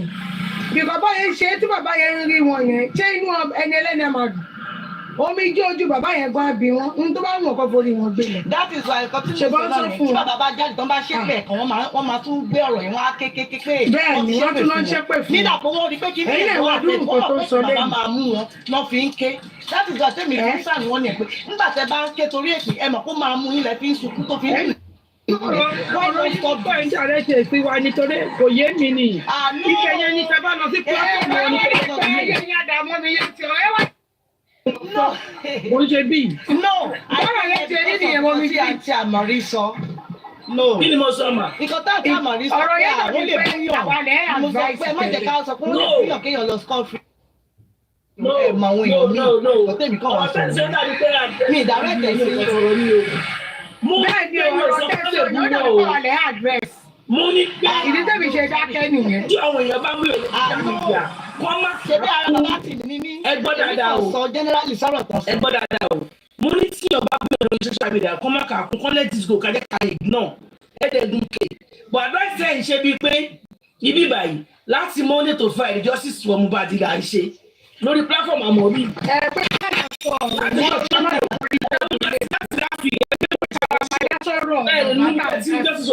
Bàtẹ́mi náà rò ní ìyàpín ní parọ́. Ọmọ inú wọn. Torí ẹ̀mí ṣe làwọn ní kí mọ̀mí yé ti mọ inú wọn. Pé torí wọ́n mọ̀ pé àwọn ò kì í ṣe bí. Mi ẹ̀rẹ́kẹ̀ tí mo fẹ́ kì í ṣe platform mò ń bá wí. Ṣé a máa mú bàbá mi? You don't abuse bàbá mi. Lẹ́wọ̀n tó ń lọ sí mò ń jọ láwọn bàbá ṣe pè tán abuse bàbá. Èmi fà ẹ ṣọ́ra yín. Just weekend. Títọ́ ọ̀dà sáàdì yẹn. Ìgbàgbọ́ ọmọ mi yé ti ní ṣé mi ìyàwó àbí bàbá àwọn ẹjọ́ kan. Àmì ní ìdásí ọjọ́ Mo tó ọ̀dà sáàdì kan. Èmi ò lè bá wọn èèyàn bẹ́yẹn ṣe. Mo bá ṣe máa ń ṣe sí bàbá mi lè bá wọn ṣe. Àìjọ́sìn ẹgbẹ́ bá rí voice wọn á gbọ́ gbòkè. Èmi ò lè lọ rọ àwọn bẹ̀yẹn. Mi lè bá wọn ṣe bá wọn ṣe pẹ̀lú gbogbo nǹkan tó ń ṣe yẹn. God forbid. Ẹjọ́ máa fi orí kógun lọ. Ṣùgbọ́n náà wọ́n mọ̀ ọ̀rọ̀ sọ ni. Wọ́n máa sọ lẹ́bi tó bá lè sọ dé ni. Ìyá báyìí tẹ̀ mọ́ pé yẹn náà ojú ò tì mí. Kẹ ní nǹkan tó ń sọ òun pé torí àwọn tẹ ẹ lè lọ kọ kọ́mẹ̀tì lọ́dọ̀ QH radio ó máa kà á pọ̀ kò ní sọ síta. Àwọn advice tẹ máa fún QH radio. Because ó lè tọ́ sọ lórí olórí ẹbí mi ní ìtìsí kí ni ọ̀rọ̀ tẹ́lẹ̀. Mo gbọ́ bí ẹ̀bẹ̀ tọ́ sọ lórí ẹ̀yin náà gbọ́ ọkọ̀ tó sọ lẹ́yìn. àwọn ọ̀rọ̀ ńláńlá ló ní amúmọ́ra ni pàṣẹ pé ẹ jẹ́ ká ṣọ́ra ọ̀rọ̀ ńláńlá yìí ọ̀rọ̀ yẹn ti pọ̀ jù. kí ló sọ gan kí àwọn ọ̀rọ̀ burúkú gbogbo ẹ̀ ni mo kíní. kí nìyẹn ẹ̀mí ò ká ẹ̀mọ̀ kí bẹ́ẹ̀ lọ́wọ́ wà ni mo ní ọ̀pá sọ. ọ̀rọ̀ ó dà pé bí lèmi tí Gúrẹ́sì ti sọ̀rọ̀ yẹn ó wá analyze ọ̀rọ̀ tí Gúrẹ́sì sọ ó wá ń fẹ́ pé ó wá ń fọ̀rọ̀ sí ọ̀rọ̀ Gúrẹ́sì ló analyze gbogbo wọn wá ń bu wọn ń bẹ̀ èmi ò tiẹ̀ lè wo tán náà mo kúrò ń bẹ̀ ni o torí wọn analyze ọ̀rọ̀ mi ìmọ̀ bí tó ti sọ̀rọ̀ bóyá padà ló gbé ṣòwò ni àìkọ́ tó ń ṣe ń sìn nìyẹn kò níṣẹ́ mọ́ orí ń sọ mọ́ èyí tó níṣẹ́ mọ́ ọ̀nà pẹ́pọ̀ mọ́ kan tó fẹ́ ganu sí mọ́ ó ní gbogbo everybody tó bá ti sọ̀rọ̀ sóhun ní ìsìn òun máa gbé wá sórí ọ̀dọ̀ òun wá máa analyse everybody lẹ́yọ kọ̀ọ̀kan ó ní iṣẹ́ tóun gbà ń sìn ní iṣẹ́ ẹ̀dàgàn ẹ̀ka náà gbàgbé ọ̀dọ̀. iṣẹ́ ẹ̀dà àwọn agbádẹ́ ẹ̀rùn ẹ lọ́wọ́ ẹ̀rí kó tètè close sí kó lè tètè ríṣẹ́ mú so ó tètè bọ́ ẹ̀bọ̀ kó tètè wá mú. iṣẹ́ ẹ̀dà wá mú bí. iṣẹ́ tó lóun gbà sí ni tí wàá bọ̀ wá ganú bí náà. QH blogger kò ń ṣe rédíò mọ́ blogger ni òun ò gbé ọ̀rọ̀ aláàánú wá fún kó ṣe wọ́n láàánú òun ò ṣe irú. ẹjọ má bínú ṣé yìí sọ̀rọ̀ bàbá Mohbad náà ṣé yìí sọ̀rọ̀ justice ni. àṣẹ justice náà kọ́ ló bẹ̀rẹ̀ sí. èmi ò sásí mi ò rí méjì ẹ̀ ní. ìyẹn kí ẹ ṣe jù yẹn èmi ò tiẹ̀ jẹ́ gbogbo anybody bá ti èmi ò ń wọ̀ wọ́n. jọ nítorí ọlọ́run ẹ ṣe ọlọ́run wà oníyànṣe analysis lórí ọ̀rọ̀ tá a bá sọ ọ̀rọ̀ kí là ń sọ ń bì sọ̀rọ̀ ẹ ṣe ọlọ́run wà ni mò ń sọ. àbí wọ́n bèrè pé tó kì í ṣe justice ọ̀rọ̀ justice kọ́ ló sọ. kí ẹ ṣe èdò lèmi ń sọ o. Yes, ṣé ọ̀rọ̀ justice kan ló sọ lórí blogger. mi ń wo mọ́sẹ̀ àbí mi ò ń wo láìtàlá ìfọ́bì rẹ̀. ẹjọ́ nítorí ọlọ́run orí tèmi pé o báwo ló ṣe ń sọ̀rọ̀ báyìí kò yé mi olórọ̀ wa ló ń sọ ọ̀rọ̀ kí àwọn sọ ń bì. no kí ni lèmi ń sọ láti ni mo ń sọ. láti lèmi sọ kí ètò ìdọ̀ ni mo ní mi ò kí ń wò láti ogúnfẹ̀ lèmi ń sọ. ìyẹn ló nù mọ́ ọ̀dọ́ wa lòun máa sọ. ìyẹn lèmi ń sọ èmi ò sọ kí ètò ìdí omi ń wò ó. ọmọ yẹn bẹ̀rẹ̀ pé jọ́jì máa ń sọ̀rọ̀ justice ni èmi ò ń wò ó láti lèmi ń sọ o. ó ti lọ́rọ̀ wa lòun máa analyse lójoojúmọ́. wọ́n fẹ́ dàbá tí ń sọ fún yín pé má dé. exactly mo máa ń sọ. ẹgbẹ́ látàrọ̀ tó bá ti gbọ́rọ̀ wa máa ń wèvù ẹ̀ ni. ẹ̀yin ò mọ ọ̀rọ̀ tó fẹ́ gbọ́ ọ̀rọ̀ kẹ́ máa sọ̀rọ̀ ọ̀rọ̀ kẹ́ máa sọ̀rọ̀ if Lati cannot say anything about Wunmi ẹ̀yin sọ̀rọ̀ Wunmi ẹ gbé gbogbo recording tó ti wà nílẹ̀ síta àwọn nǹkan tó fẹ́ gbọ́ ni. látàrọ̀ nù ọ̀rọ̀ Wunmi lásán ó yẹ kí ẹ máa play Àmọ̀rí ẹ máa play a máa ti parí yẹn. wọ́n ti ṣọ́ọ̀bù. ó ti parí yẹn èwo látún wá ganu sí. nílà ganu sí prime boy àwọn gbogbo ọ̀wọ́ interview wọn mo ń lọ sórí YouTube ni. ẹ wo prime boy yẹn kò sọ̀rọ̀ yẹn wọ́n ti báyìí. ok wọ́n ti báyìí prime boy. mo ti jẹun tó ẹ má bínú mo ń jẹun lọ́wọ́ ni. èmi mo sùn ní. à ń sọ gbogbo àwọn interview wọn tó ti ṣe sẹ́yìn. ọgbọ́n tó ń jẹ́ kí la máa pè lórí Facebook náà Láyọ̀ John lèmi bá wọn gbé wá síbí. Láyọ̀ John ni bẹ́ẹ̀ ni o. Láyọ̀ John bọ̀ mí ìdẹ̀jẹ́ kan bú wọn. Láyọ̀ John sọjẹ́ kí n fọwọ́ Láyọ̀ John kọ wá. Láyọ̀ John tó bá ti ṣe sẹ́yìn a kò máa bá wọn gbé sí ọ̀hún náà pèsè àwọn akọ. Sanwó Àṣìtù àti àwọn kóòtù Nàìjíríà àwọn náà ni wọ́n máa lọ ṣe ọ̀rọ̀ justice gangan ṣẹ̀rí táwa ń sọ yìí àwa tún fi ń ṣí ojú àwọn èèyàn ni. àwọn èèyàn dé bá a power tap o. Please help us to power tap please. Justice ṣì wà ní tó wà o. Àbí na my network ni. Please help us to power tap. Thank you.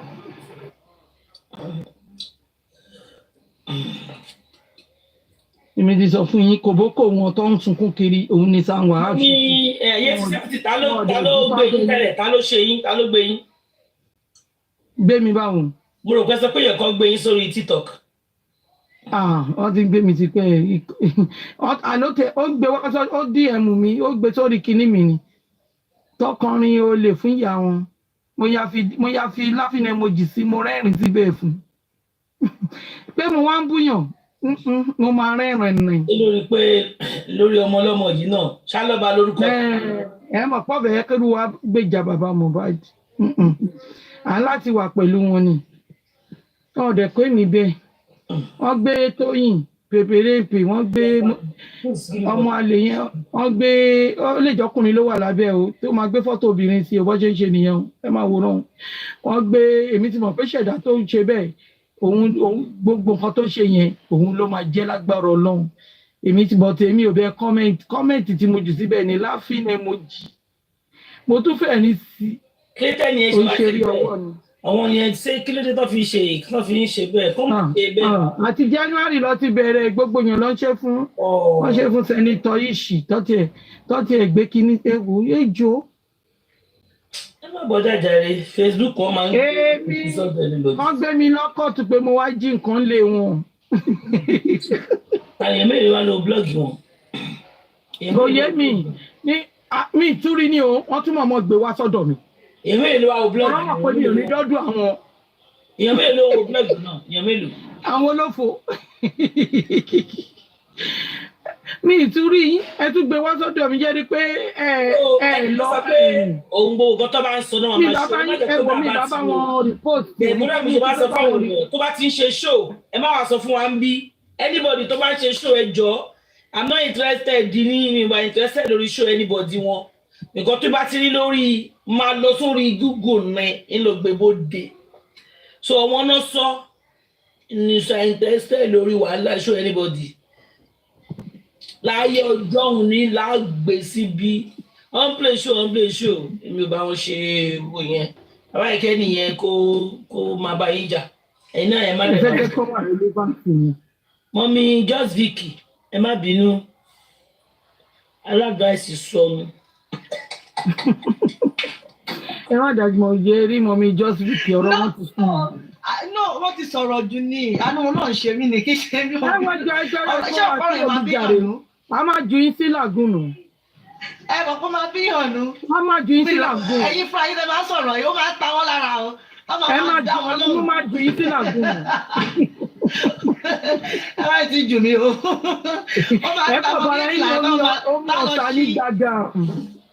ẹ̀yin tẹ́ máa lọ sí kí tẹ́ máa reply wọn instantly bó ṣe sọ́lọ́ náà ṣe reply o. It is well. Allah àṣà àgbà justice fún wa everybody á sí mi. ẹ jẹ́ mo fẹ́ play advert kan fún yín advert ni ẹ jọ o advert ló jẹ́ òun tètè repost ẹ̀ sórí second ẹ wò ó ṣẹ́rí second kíní mi yẹn ẹ bá mi ṣe shopping bẹ́ẹ̀ dáadáa ẹ jọ nítorí Ọlọ́run ẹ lọ bá mi ṣe shopping bẹ́ẹ̀ mo máa repost àwọn kankan síbẹ̀ àwọn ibi tó bá ti ń bú ìyá wọn ẹ rò pé mi jí mo. Here is a full comparison list on who is featured between Juma Jokes and Davido. Real name. Mọ̀mí yẹn ti ìjà tán ní pẹ̀ ìjà yẹn ṣé a rí pé bossman gbé sí kíni ẹ̀ nà ṣé status ẹ̀ ni. ẹ wí pé kí ni gbé síbẹ̀ ojú tèmi bossman. ṣé wọ́n rí mi tí mo ṣe mo wà ní. olè oyè kí wọ́n ṣí gíláàsì ojú wọn máa pa bọ̀ wọ́n ṣí lọ́nà náà rí wọ́n ṣí ó dà pé good art ló ṣe kíní yẹn blog yẹn.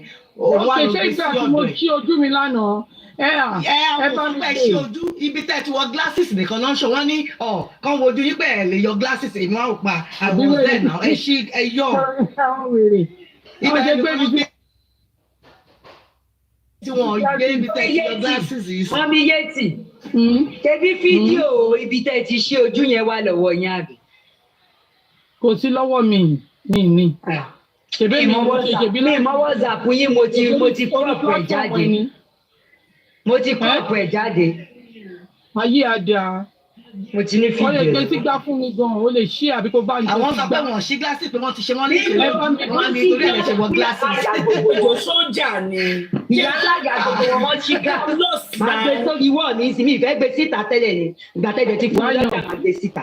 èmi gbé síta ẹ gbọ́ jáde ẹ gbọ́ ìpolówó tó sanwó fún ẹ ní sùúrù jàre Kí ló dé? Ṣé ṣọ́ọ̀ṣì kan náà ni gbogbo yín jọ ń lọ ni? Nǹkan tó dẹ̀ sọ náà. Amadi, don't worry, please. I don't want to say anything. Nǹkan tí mo yé tí náà sọ̀dọ̀ ni àti ìgbà sí gíláàsì sí wọ́n lè ní bóyá ojú wọn ṣe wọ́n dẹ̀ sí gíláàsì lánàá wọ́n ṣe everything fún wọn. Kí ló dé tí kì í mọ̀ òwe yìí?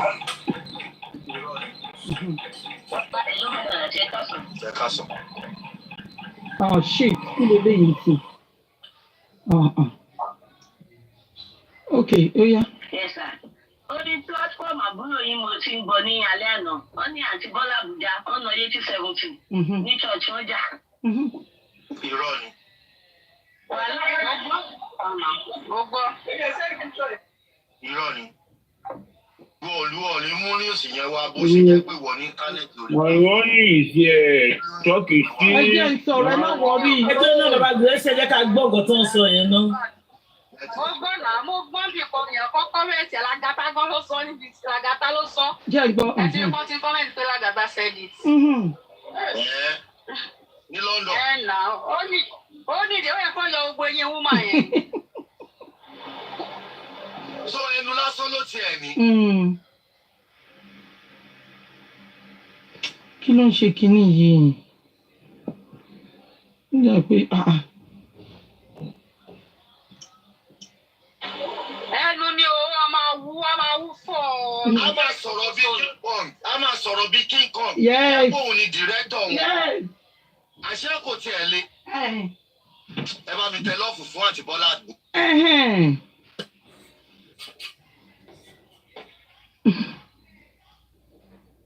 Kí ló dé tó ń ṣe?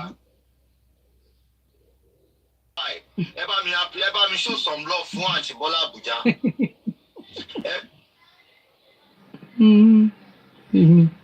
Èmi tí mo ti repost ẹ̀ sórí gbá mi. Kí ló dé sọ̀rọ̀ náà? Ṣé ó yẹ kó lè believe ọ̀rọ̀ yẹn? Ṣé ó yẹ kí láti fẹ́ lè believe ọ̀rọ̀?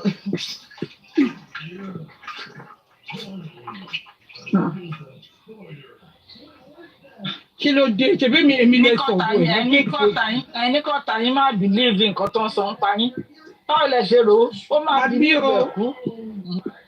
Bẹ́ẹ̀ni ṣá. Ó máa believe ẹ̀ á fi jẹ gúgú. Ìkan ṣé àwọn ọmọ agbọ́wọ́ wọn pamọ́ ni? Mo ní bá yín wọn á gbọ́ pamọ́ pẹ̀ ẹ̀nà mi. Kí ló dé kí ni wọ́n stop báyìí? Kí ló ń ṣẹlẹ̀ gan-an? Ṣebí mo repost ẹ̀ ni, kí ló dé? Irọ́ ni. Ẹ ló bọ̀dà là ṣe ká sọ. Ṣé ká sọ? Yes, sir. Orí platform àbúrò yín mo ti ń gbọ́ ní alẹ́ àná. Wọ́n ní àǹtí Bọ́lá Àbújá, wọ́n ná 80-70 ní church wọ́n jà. Èmi wá kọ́wọ́ sẹ́yìn. Irọ́ ni.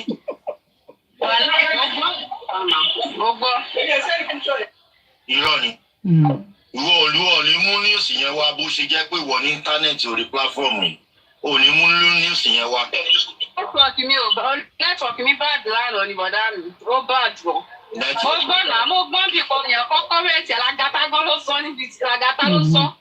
Ẹtí kan ti kọ́mẹ́ntì pé Lagata said it. Ní London. Ẹ nà ó ní ìdí ó yẹ kó yọ gbogbo eyín wúmà yẹn. So ẹnu lásán ló tiẹ̀ ní. Ẹnu ni o a máa wú fọ. A máa sọ̀rọ̀ bí King Kong. A máa sọ̀rọ̀ bí King Kong. Bí ẹ bóun ni director wọn. Àṣé kò tiẹ̀ le. Ẹ bá mi tẹ lọ́ọ̀fù fún àǹtí Bọ́lá Àbújá. For standing by. Ẹ bá mi show some love fún àǹtí Bọ́lá Àbújá. Ẹ bá mi show some love fún àǹtí Bọ́lá Àbújá. Mo rò pé gbogbo wa la mọ Bọ́lá Àbújá. Àwa ẹ mọ̀ dáadáa. Iṣẹ́ ibi ló ń ṣe under G. Wọ́n ní wọ́n ná 80-70. Ó ti di 80-30. Ó ti di 80-30. Irọ́ ni. Hello, Pink. Èmi náà gbọ́ kínní yẹn. Ọmọ ẹ̀yìn Wùnmí ló ń sọ̀rọ̀ yìí o. Wọ́n sọ̀rọ̀ bí afagbó yẹn. Ó mọ̀ pé wà tí Wùnmí lẹ́jọ́ ń tagbó fún mi. Ẹ̀ẹ́dẹ́gbẹ̀rún ló kó wa jọ lórí pláfọ́ọ̀mù yìí. Wọ́n ọdẹ wá sọ yẹn níta. Ọdẹ wá sọ níta. Kí ilé sọ ń tà? ẹni tẹ́ ẹ̀ bá gbọ́ epo náà yétí 70 tó máa ṣe wípé òun lè sọ̀rọ̀ jùlọ justice òun náà ni wọ́n ń nà wọ́n yí mọ́ lára àwọn ajá ọlọ́ba ni. Mo tiẹ̀ já bó ṣe pè mí lájà lọ́ba yẹn kí mi ò ṣáájà àwọn. ṣé bàbá máa rí wípé àwọn ò rí bó ṣe ń drag Mr. bó ṣe ń drag wọn. Ṣé ráwọn wèrè? Wọ́n máa gba owó GoFundMe lórí platform mo mọ iye tí platform yìí dá mo mọ bí báwọn èèyàn ṣe support. Big lady hold on ẹ má sọ̀rọ̀ tètè. Okay, Amori, orí platform yìí ni mo wà níjọ́ Monday, àbí? Bẹ́ẹ̀ni. Ẹ ṣe tán, mo go on live, ẹni ẹ fẹ́ lọ sùn. Bẹ́ẹ̀ni. Ẹni turn on blue black ní ọjọ́ Sunday. Ọjọ́ ẹni kí ni ẹ ṣẹlẹ̀ ni? No, Sunday. Ẹni turn on blue black níjọ́ Sunday. Tó dẹ̀ sì ti ṣe, mo sì ṣe shopping ní Costco, mo ra omi 10. Ẹ mọ bí omi Costco gbogbo èèyàn tó ń gbé lóyìnbó by myself wọ́n dẹ̀ nà mí blue black mo dẹ̀ sì ní energy láti ṣe show ní alẹ́ Monday mo dẹ̀ sì ní energy láti lọ bí iṣẹ́ ní alẹ́ àná and I'm still going to work. Àná ni mo tẹ̀ wá lójú omi. Àbọ̀tọ̀ iṣẹ́ mọ́mílẹ́tì ẹ má bínú. Mọ́mílẹ́tì no mi fẹ́ sọ̀rọ̀ pa mi fẹ́ sọ̀rọ̀ pa bẹ̀yẹn no lọ síbi kan náà. Mi fẹ́ sọ̀rọ̀ ń pa bẹ́ẹ̀ yẹn. Tẹ́ sọ̀rọ̀ ń pa ẹ ní sùúrù. Tẹ́ bá ń ṣàlàyé báyìí, nínú ìlú lẹ́fẹ́ ṣàlàyé fún. The best thing ni kíkẹ́ dákẹ́. Someone like nítorí ẹni mi fi go deep. No, for me to say this one, ẹni torí ẹ̀ bá pé, torí yín bá pé, ẹ mọ̀ pé bullshit ló wá sọ. These 2 adults, 2 fighting. Okay? That is it. So I don't need to go deep. 2 adults, 2 fighting. What did he buy? Hold on. No. I mean, more want to ṣiṣẹ́ fún. And if you look at it, how many of you? Ẹja lóòótọ́, ṣé ẹja lóòótọ́? Ẹni sùúrù mo tẹ̀ gbọ́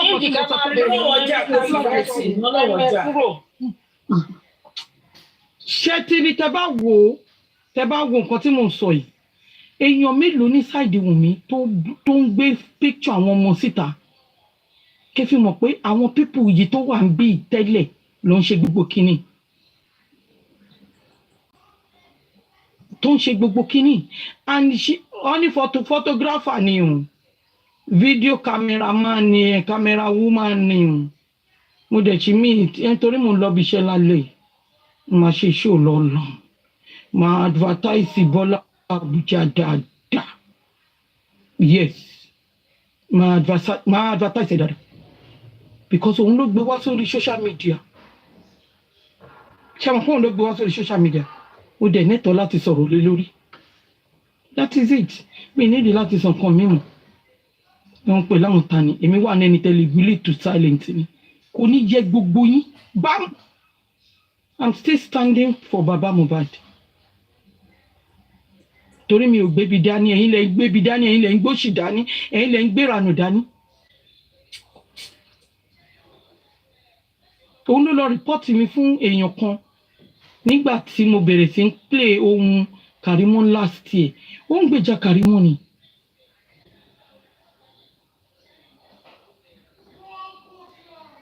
Wọn ló fo olùsì. Who cares? I don't care. So I don't want to go deep.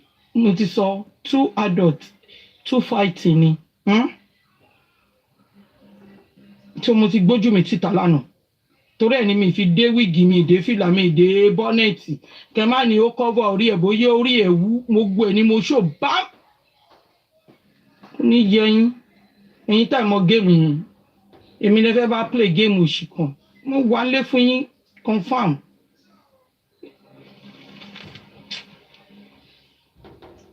Mo ti report ẹ lọ́wọ́ lórí Shoyet 11 bẹ́ẹ̀ ni mo gbé sí ẹ lọ bá mi wò. Gbogbo ẹni tí yín máa gbé síbẹ̀ ni èmi wá wà náà àwọn pé kíni èmi mo pa Mohbad ni àbí mo jalè. Èmi ò pa Mohbad mi ìdẹ̀ náwó Mohbad.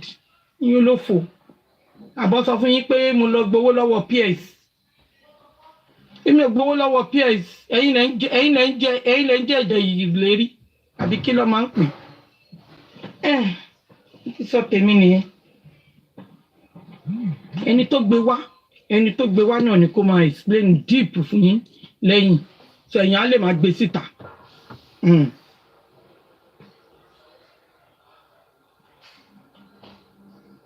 Ó fẹ́ feel irrelevant ni.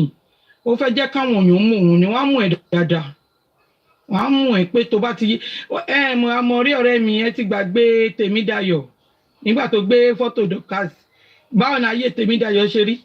Àwọn èèyàn sọ́nà máa pe Tèmídayọ̀ ni. Ó sì ń dùn mọ́ ẹ̀ ń sìn wàá rí. Àjọ wà lẹ́nu ẹ̀ ni. Mo máa gbé fọ́tò yẹn jáde o. Má tiẹ̀ wá ibo ni mo gbé sínú. Bóyá mo lè repost ẹ̀ sórí second kìíní mi. Torí yín ò pè. Èmi wà nù ẹni tẹ́ wọ́n máa dúnkòokò mọ́. Ẹni tẹ́ mọ̀ bó ṣe ń jà. Mo gbé sínú.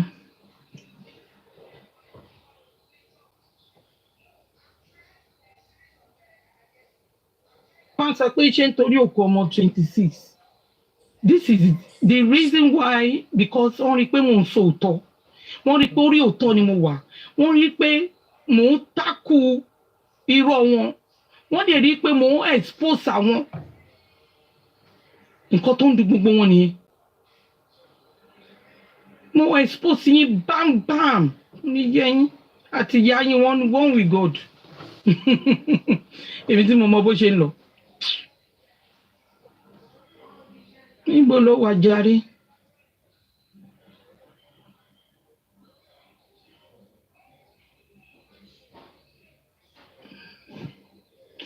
Àmọ̀rí ẹgọ́ àìjàre. Síbẹ̀síbẹ̀ ẹjọ́ o fún gbogbo ẹ̀yin tẹ́ ṣe sọ̀rọ̀ abẹ́nìtìn ẹjọ́ ẹ má jà tí ẹ bá ti di pé ẹ ti wà níbì kan ti wà ń bẹ̀ ẹ pa fún wọn social media is like that ẹ rọra pa fún wọn. Wọ́n wà lékèdè under gauge. Ẹ rọra pa fún wọn ìjà Oṣomi lórí ikú ọmọ ọlọ́mọ orúkọ mi ń ṣàlọ́ba Àmọ̀rí lórúkọ mi ń jẹ́. Ẹjọ́ máa ẹjọ́ ta ẹ bá sọ. Ẹjọ́ ta ló lè gbọ́. Wọ́n ní tọ́kì ṣùgbọ́n ẹ pè wọ́n padà. Àwọn ọlọ́gbọ́lẹ̀ fún ọ. Ní ọ̀sẹ̀. Ẹjọ́ mo máa gbọ́lẹ̀. Mo kàn fẹ́ mọ ìsìn, mo kàn fẹ́ mọ kí ni gẹ́ẹ̀nì àwọn èèyàn náà fún ọ̀fẹ́ kí mo bá lè kẹ́ jọ sí ẹjọ́ sí.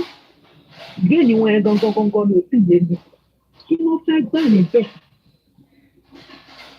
Àbíkú ló ń jà kí ní àtàkàrà yìí fún àtàkì ní just ordinary talk ẹ tí wọ́n sọ ní bísítà. Ẹni kí Mohbad má gẹ̀ jọ sí kí ẹ jẹ́ Mohbad lówó dípò lọ́pọ̀ wa bí pé kẹwàá sanwó Mohbad. Kí ló kọ́ yìí níbẹ̀ tí ẹ fi dúró ìkókó ọmọ yẹn má rí jọ sí ẹ̀ẹ́dẹ̀ fi ṣírò ara yín wò tó bá jọ ọmọ yín fún kí lẹ fẹ́ sọ. Òjò sẹ́ni tí kinní yóò lè ṣẹlẹ̀ tí kọ́ ọmọ jẹ̀ kárí láburú. Ẹ̀yin èèyàn ẹ̀ máa burú fa. Ìwọ tó bá bímọ má ṣe kà á. Ẹ̀tọ́ máa ń wà. Ẹ̀tọ́ wà. Ṣé o ní pọ̀jù báyẹn lọ? Ẹ ṣe.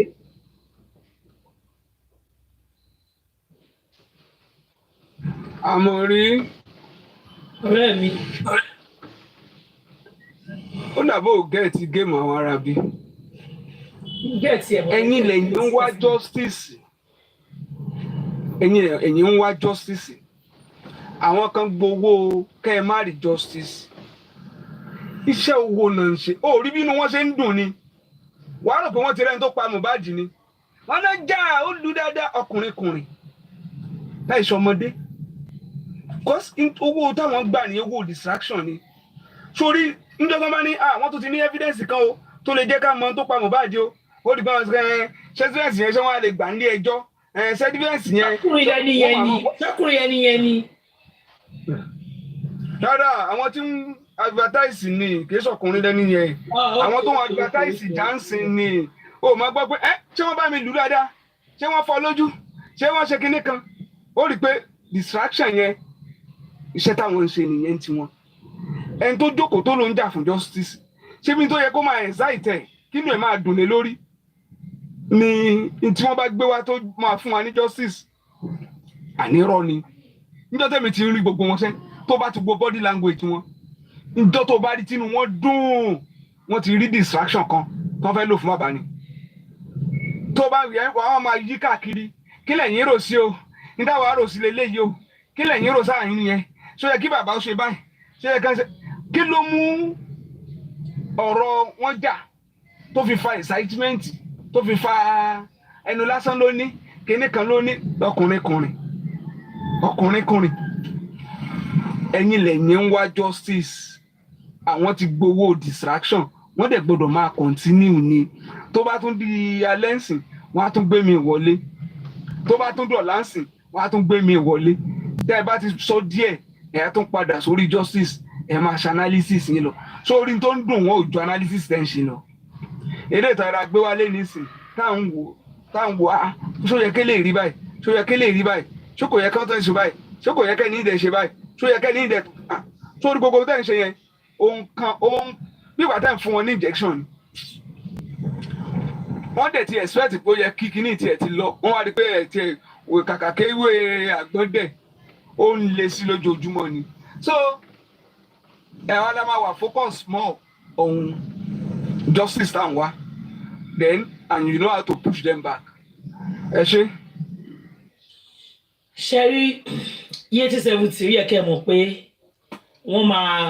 wọ́n irúkọ báyìí máa ṣẹlẹ̀ lójú mi ìgbà tí mo join justice for Mohbad gan he just a giant lójú mi sọ́mà ó yẹ kọ́wọn náà mọ̀ ó dàbí pé tẹ́ bá mọ bí kinní ṣe ń rò bóyá máa rò nìyẹn ṣó ti yé yín torí bá rí pọ̀wọ̀n èèyàn mọ ẹlòmíì ń gbójú jáde ẹlòmíì náà lè gbójú jáde bọ̀ ẹni tó bọ́ ń láyà àwọn gbójú ojú wọn wà ń ta náà so kí lè expect so ẹni yẹn náà ọjọ́ àtàkì wọn ojú wọn wà ń ta so wọn nà lágbájá ọ̀nà lágbájá èmi tó bá bá mi tó bá àtàkì mi tá a bá jọjà àjọjà ní èmi ò rí pé lágbájá náà kò dẹ̀ ní mímì àjọ wà lórí pápá ní orí pápá lè làjọ wà so àjọ máa fi ṣe yẹ̀yẹ́ ni àjọ máa fi ṣe kọ́mẹ́dì ni àjọ máa rẹ́rìn ni so advice tèmi kàn fún àwọn ọ̀rẹ́ mi jẹ́sì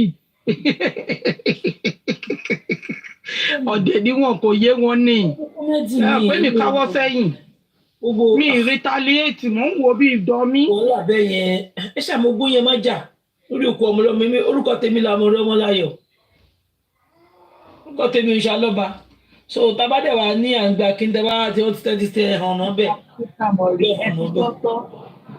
ní àwọn ọkùnrin kan wà nínú dọ́kítì yìí jẹ́ pé òkèlè ẹ̀kọ́ lọ kò kí ń ṣe oko àkọ́kọ́ wọn ní làgàtà díje sọ pé wọn ló sọ fáwọn onímọ̀ yẹn pé iye ẹ̀sìn fẹ́ ṣe kinní kan pé wọ́n ti wọ́ owó ó máa díyan ó máa níwọ̀n pọ̀ làgàtà ẹni tó bí ẹ ní ìmọ̀ àwọn tó tí wọ́n pé ewu ọmọ ò kí ń ṣe ọmọ alálùbáríkà. ẹ tí mo bá bí tìmọ̀ rẹ̀ ó kì í ṣe ọmọ alálùbáríkà ẹ má bọ̀rọ̀ mọ́ mi lẹ́nu Jésù.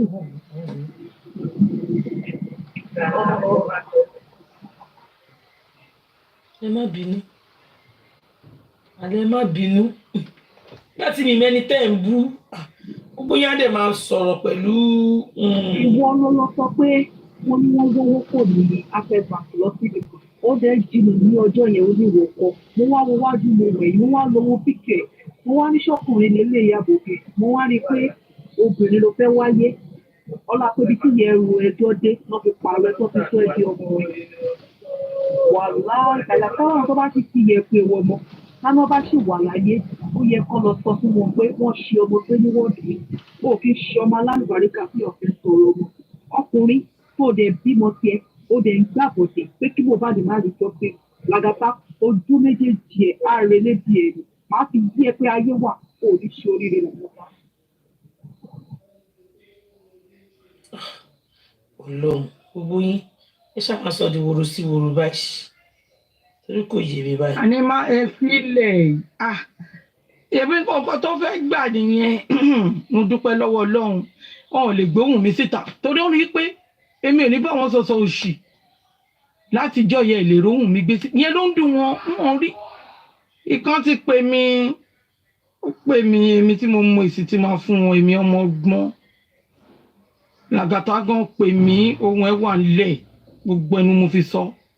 àǹtí ìyáàlìyà àǹtí ìyáàlìyà kò lè jẹ́ ọba ìwọ ní ọba ni mo ní kò lè jọba ìwọ àtàwọn ta ni ìwọ ló lójú mo ti wà lórí street before you ẹ kó ṣì dànù nítorí ẹ ó ń dùn wọn lè rohùn gbé jáde èmi màá tún máa defend èèyàn olófo tí mo mọ̀ pé fẹ́ gbóhùn ni ẹ lè rohùn gbé jáde ẹ̀yin tí mo ti mọ̀ dáadáa ẹ̀yin tó wá last òun kọ́ lẹ́yìn yẹtí 70 lè ń bú ẹ yẹtí tẹ́tẹ́tẹ́tẹ́ ó pè mí èmi mi sọ̀rọ̀ anybody mo ní mi mọ̀ pọ̀ ń jà èmi tí mo mọ̀ pé yẹn ń ṣe bí wèrè tẹ́lẹ̀ mo pretend ọmọ ṣe ti mọ̀ pé mi ni yálàyà gbogbo yín torí mi gbọ́n jù yín lọ ẹ̀yin tẹ́ pé justice for Mohbad ló jẹ́ kẹ́ lè ń ṣe bọ̀rọ̀bọ̀rọ̀ láyé fracas àwa silent watcher àwa kọ́gbọ́n nínú fracas ni ẹ̀yin ọ̀dẹ̀ ẹgbẹ́ ohun mi jáde lè rí gbé jáde but èmi ń challenge yín pẹ̀sọ̀ báyìí ẹ̀kọ́ mà tún pẹ̀sọ̀ ìyá yín mo challenge last year mo cast year mo mọ̀ pé òun gangan lè ṣu under the justice for Mohbad ṣé kò jáde gbẹ̀yìn ni ayé family ẹ̀ tó jẹ́ fake barrister tí bàbá Mohbad sack ó jáde síta náà. Mọ́mí Yéètì mo ti dá síta tàtàtà mo ti dá síta kọ́ lọ máa ṣe shopping bẹ̀. ó wà lórí kíní èwo nínú ẹ̀ lábísí èwo ló wà. bí ti ẹ̀jọ̀ wá olùdá síta. lọ́wọ́ ibi tójú mi wà ní o tí mo gbójú mi síta tí mo debunk irọ́ wọn. tí a ti ṣí gíláàsì sókè mo ti dá síta. mo debunk irọ́ wọn kò ní yẹ wọn. eléyìí o ìyá kòkò ṣìyẹ ti 70 mo ti dá síta. èmi debunk irọ́ wọn ni èmi máa debunk ni ẹgbẹ́ nǹkan tí bàbá Mohbad sọ ni wọ́n ní gbogbo nǹkan táwọn sọ yìí àwọn ní nǹkan láti fi back ẹ̀ up bó máa ń sọ fáwọn èèyàn ẹ̀ ń gbọ́ ni nǹkan tẹ́mi bá sọ jáde lẹ́nu máa play voice nǹkan tí mo the reason why I said it máa back ẹ̀ up mo debunk láìsí yín ni ó wá ń jó yín ó wá ń kẹlẹ́ yéé ti 70 they beat you up they pay for mouth. So èmi máa wò ṣé wọ́n bí mi ní kò pé kò gbó àbí why tó rush tó wá sọ fún yín why tó rush tó wá sọ fún yín kí ni reason tó fi wá sọ fún yín ó fẹ́ wà relevant ni tó bá jẹ́ tòótọ́ ni nǹkan tó sọ kò yẹ ó yẹ kó calm down èmi ló yẹ kí n wá sọ fún yín náà. Sunday yẹn gan wà láìfù náà ẹ wà ń bẹ̀ náà ṣe bí. Monday ni wà lọ́dọ̀ mi jọ Sunday yẹn náà. Kéèsì wo la Sunday bóyá lẹ no Monday ni Lizzy la treat ṣá. Monday ni mi láyé mo wà ní church gbogbo gbà á ṣe nǹkan ẹ má wọrí mi fẹ́ sọ Monday ni tí ẹ fi sọ pé ẹ ṣe pé ó ti rẹ̀ yín mo sọ pé ó rẹ̀ mo wá fi go online Monday ni Monday yes ṣé ẹni tọ́nà blue black kò ní máa jẹ ìrora mi ì lo nǹkan tó ń pè ní paracetamol ẹyọ kan paracetamol mi ì lo olófo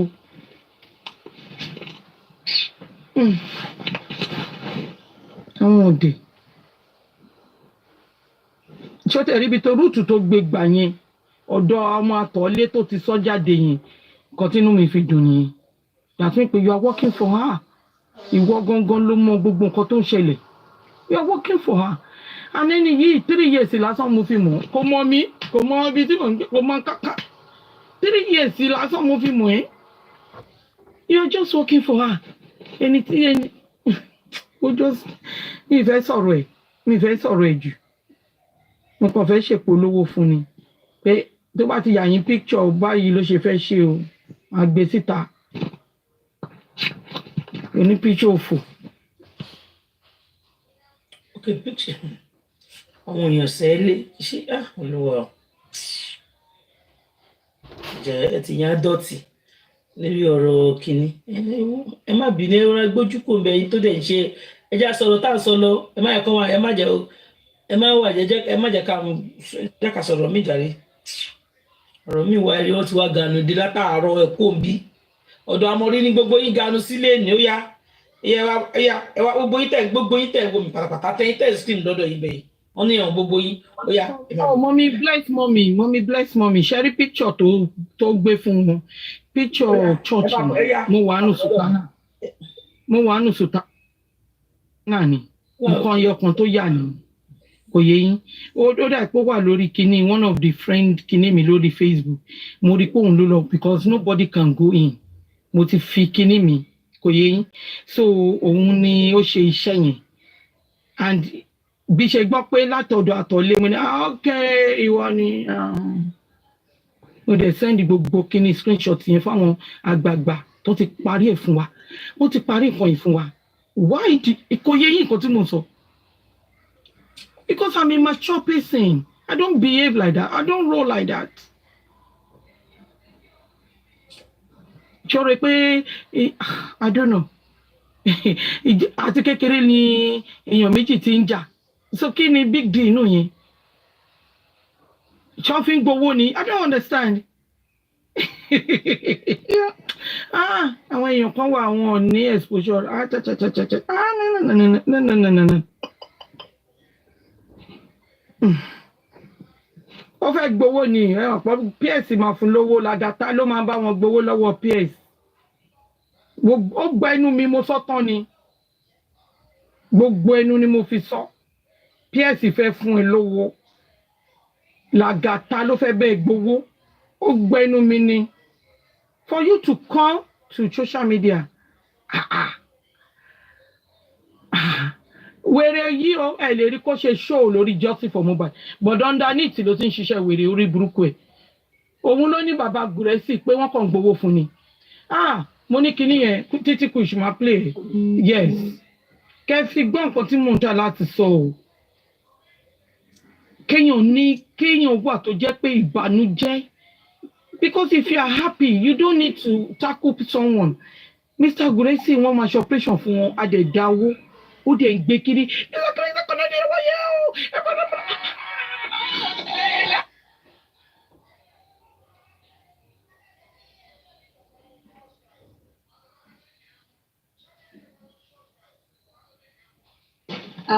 àwọn èèyàn ti ń ṣe shopping wọ́n ti kọ́ ní. ẹ jẹ́ kí èmi sáré sùn kan kí mo bí ó ti tòde ṣé woman yẹn nǹkan tí mo bí sọ pé wáì kan ṣe máa believe ọ̀rọ̀ yẹn wọn lè sọ fún jí mi káwá ní irú woman yẹn nàmọ mi yé pa rẹ́rìn torí mọ̀ pé kò lè possible. tóbi lè gbẹ sí ilé mi lẹ́yìn náà tó wá béèrè question. máa nà pa torí mo sọ́mọ̀ máa nà ènìyàn pa ni àná pa ni woman kan tẹ̀ ẹ́ sọ yìí ó rí rúgudu bí odò mi rò pé ẹ̀ dí sàṣẹ ìyẹn ló fẹ́ jà ó kì í mọ́lẹ̀ ní bí gòmọ̀tínà ó máa rí rúgudu báyìí ni tí ọmọ yẹn ti máa nà tó máa jókòó lé lórí ṣé ẹni tó fẹ́ nà yàn nìyẹn mi rò pé ẹ̀ dí sàṣẹ woman gan bó ṣe rí torí bí ìkùkùté yẹn á wá nà ọmọ mi yé ti àwọn yẹn gò tẹ wọn ń ro ọ̀rọ̀ lẹ́ẹ̀mejì tó bá kàn ti gbọ́rọ̀ wọn kàn inú wọn ń dùn àtàwọn tó jọkùnrin nínú wọn inú wọn dùn tó rẹ́rìn wọ́n wá àkọ́kọ́ rẹ̀ fi sùn mo dẹ̀ ti ṣọ́ọ̀tì ẹ̀ ọ̀pù fún mi. bọ̀ èmi mọ̀ pé wọ́n mọ̀ pé irọ́ ni bọ̀ wọ́n kàn fẹ́ ṣe yẹ̀yẹ́ pé ká máa fi ṣe wọ́n mọ̀ pé irọ́ ni pé kò possible. Mọ̀mí yé ìṣùgbọ́n bó ṣe ń handle it. Jerry, if you don't know how to handle this people, you see every time tẹ́ bá ti ń béèrè ọ̀rọ̀ jà yẹn, you see that Mọ̀mí Yeti will just keep quiet. Because there is no point talking about what actually happened. Àbí ẹnikẹ́jẹ́ sọ̀rọ̀ ní ẹ̀mú gbọ́n. Ẹni tó fẹ́ console rẹ̀ tó ń wá confirmation tó fẹ́ console rẹ̀ for a purpose láti attract àwọn tó fẹ́ inú. Òun ló ń pariwo ìgbọ́ tó bá nàyàn ṣé inú ẹyẹ kí inú ẹ máa dùn lábẹ́ ilé ni. Ó wá sáré jáde mo nà ọ́ mo ṣe kíní kan there is a reason and I like the way she's taking it. Ṣé bó nà mí?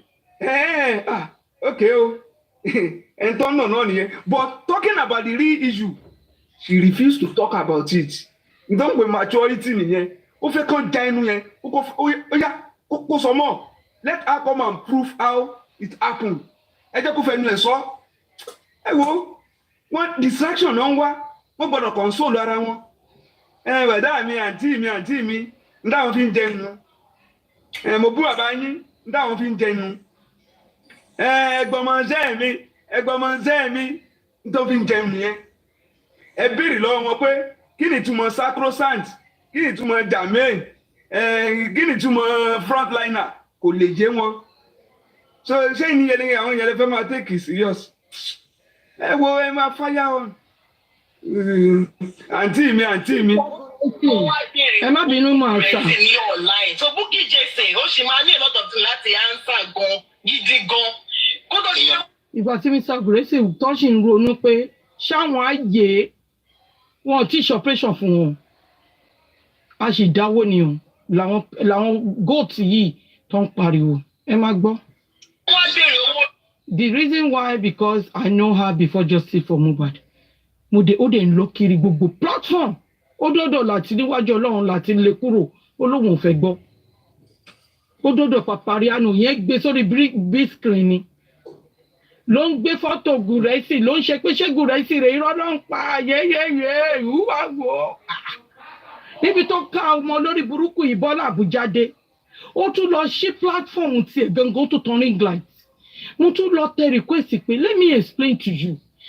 Òótọ́ ni Mr. Guresi ẹsẹ̀kún ayé ẹsẹ̀kún ọ̀run lẹ́ni ìwà. Ẹni tó fẹ́ ṣe operation òkè kátẹ̀ wálé owó yẹn àdá ó kọjẹ́. Àdúrà pé kán rí ṣe ni ní Nàìjíríà táwa yẹn. Bí Nàìjíríà ṣe jẹ́. Àdúrà pé kán rí ṣe kán survive gbogbo operation yẹn. Òun ní tètè mi, it's not about owó. Ọmọbìnrin yìí ló ń pa. Ẹ máa gbọ́ ọ̀dọ̀ bíntín láyé tó ti kọ́kọ́ bẹ̀rẹ̀ rẹ o. Máa play fún yín. Lọ́wọ́ online people pé Guresi need the operation kan. Èmi ò mọ̀ bí àwọn fẹ́ gbà kúrò lọ́wọ́ ìjẹgẹ́bẹ̀ látọ̀run. Wọ́n fi ní kí wọ́n dá 10 million fún Guresi tó ti ń rìn tara ẹ̀ ti wà ókè. Èèyàn méjì ń pàdánù lọ. Ọdún wọn ta. Èèyàn méjì ń pàdánù lọ. Tọ́pọ̀ ló kọ̀ ra brush kékeré látẹ̀yìn. Bíntín. Tọ́pọ̀ brush kékeré látẹ̀yìn. Bíntín. Because 10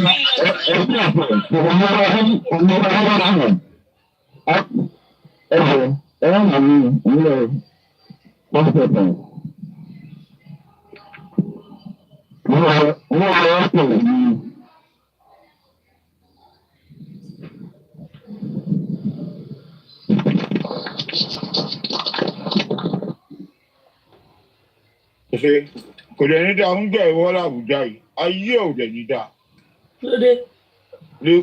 Le kọ́nẹ́tà ní pé wọ́n lè gbógun wọn jáde. Ẹ ní sùúrù ẹ̀ tí gbọ́n kankan. Ẹ tí gbọ́n kankan. 10 million. Èló ni 10 million? Mo sì ná mílíọ̀nù. Ẹ jẹ́ kí wọ́n pín ẹ̀. Bí ìrẹsẹ̀ kí wọ́n náwó lórí accident yẹn every week. Mo ayé tí mo sì ná 10 million. Èló ni 10 million? Ọlọ́run alẹ́ ní sùúrù Aguresi. Kẹ́fí mọ̀ pé. Ó mọ iye operation tí mo ti go through àbí tí mo sì máa ṣe ni. Mr. Aguresi alẹ́ ní sùúrù. Kẹ́fí mọ̀ pé. Wọ́n bá mi wá kíní jáde ni o.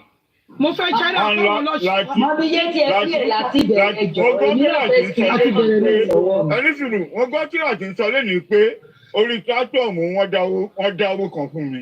Wọ́n dáwó fún mi. Láyé. Your trust me to collect that money nítorí brother ni and I hold other mo ní rárá sẹ́ẹ̀ sẹ́nibọ̀dì wọ́n dá nǹkan kan. Wọ́n sọ bẹ́ẹ̀. I think against it. Ìgbà tí platform láti rẹ̀ dá sí, I spoke with you sọ fún wọn kówó dáhùn wá ti pé. Bẹ́ẹ̀ni, àní kò sí òdà nǹkan kan ẹgbàgbé láti òdà nǹkan kan. Nǹkan tó yín láti fi ń kílèmù pé òkun dání pé ṣẹ́yìn ọjọ́ tí wọ́n dá owó yẹn pé. Nǹkan tó ń ṣe láti ní pé adojú ẹ̀ bolẹ̀. Almost 7 million ló dá lórí Daddy York. The rest of the people. And àwọn èèyàn tún fẹ́ máa dá sí wọn náà ó ti wà òkè. Wọ́n dojú ẹ̀ bolẹ̀ àtijọ́ yẹn ni wọ́n ti dojú platform láti olè. Ẹ mọ̀ pé kí ni yẹn wá ta lára ẹ mọ̀ pé bíbí ń sọ̀rọ̀ let me talk wọ́n lè gbọ́ mi dáadáa. Àtijọ́ yẹn ló ti dojú ẹ̀ bolẹ̀ pé we don't need you. And since then bàbá Mohbad jáde wá tọrọ owó lọ́wọ́ anybody. Èwe mi wàá mọ ẹkún tẹ̀ ń sun pé ẹ má dẹ̀rù ẹ má dẹ̀dẹ̀dẹ̀. A ní ẹ̀ ní nǹkan kan tó jẹ́ dignity ẹ̀yọ kan. Ẹ̀ dẹ̀ ní self-esteem. Ẹ ní low self-esteem. believe lórí ara yín ẹ̀yin gan I don't know jẹ́ nǹkan kan nígbésí ayé ti yín gan. So let me continue to play this. Ilé bá mi kà wọ́n, ṣé wọ́n tó tẹ̀ àbí wọ́n ju 10 lọ? Wọ́n mi là. Wọ́n mi là fún ìjọba for 1 year plus. Ṣé mo lè lè question kan lọ́wọ́ ẹ̀? Ẹjọba dàtí ló kọ́kọ́ ń sọ̀rọ̀ yẹn o. Kò sí kí ló tún sọ̀rọ̀. Under 2 hours 7 million tó ń jọ ní. Kọ̀ọ̀fì àti UPGC. Owó yẹn wọ́n pín dáadáa ni. Sharing of the money. Owó. Dẹ́dẹ̀ wẹ̀dẹ̀ wá ń parọ́. Wọ́n lábùjá lẹ́ ń gbóhùn ẹ̀yẹn o. Tí ara Gùrẹ́sì bá ti yá gbogbo wo gbàdúrà pé kí nǹkan ṣe Gùrẹ́sì, ṣó ti yé yín mà? Tí èèyàn wa náà ni, tí wọ́n bá gbówó nǹkan yẹn ṣẹlẹ̀ lóòótọ́, ó dẹ̀ ṣẹlẹ̀, right? Wọ́n dẹ̀ ní ìdí ẹ̀. Èèyàn dẹ̀ fún wọn ní normal way jẹ́ pé wọ́n ní ìdí ẹ̀. Kì í ṣe gbogbo àtàrà Gùrẹ́sì ti yá tán, táyà bá tẹ̀ ti yá tán pọ̀ tẹ̀ ní ìdí kankan. Ara bàbá yìí ó ti balẹ̀ díẹ̀ o, kódà ó ti kó lọ hospital. Ṣùgbọ́n wọ́n kó bóyá kákọ̀ fún wọn ní owó díẹ̀ kí wọ́n fi lè ra àwọn oògùn àbí nǹkan kan. Ṣàpé ìyẹn ṣe gbọ́ àwọn èèyàn á dá. Kò sẹ́ni yìí ẹgbẹ́ picture ẹ̀ wá, àṣìf pé nìyẹn ṣì wà lọ hospital. Because mo wà ní ọ̀dọ̀ woman yìí, mọ́mí Rich Grace níjọ́ tí wọ́n kọ́ gbé picture yẹn síta. Tí wọ́n wá sick fún owó. And then nǹkan tí mọ́mí Rich Grace sọ́njọ́ yẹn, mọ́mí Rich Grace sọ wípé àwọn need like 7 million àbí 7 or 8. Nǹkan tó wúwa yẹn sọ́njọ́ yẹn nìyẹn. After 2 days here, Bukky Jesse bọ́ síta. Bukky Jesse sọ pé 10 million. Ìjọ yẹn inú bí mi nígbà tí mo wà lóde. Why do people always lie? Ìgbà tí Bukky Jesse máa sọ ní pé 10 million. Àgbà tí màmá yẹn máa sọ yẹn ní pé 7 million.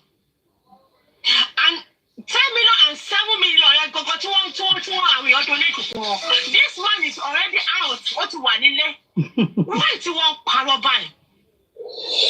Ẹ jẹ́ ká sí àwọn money tí à ń sọ ìṣẹ́rí tí a bá sọ pé their money. We still need to talk about it, ma. We still need to talk about it to save some people. One donating now.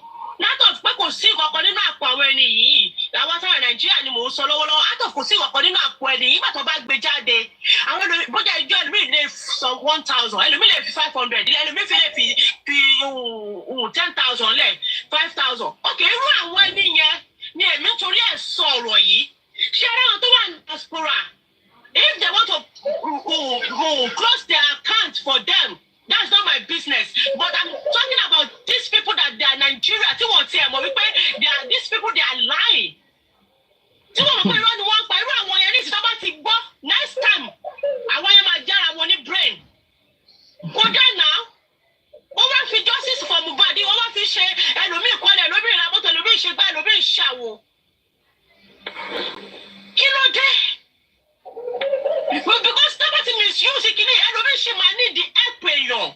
So they share nípa justice for Mohbad. And if that person come out please, I need help. Because of these people ní ìsìn tó ń bàjẹ́ ní ìsìn. Àwọn èèyàn ní fẹ́ ràn wọ́n lọ́wọ́ mọ́. So we need to speak out. Ẹ kí wọ́n máa sọ. Àmì ò kí nípa anybody sọ pé ṣọwọ́ mi ni mi ò kí àpà àwọn ẹ̀kọ́ ni mo fẹ́ save. I want to save some people. Please let us be telling them that this time, owó tẹ dá fún Gùrẹ́sì ti kúrò lọ hospital láti wọ́n ní pé kẹ́ ẹ̀ dáwó. And this time, Gùrẹ́sì kò tí go through any surgery.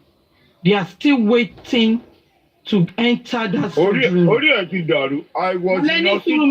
Ẹ jẹ́ kí mi bá yín sọ̀rọ̀. Ẹ ní sùúrù. November till February. November 8. November 19.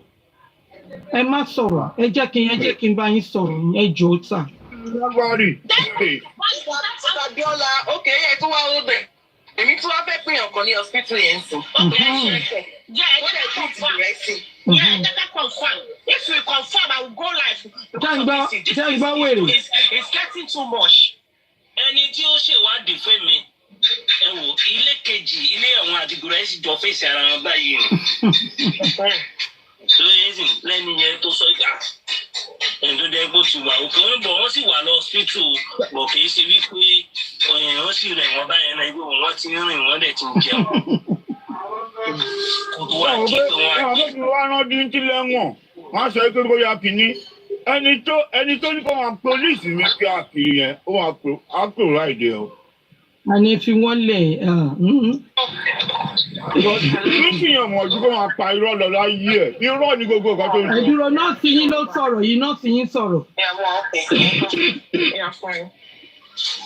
Mo fẹ́ bèrè nǹkan lọ́wọ́ àwọn nǹkan tẹ́ sẹ́ǹtì mi àtàwọn fídíò wọ̀nyẹn àti àwọn receipts and all that. Ṣé ẹ ní máì tí mo bá post àbí tí mo bá play online? No. Ọmọ ṣe díẹ̀ mi privately like anonymous because mi ò fẹ́ kẹ́ post mi fẹ́ wà láfúnṣe mi ẹ̀sán. Èmi kò wá sọ bọ́lá kí sẹ́nà ẹ̀sìn kò wá surprise nígbà tí mo rí live video but actually mi ò ṣe TikTok person.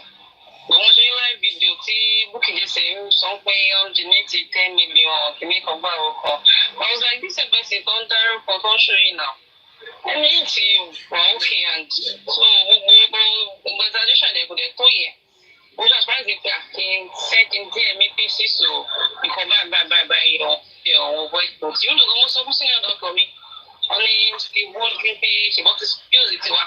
Nígbà tí wọ́n tó kọ́ wọn pẹ̀lú London ní ìtẹ̀pẹ̀ lọ́ṣùkún. But ní tí bá ní kí n sọ̀rọ̀ ọmọ àdéhùn mi wọ́n bí ṣọ́kẹ̀ tó wù wọ́n kan. Because mo wà lára àwọn tí wọ́n àtẹ́ǹsì patience. But when we are commander 10 million kan fẹ́ ṣe surgery kan kìíní kan, I was so surprised. Mo sọ pé ó really jẹ́ true ní ẹnì kan ṣe fídíò ẹni ẹ̀ bọ́ ṣe ní ojú ẹ̀sìn ìṣúná ìkíní kan àti orúkọ surgery tó ṣe fún àti surgeon tó àtẹ́ǹsì. Because so much. Ká bèrè pé irú surgery wo ni wọ́n ṣe fún. Ó fún yẹn àti surgeon tó àtẹ́ǹsì. Òun kan wá sọ because doctor yàtọ̀ sí surgery. Don't surgery ni àwọn láti invite surgeon àti hospital pé wọ́n attend to but doctor ló attend to just the minor stuff ni doctor ṣe attend sí wọn so wọ́n kọ́ as far as